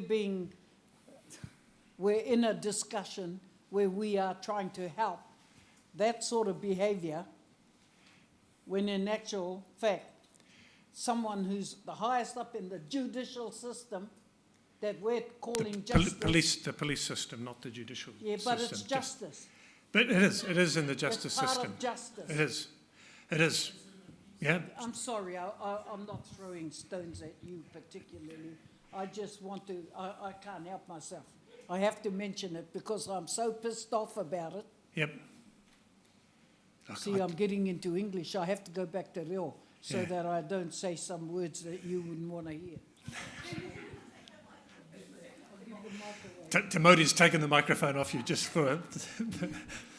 I think the key point under that I can comment on is actually just to recognise the significance of this as an area of harm. And it's growing, and it's actually growing at an exponential rate. And it's one area where, for all the good that artificial intelligence can do, I think it can do just really deep and impactful harm in this space.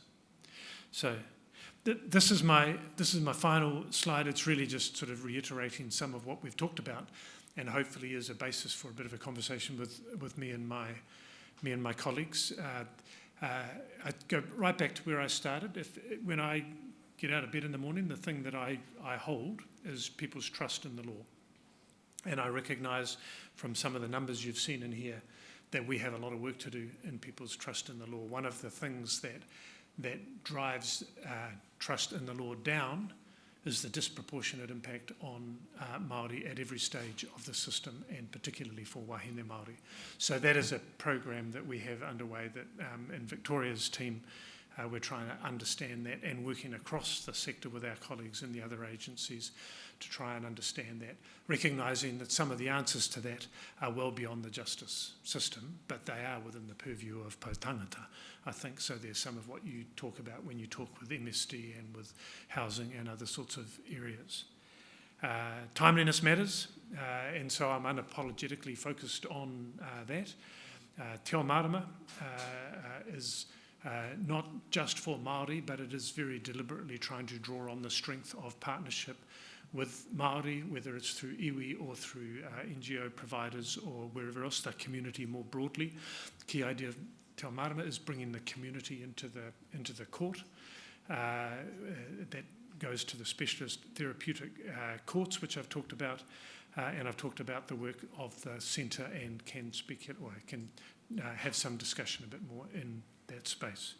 So on that, I'll go and join my colleagues on the panel over there, and very happy to take questions on any subject that Pou Tangata wants to talk about. Kia ora. Just a quick question around Inaia Tonu nei and whether there was an update on that. Kia ora, Te Mauri. So Inaia Tonu nei, for probably everyone here knows what it is, but I'll just reiterate in case not, was a group formed out of the Hui Māori that happened in Rotorua back in 2019. And there was a report came out of that talked about lots of issues to be worked on, and we had an engagement between the Justice Sector Leadership Board and Inaia Tonu nei over the next few years about how to carry that forward. That connection at that level has dissipated, I think. Inaia Tonu nei still functions, they're still working, we still have a connection with them in the Ministry of Justice, but it's not a connection that, the individuals all have connections, but it's Inaia Tonu nei, I think, is doing work with us and doing work with Oranga Tamariki, but I don't think they're having a connection with police or corrections. So the Mana Orite agreement is not with the justice sector anymore? That agreement still stands there as a backdrop, but police have an agreement with their own, as does corrections, I think. We are still we are doing some work with one of the topics I discussed earlier about whether we can actually do some policy change that might mean fewer minor offences end up in court, is a piece of work we're doing with Inaia Tonu nei.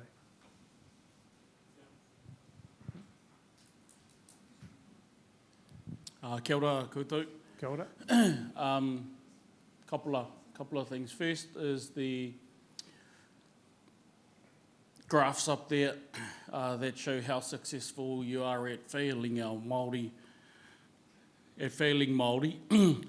there is probably somewhere in your data that a graph can be put up or should be put up, especially in kaupapa like these, that show community-led or Māori-led or iwi-partnered kaupapa that are succeeding. Because I look at the and Kiri Kōwhai's got some things around the data sets, but I look at those numbers there and actually draw blame instead of trying to find a solution. And the blame is on you. It's so hard to partner up in that type of āhua. And so probably just a flip of that āhua to say, pai oranga was asked for today, and no, there's nothing up there about that. But your words say that it's a pretty successful thing. I would rather those pai oranga be the numbers that are up there. Te ao Marama has a broader picture, and I operate one of the Te ao Marama sites out of Waikato. Has a broader picture, but constrained by those stats up there, and the way that the stats are being thing. Because one question is the Te ao Marama data the same question as the as the Paioranga. Is the Te Marama data being reflected in those numbers there? Yeah, look, I hear your general comment about failure in the justice system, and I'm not trying to shy away from that. And I'm the Secretary for Justice, so I can't shy away from having a part in that ongoing failure. So, you know, fair enough. I hear you on that. This is a bit of a Ministry of Justice focused thing. Well, the only reason I didn't put Te Paioranga up there is because I'm coming from the things that I have more direct influence in, and that's Ministry of Justice, which, yes, we're interested in the broader sector, but we're particularly focused on some of the things that are based out of the court system. Yeah, I reflect on her worship's comments over there around, it may not be police, correction, blah, blah, justice, but I think that's part of the problem. Oh, no. Is the siloed approach to this, because, I mean, if there's a pātai to iwi about how we can do this, then the pātai is more broader than how can we do this with this little ammonia toothpick in this whole... and Te Marama is absolutely a kaupapa that goes broader than just the court system and the Ministry of Justice. And we are doing absolutely work on Te Marama and a number of those other courts that we had up there. They are a component, the young adult list is a component of Te Marama. Those other therapeutic courts are all part of the overall Te Marama workload. So I'll push back a little bit. I think we are trying hard to Te Marama is there. It is intended to be community-based. We are putting a lot of effort into understanding how it's working and where it's been successful, and it's the whakorangia tangata is very deliberate about working directly with iwi in that space. So we've got that up there. So I think some of your criticism is very fair. Some, I think you're missing some of what I was talking about, which is in that whakorangia space. It's absolutely a kaupapa Māori iwi-led initiative, and we're trying to understand how it works. And the story there is some of them are working really well, some of them not so much. So our responsibility is to get alongside those partners and work out what's the secrets of success and what isn't. Andrew, sorry, I think, and there's another pushback, but I think you're reinforcing a point that I'm trying to make around whakarongo, titiro, kōrero, whakamahi. That's probably just a little framework that says, if you're asking us, whakarongo, titiro, there's some things that are going to be bespoke to all of our ways of operating, but we can't be bespoke to you. No, I mihi to that. We have to work out how we can best work together. Tēnā tātou, hiuri tēnei nō Ngāti Whakau e me Ngāti Tūwharetō, ko Victoria David tōku ingoa.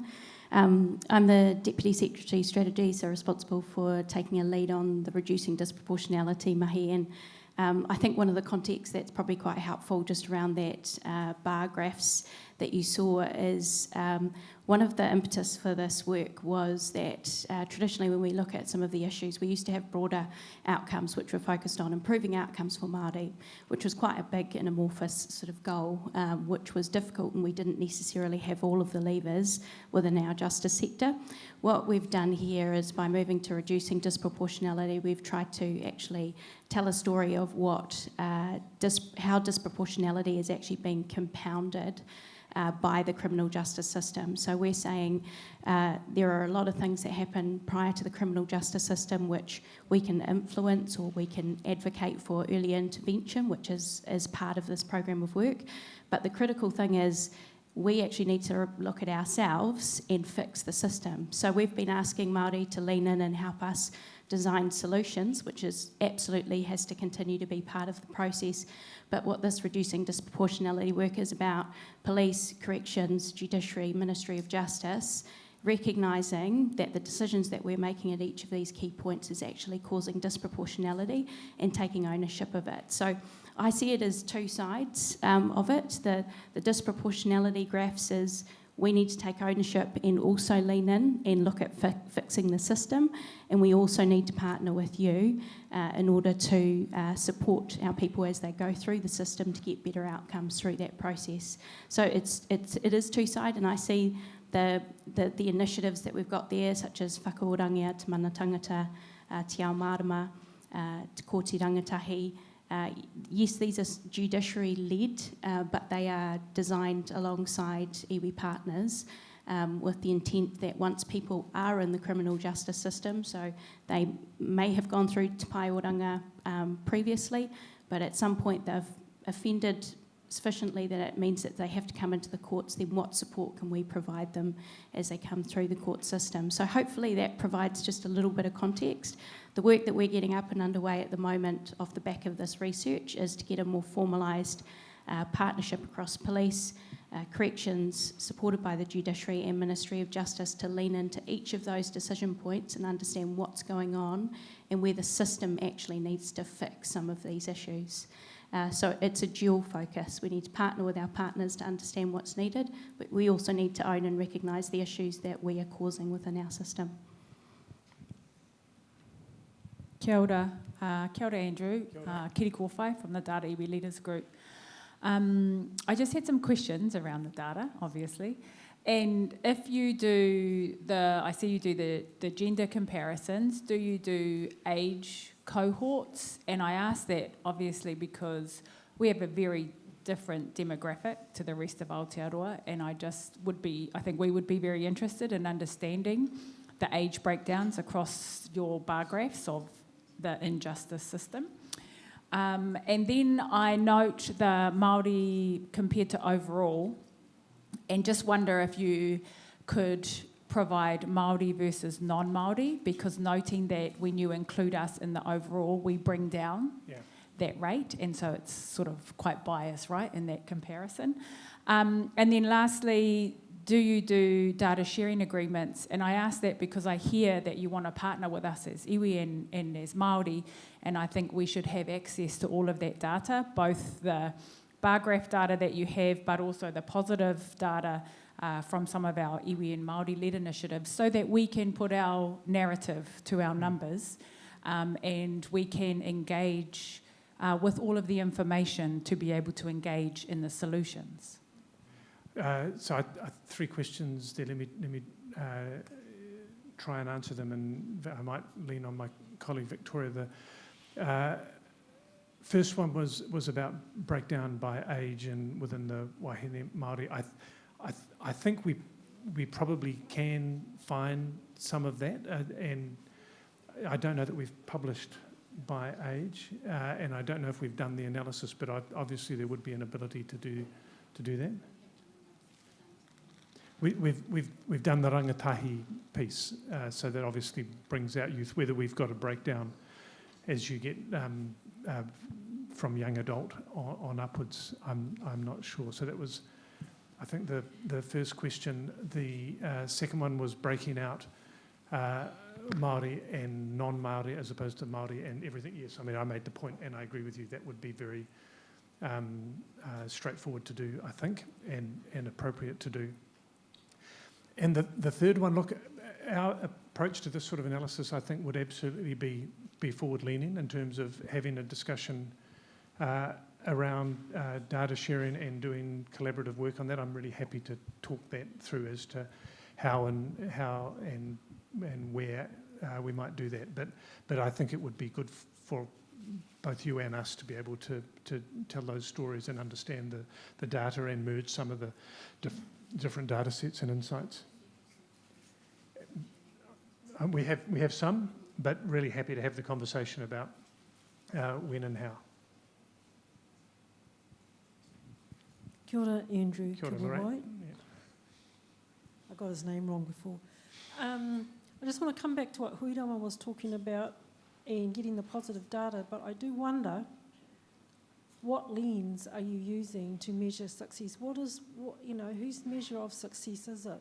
Because ours is quite different to yours.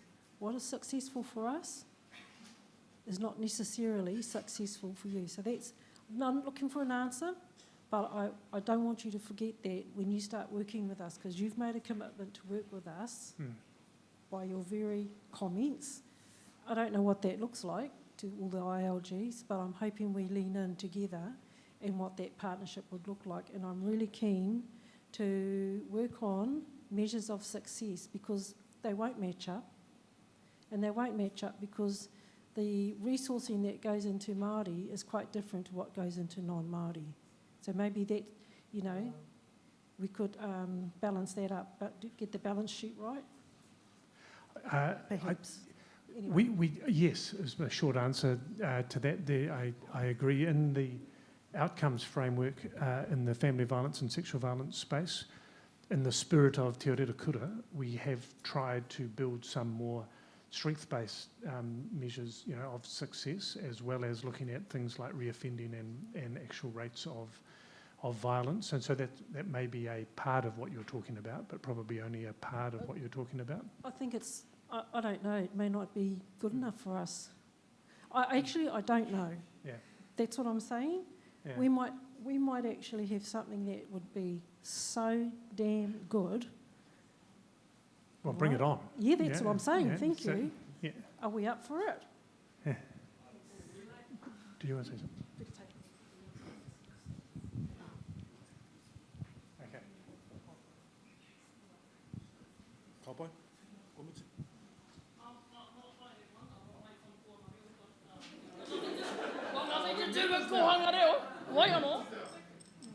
You know, I hope for my niece and my nephew, that's probably one of those statistic figures that is in there. But for me, I want to ask the question is, in your fellas' evaluations, have you found what triggers our really sad about women in there, but even our men, ahakoa ko wai, is what are the triggers that's causing them to reoccur, and how are we putting that back to our iwi to help our people survive? Because I see the stats, but what are the main triggers that are triggering our people to go back, go through those gates, miss the pou or whatever over here, and still end up in the 71% and the 61%? Have you fellas found a reoccurring thing that happens all the time, and how can we as iwi or whānau change that? That's a big question, eh? So I would acknowledge the comment I think Dame Nader made early on, that some of this starts deep back in history. Yeah, so some of it does, and you can go back through various forms of disenfranchisement over history. So that then, that in itself has its own whakapapa, but then you can also, I think, look to poverty and housing and some of those broader systems. Quite a lot of what brings people into the justice system are crimes of poverty, you know, shoplifting and some of those sorts of things. Even not having a driver's license can be a crime of poverty, and you know, it's just something that someone wasn't able to afford to go and do. We did some work with Anaya Tonunei that demonstrated that leads you into the criminal justice system.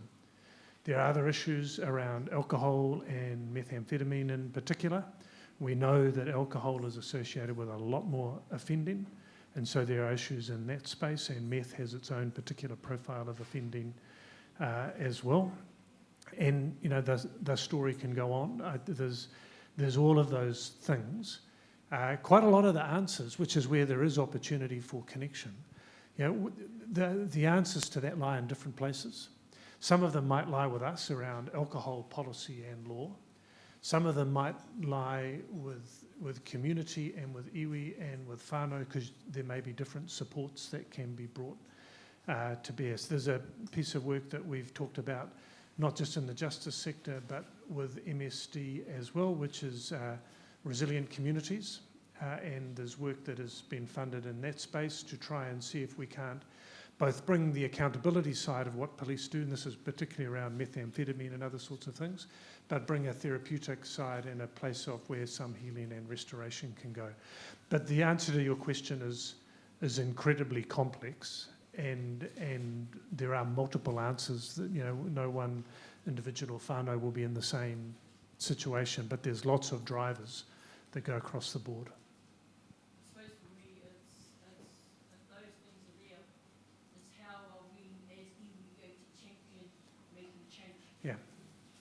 How are we going to champion making change if we're going to let those things and we're going to whakawhai them underneath the opa and not stand up and make change?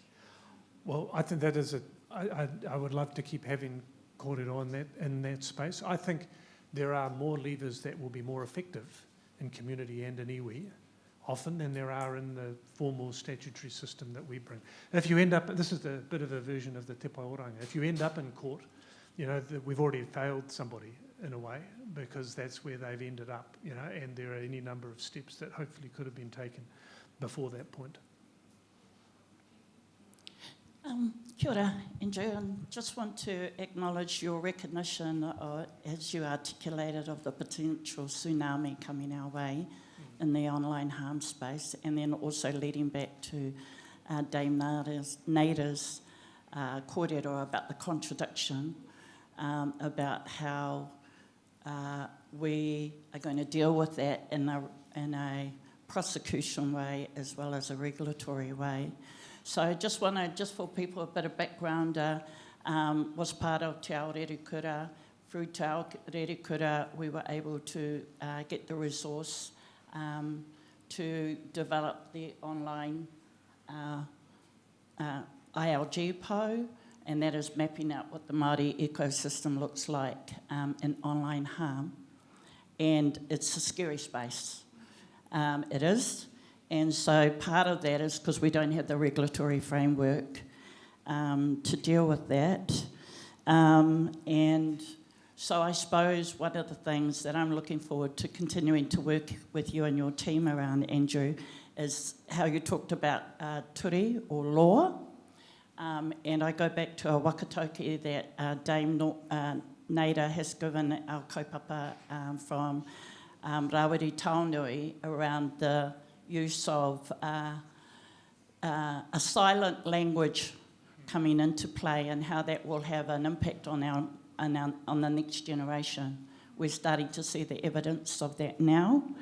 And so part of our whakaaro that we're going to lean into is law, L-O-R-E. And so part of the conversation today about measuring the statistics and the perception of how you tell that story is recognition of not just LAW, but law, L-O-R-E. And I, from my perspective in the early phases of looking at this, is how we're going to have to use those tikanga, those tools to educate our community how to be safe and how to practice good behaviour online, because that's the biggest challenge as well. So just want to mihi to you and your team, because I'm looking forward to continuing to work with you on this, Mahi. Kia ora. Kia ora, Amakura. I just want to, you wouldn't be probably not aware of it, Andrew, but based on our kōrero earlier, with regards to iwi relationships with the Crown. The Crown right now, with this government that we have, is looking to empowering PSGEs that they themselves have established on the inside of iwi to actually ensure they fragmentate iwi. Because the PSGEs are now not, well, they're looking to ensuring that the Māori Land Court does have no jurisdiction over the PSGEs that the Crown have created. So when we talk about iwi, it depends how many PSGE there are in that one iwi, and I can tell you Ngāti Whātua has got 5. So it's a good example in terms of how to discredit the iwi and look to PSGEs. So in terms of tō pātai, e kore tae te iwi, mena ko ti hore ngia katoa e te krauna. wā tātou iwi. So you may not be aware of that, but that's what's happening at the moment in terms of the Māori land courts. Okay, You gotta take the PSGE to challenge the PSGE. You have to go to the High Court, where a lot of people can't afford to go anyway. Okay, I'll... So you can look into that. I'll have a think. That We is can a go and fact. follow up in that space.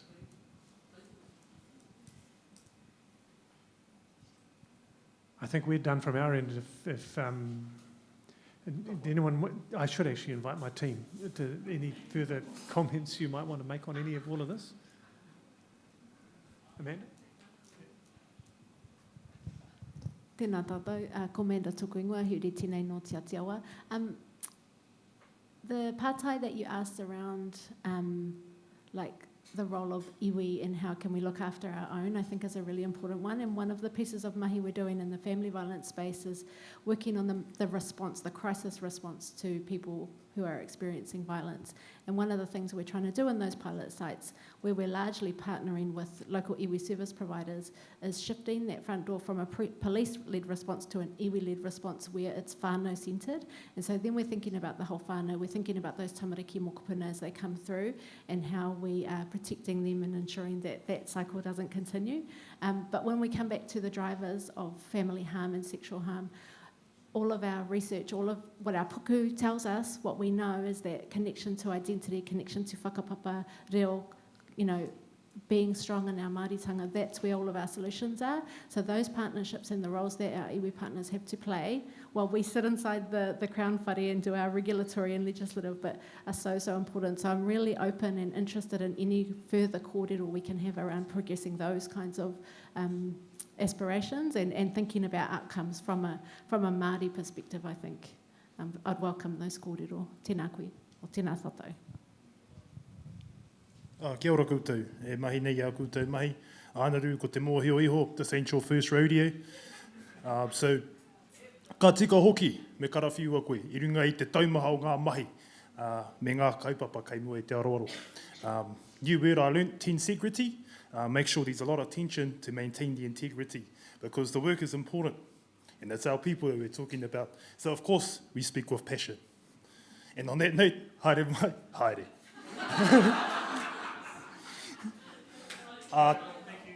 Tēnā koutou. Hoi nō koe nei te tono ake ki a koe Russell, Aotearoa tā koutou tira.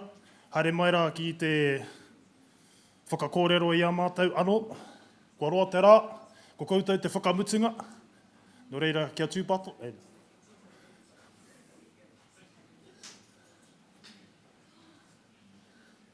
He tūru mā koutou, whakamahi ana mics.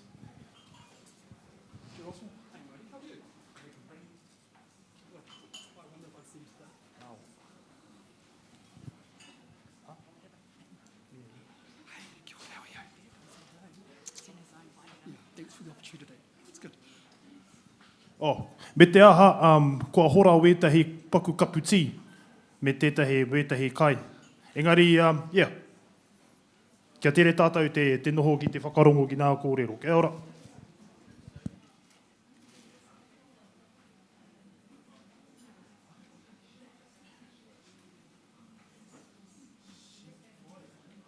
G'day. Is it just the green button? That's the one, Nice. and go back if necessary, Nice. and that's the laser pointer. Listen, just keep you on the mic, and because we are recording together. Okay, cool. Awesome. Perfect. Thank you.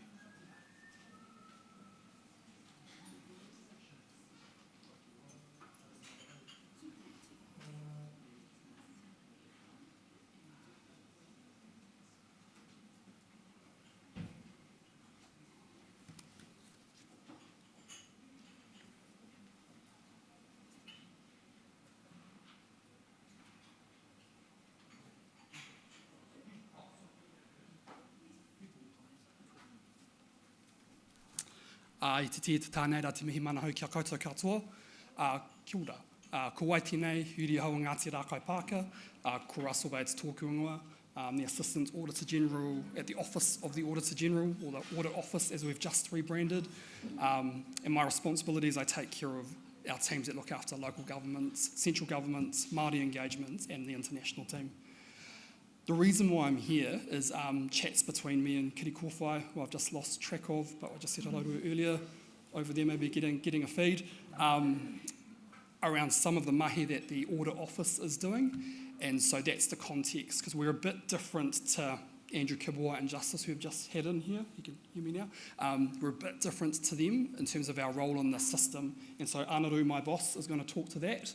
And then between Lindsay and I, we're going to take you through the 8 ideas that the office wants to put on the tepu to, we think Māori will have an interest in, we think iwi Chairs Pou Tangata has an interest in, as well as 2 other ideas which Kiri Kōwhai has indicated that you have an interest in.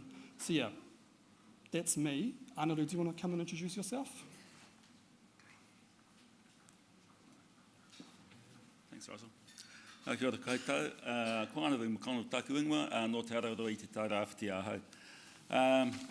I'm a uri of Paraurangi, so I hope you don't hold that against me. Hey, look, I'm the Deputy Auditor General, and it's my pleasure to be here today, just to have a very quick intro about what our office function is and what we do. So, both myself and the Auditor General, we're officers of Parliament. We don't work for the government. We're totally independent of them. We don't have a minister.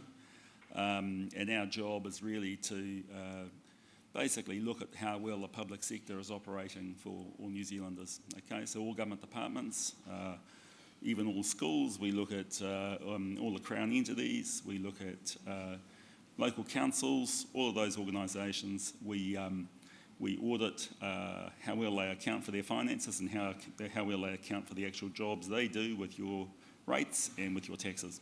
So that's kind of a very short picture of what we do. As part of that, we've got 2 roles. We've got one which is your annual kind of, every year we carry out audits. We go and look at the financial statements and things like that of these different organisations, and that's a pretty, it's an annual process, and it's pretty much a machine that we just carry on doing each year.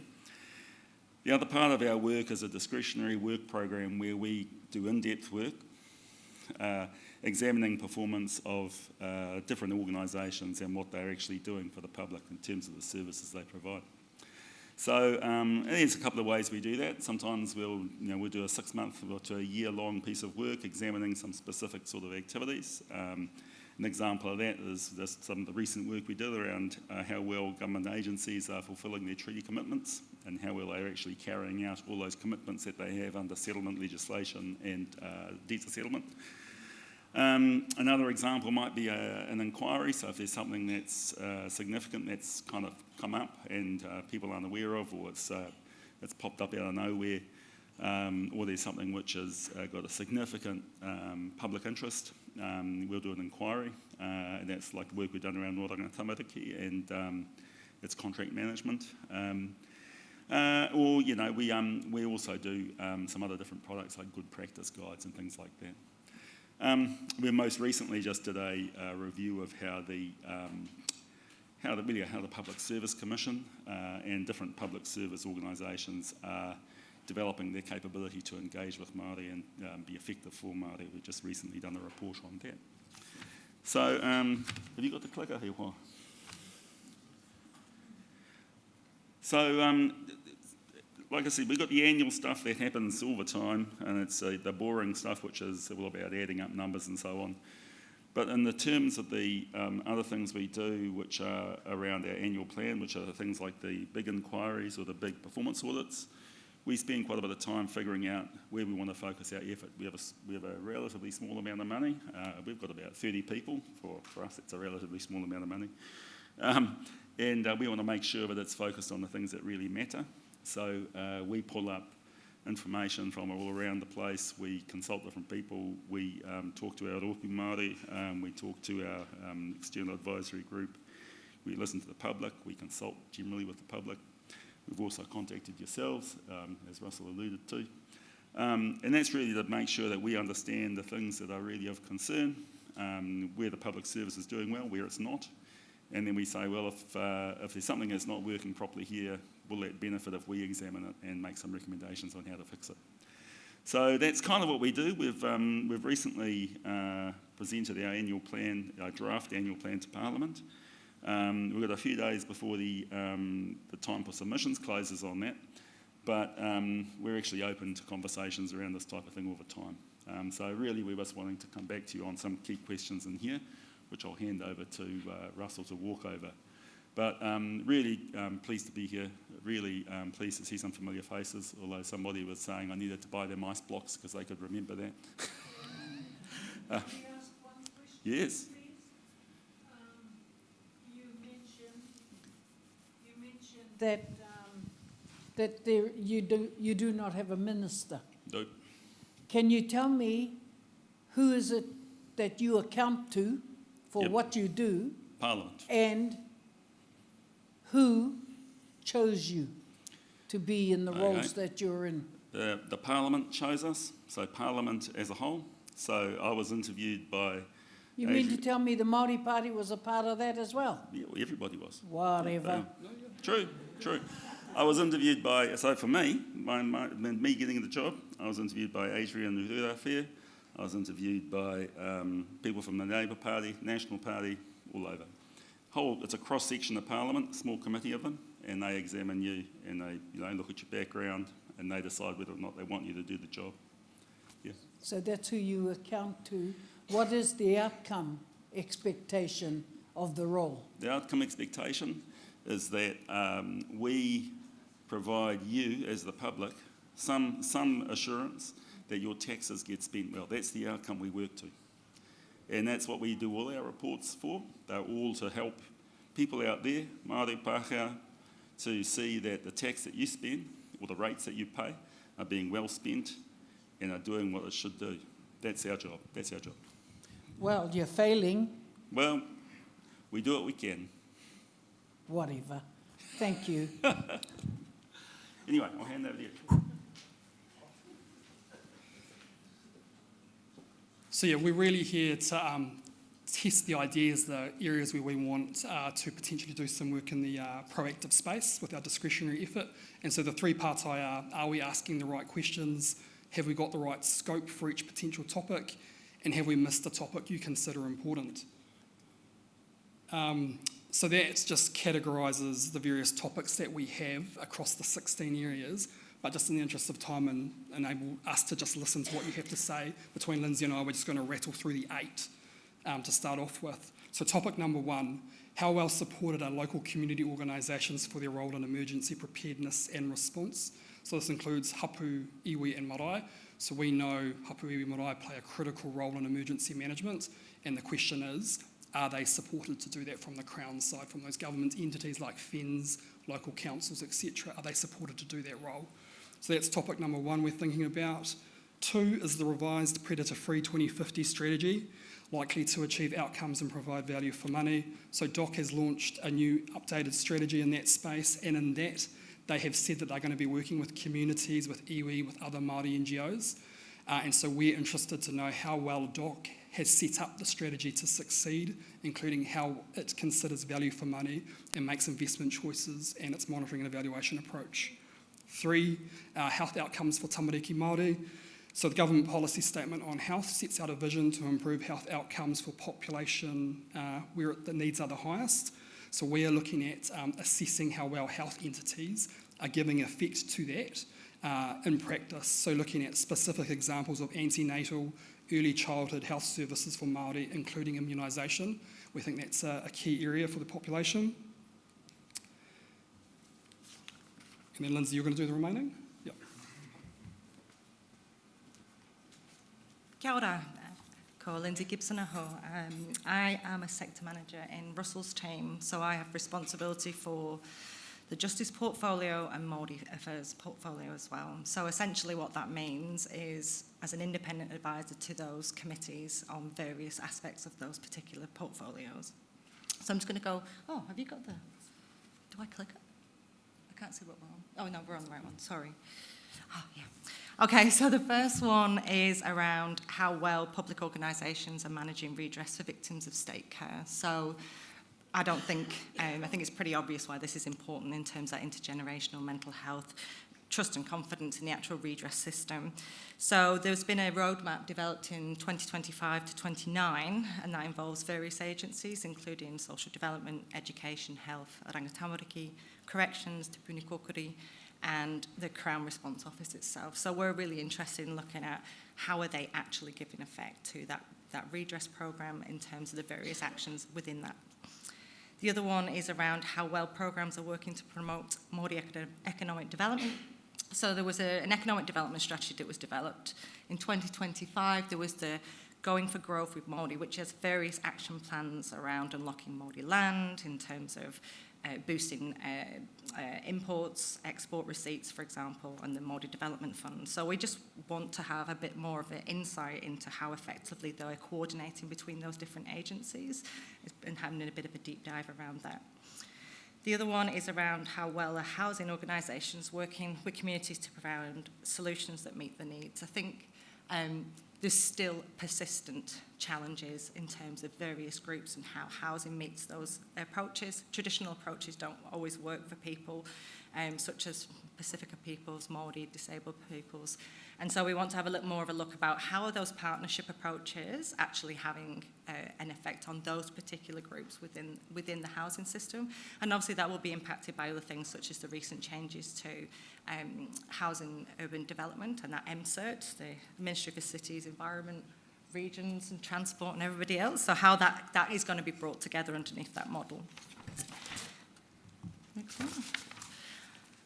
So the next one is rangatamariki, how it's effectively devolving services to community partners. So essentially there's a lot of services around that grassroots lens, but in terms of how is that working, you know, how is it being monitored, how are they being set up, how's that being reported on, and what are the actual outcomes, what's the data coming out of there. Obviously there's a social investment agency lens now that comes into that and how they will be working with rangatamariki. And then the final one that I will talk to, which is how well did the Department of Corrections strategic and financial asset management decisions support its strategic objectives in the context of the Women's Network, which is a very, very wordy way of saying we want to understand the money that's being spent within the corrections system, looking at how those different services and how they're meeting the needs of the population. Obviously, taking the lens of women's prisons has also that equity lens as well. I think I heard when Mr. Andrew Kibblewhite was speaking earlier, you know, the statistics are not good enough. You know, we've got a range of 63 to 71% of the total population is Wahine Māori. You know, there's just under 900 females that are in the prison system at the moment. And specifically looking at this and in terms of how they can be enabled to not keep repeating into the system is a particularly interesting area for us to look at. Oh, yeah. Okay, I wasn't prepared for these last two, Russell. So the next one is how the Chief Government Digital Officer leads safe and trustworthy adoption and use of AI in the public service. So I did hear someone talking earlier about the risks of harm, social media harm. Obviously, that relates to AI as well. So we're just interested in how safely that adoption of artificial intelligence, risk management, including whether there are any residual risks that require attention, just having a bit of that independent lens over that. And then the final one is around centralisation of ICT procurement. So the Digitising Government programme, which is projected to have a 13 billion technology cost for the public service in the next 5 years, which is huge. So we want to see how well placed that centralised approach and system leadership is to achieve that government's target. I think those two last topics were suggested by Kitty Kofai. So those are why we popped those in there as well. I'll hand it over to you, Russell.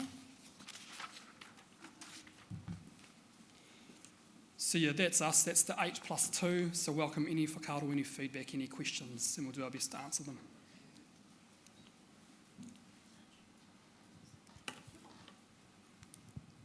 Kia ora. My question really was around the census. It's a bit of an obvious question and things like that where currently they're using reporting, whether you're through the health system, education and things like that. You know, the expert analysis of it, the accuracy, all of these types of things. I'm just really conscious that when government are now contracting on deprivation rates, et cetera, we've got a different story from them. So, you know, however you want to formalise that kind of question. But it really needs a bit of an eye on that and how this government intends to do it. Yeah. He pātai pai tērā. I think we have been actively watching it because we do have some concerns, and we've had some other agencies raise with us, particularly the population agencies, the shift to admin data, other systems and processes in place. So the idea of us looking at the census was on our long list. It hasn't made the shortlist that we've just taken you through, but we've kept it on our long list because we basically want to keep a watching brief. My sector manager equivalent to Lindsay for Stats New Zealand, Warren, he's keeping a watch on it and engaging with them. And it might be that in the next 6 months to a year, depending on how it goes, then we'll kick off a piece of work. But the office has decided it's not quite the right time.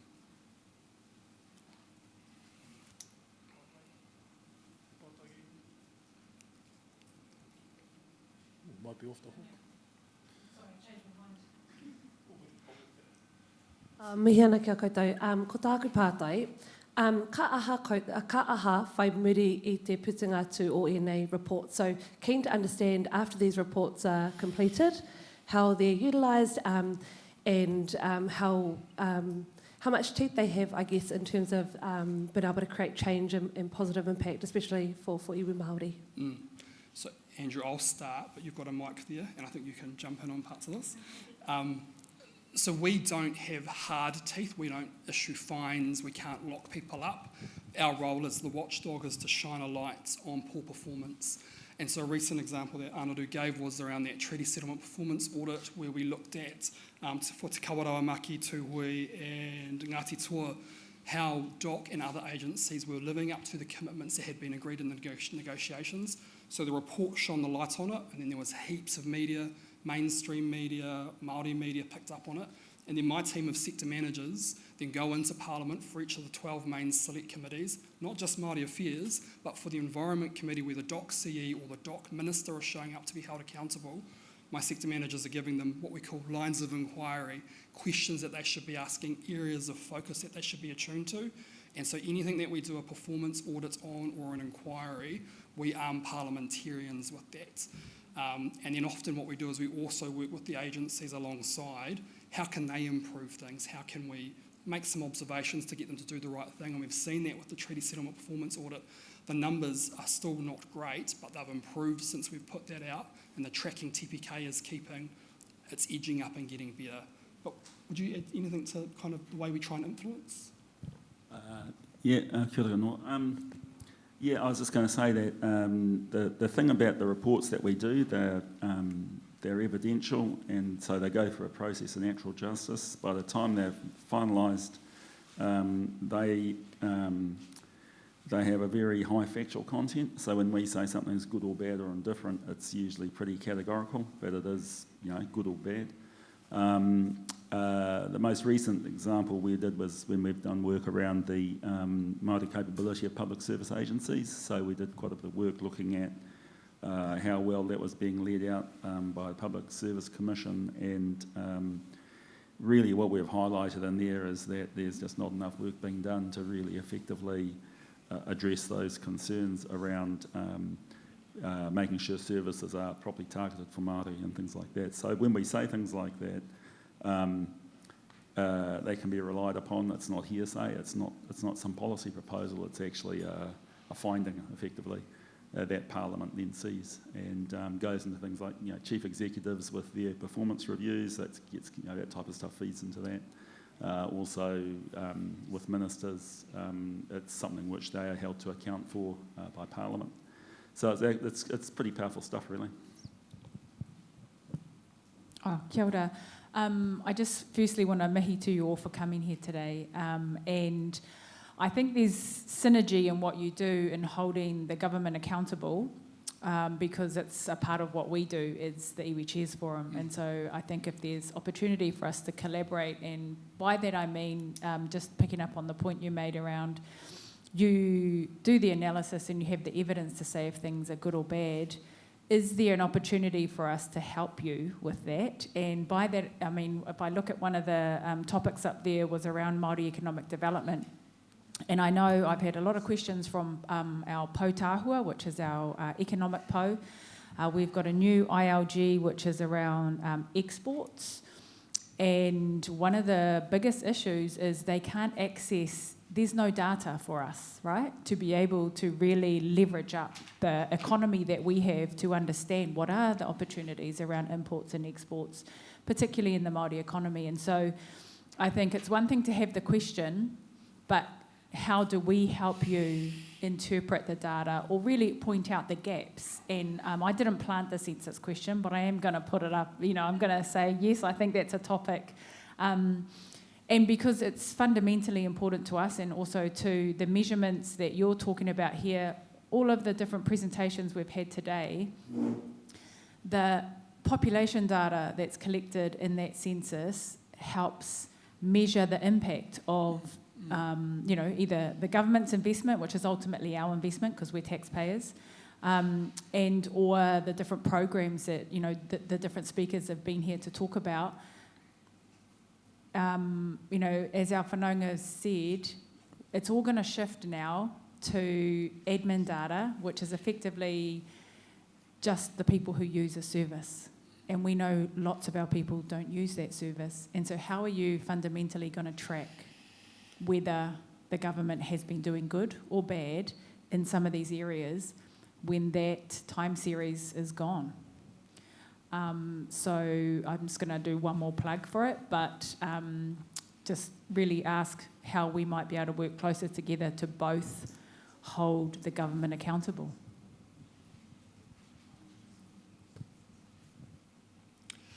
So, yeah. I'll just say it. There's a couple of ways that we can work together.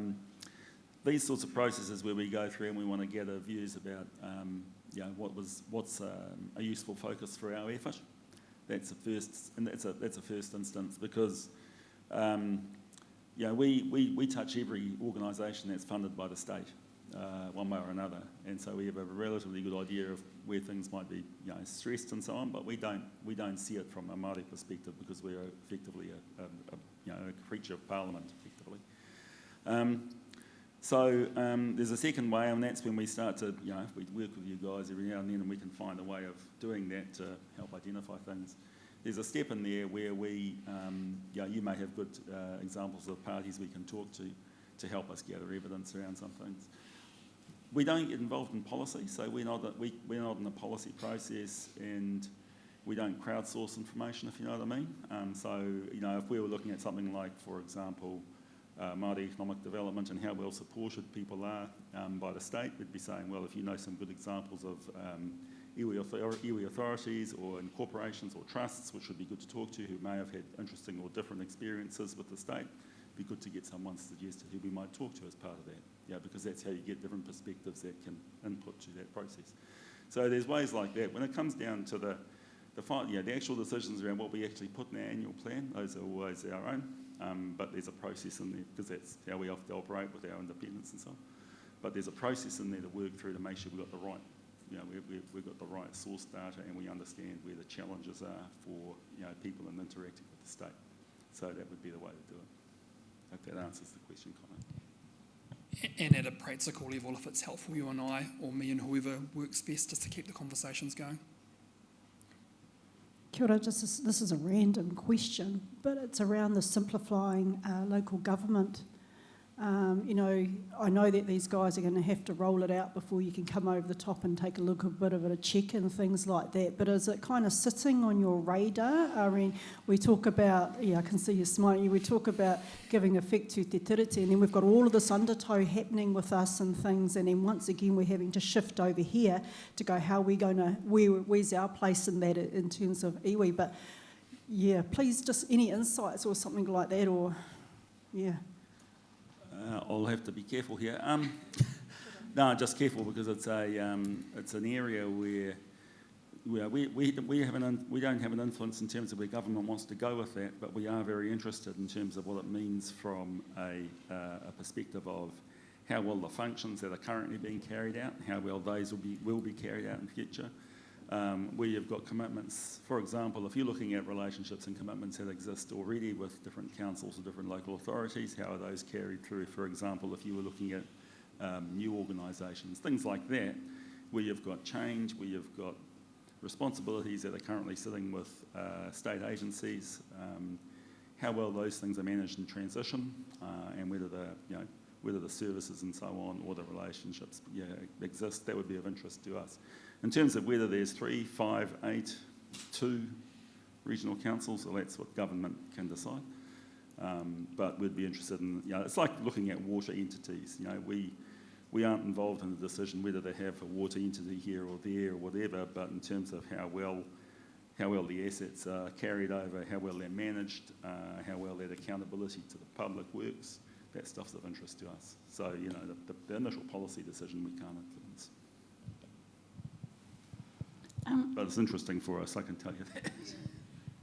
Kia ora, I noticed you had the Chief Digital Technology Officer function that you're just interested, because I know under the last government, through DIA and the Minister, that they had worked on a strategy around misinformation and disinformation, and that all got chucked to the side. So for me, in terms of how would you measure the effectiveness of a role like this in relation to that space, and given that we haven't got a minister as such looking at it beyond the application of technology, and I'm working in the area of harm, and so for me, I'm finding it a very vacant space, and also you've already got a number of services jumping on to provide support to help people deal with online harm, but they have to pay for that service. So in the absence of a structure, people are creating a market for themselves. So I'm just wondering, how would you measure the effectiveness of that from your remit, I suppose? I might just answer the first part of that, and then I'll hand back to Russell for the second part, because I can't read that from here. That's my excuse anyway, Russell. Just around those issues to do with misinformation and disinformation and so on. There's a couple of organisations that do have a more direct interest in that. Certainly the Privacy Commission has done quite a bit of work around that, and communication and digital harm type stuff. We've done some work previously looking at issues to do with disinformation and misinformation, but normally from the position of poor information or untrustworthy information about what the state's doing. Because that's part of our job. We're a relatively trusted source of information around what organisations are doing and so on. But I'll hand over to you, Russell, just around the GCDO work that we are proposing. Yeah, and Lindsay, feel free to jump in if you've got any of the detail. So what sits behind what's in the box? There's a little bit of thinking, but what we do is wait to get feedback from people, how are these ideas landing, and then the small team go away and try and shape that up a bit and give it more thought. So a little bit of thought has been put into this, but Lindsay, do you have much more to add? This is one of those that's actually kind of in its infancy, I suppose, in terms of thinking. We know this is something we need to be thinking about because it's on us, it's on our doorstep already with artificial intelligence and what the ramifications of that. But in terms of us trying to find the hook to try and look at specifically where we want to look into this, but by all means, if there's any sort of ideas that's coming out, then feel free to forward them to us, if we'd be interested. I might just add that one of the challenges around things like certainly misinformation and disinformation is that we can look at what public organisations are doing in that regard, but we can't look at what the private sector is doing in that regard, because we don't have a legislative powers to take us into that private sector space. So we can look at what government agencies are doing, and if we could look at what the Chief Digital Officer might be doing in that space if we decided to go there, but we wouldn't be able to look at what the internet companies or whomever might be doing. So yeah, the reason I bring this up, and it's a growing issue, is around scamming. and that it is within the environment of misinformation and disinformation that scams emerge. And for Māori is predominantly our elderly that are being targeted specifically. And so if we're not able to rein in the private sector or the invisible players in that environment, how are you going to police, or how are you going to regulate or hold a government come along and impose a regulatory environment? I'm just thinking those are some of the challenges you've got to think through.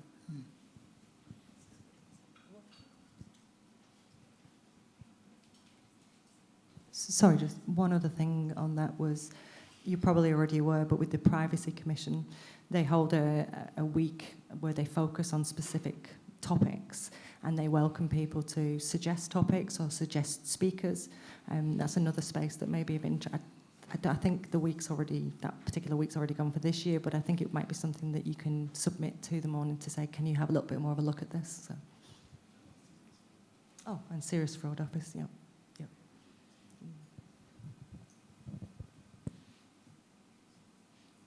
Ka pai. Ahoi. Ko mutu pia. It's the first time for me just seeing a lot of that stuff, and I wasn't really sure what the auditors did. I just assumed they just looked at Māoris, but ira toi ngā kōrero nei kua hora ke e. I think there's a lot of room that rangatahi ai we could help and support just to, for find a better word, whakasexify a lot of this kōrero so it hits in the right way, I think, and that's basically what I feel like he's saying. So I think there's a lot of imagination that can be done in this. So there might be a conversation there to maintain. Yeah. Tag. And Mia Komutu, so if you have any last words. No, we're just very happy to keep the conversation going. So if you want to have separate conversations, just reach out to me. Kirikofa's got my email. Kieran does as well. So yeah, just happy to keep talking. Bye-bye. I runga iwi rā kōrero, tēnā koutou katoa kua tae mai. Me tātou e noho roa nei te whakarongo ake ki ngā kaupapa nui kei mua i te aroaro. Ka whakahoki au ki tā tātou worship, mana tātou e kōrero iwi te hei paku kōrero. Hei whakakapi i te rā. Haino, kōti ke ia koe te whakakapi i tō tātou rā. I tēnei wā, hoino karangahi ake ana. Ia tātou mo te rōngāke o tēnei rā e noho ana. Karangahi ake ana rā kia koe. Kia himene tātou, tō tātou himene, tukunātu kia koe te kraki e whakamutunga. Whakai mai ana koe? Haere mai. Tō tātou himene, tātou mā, he honore.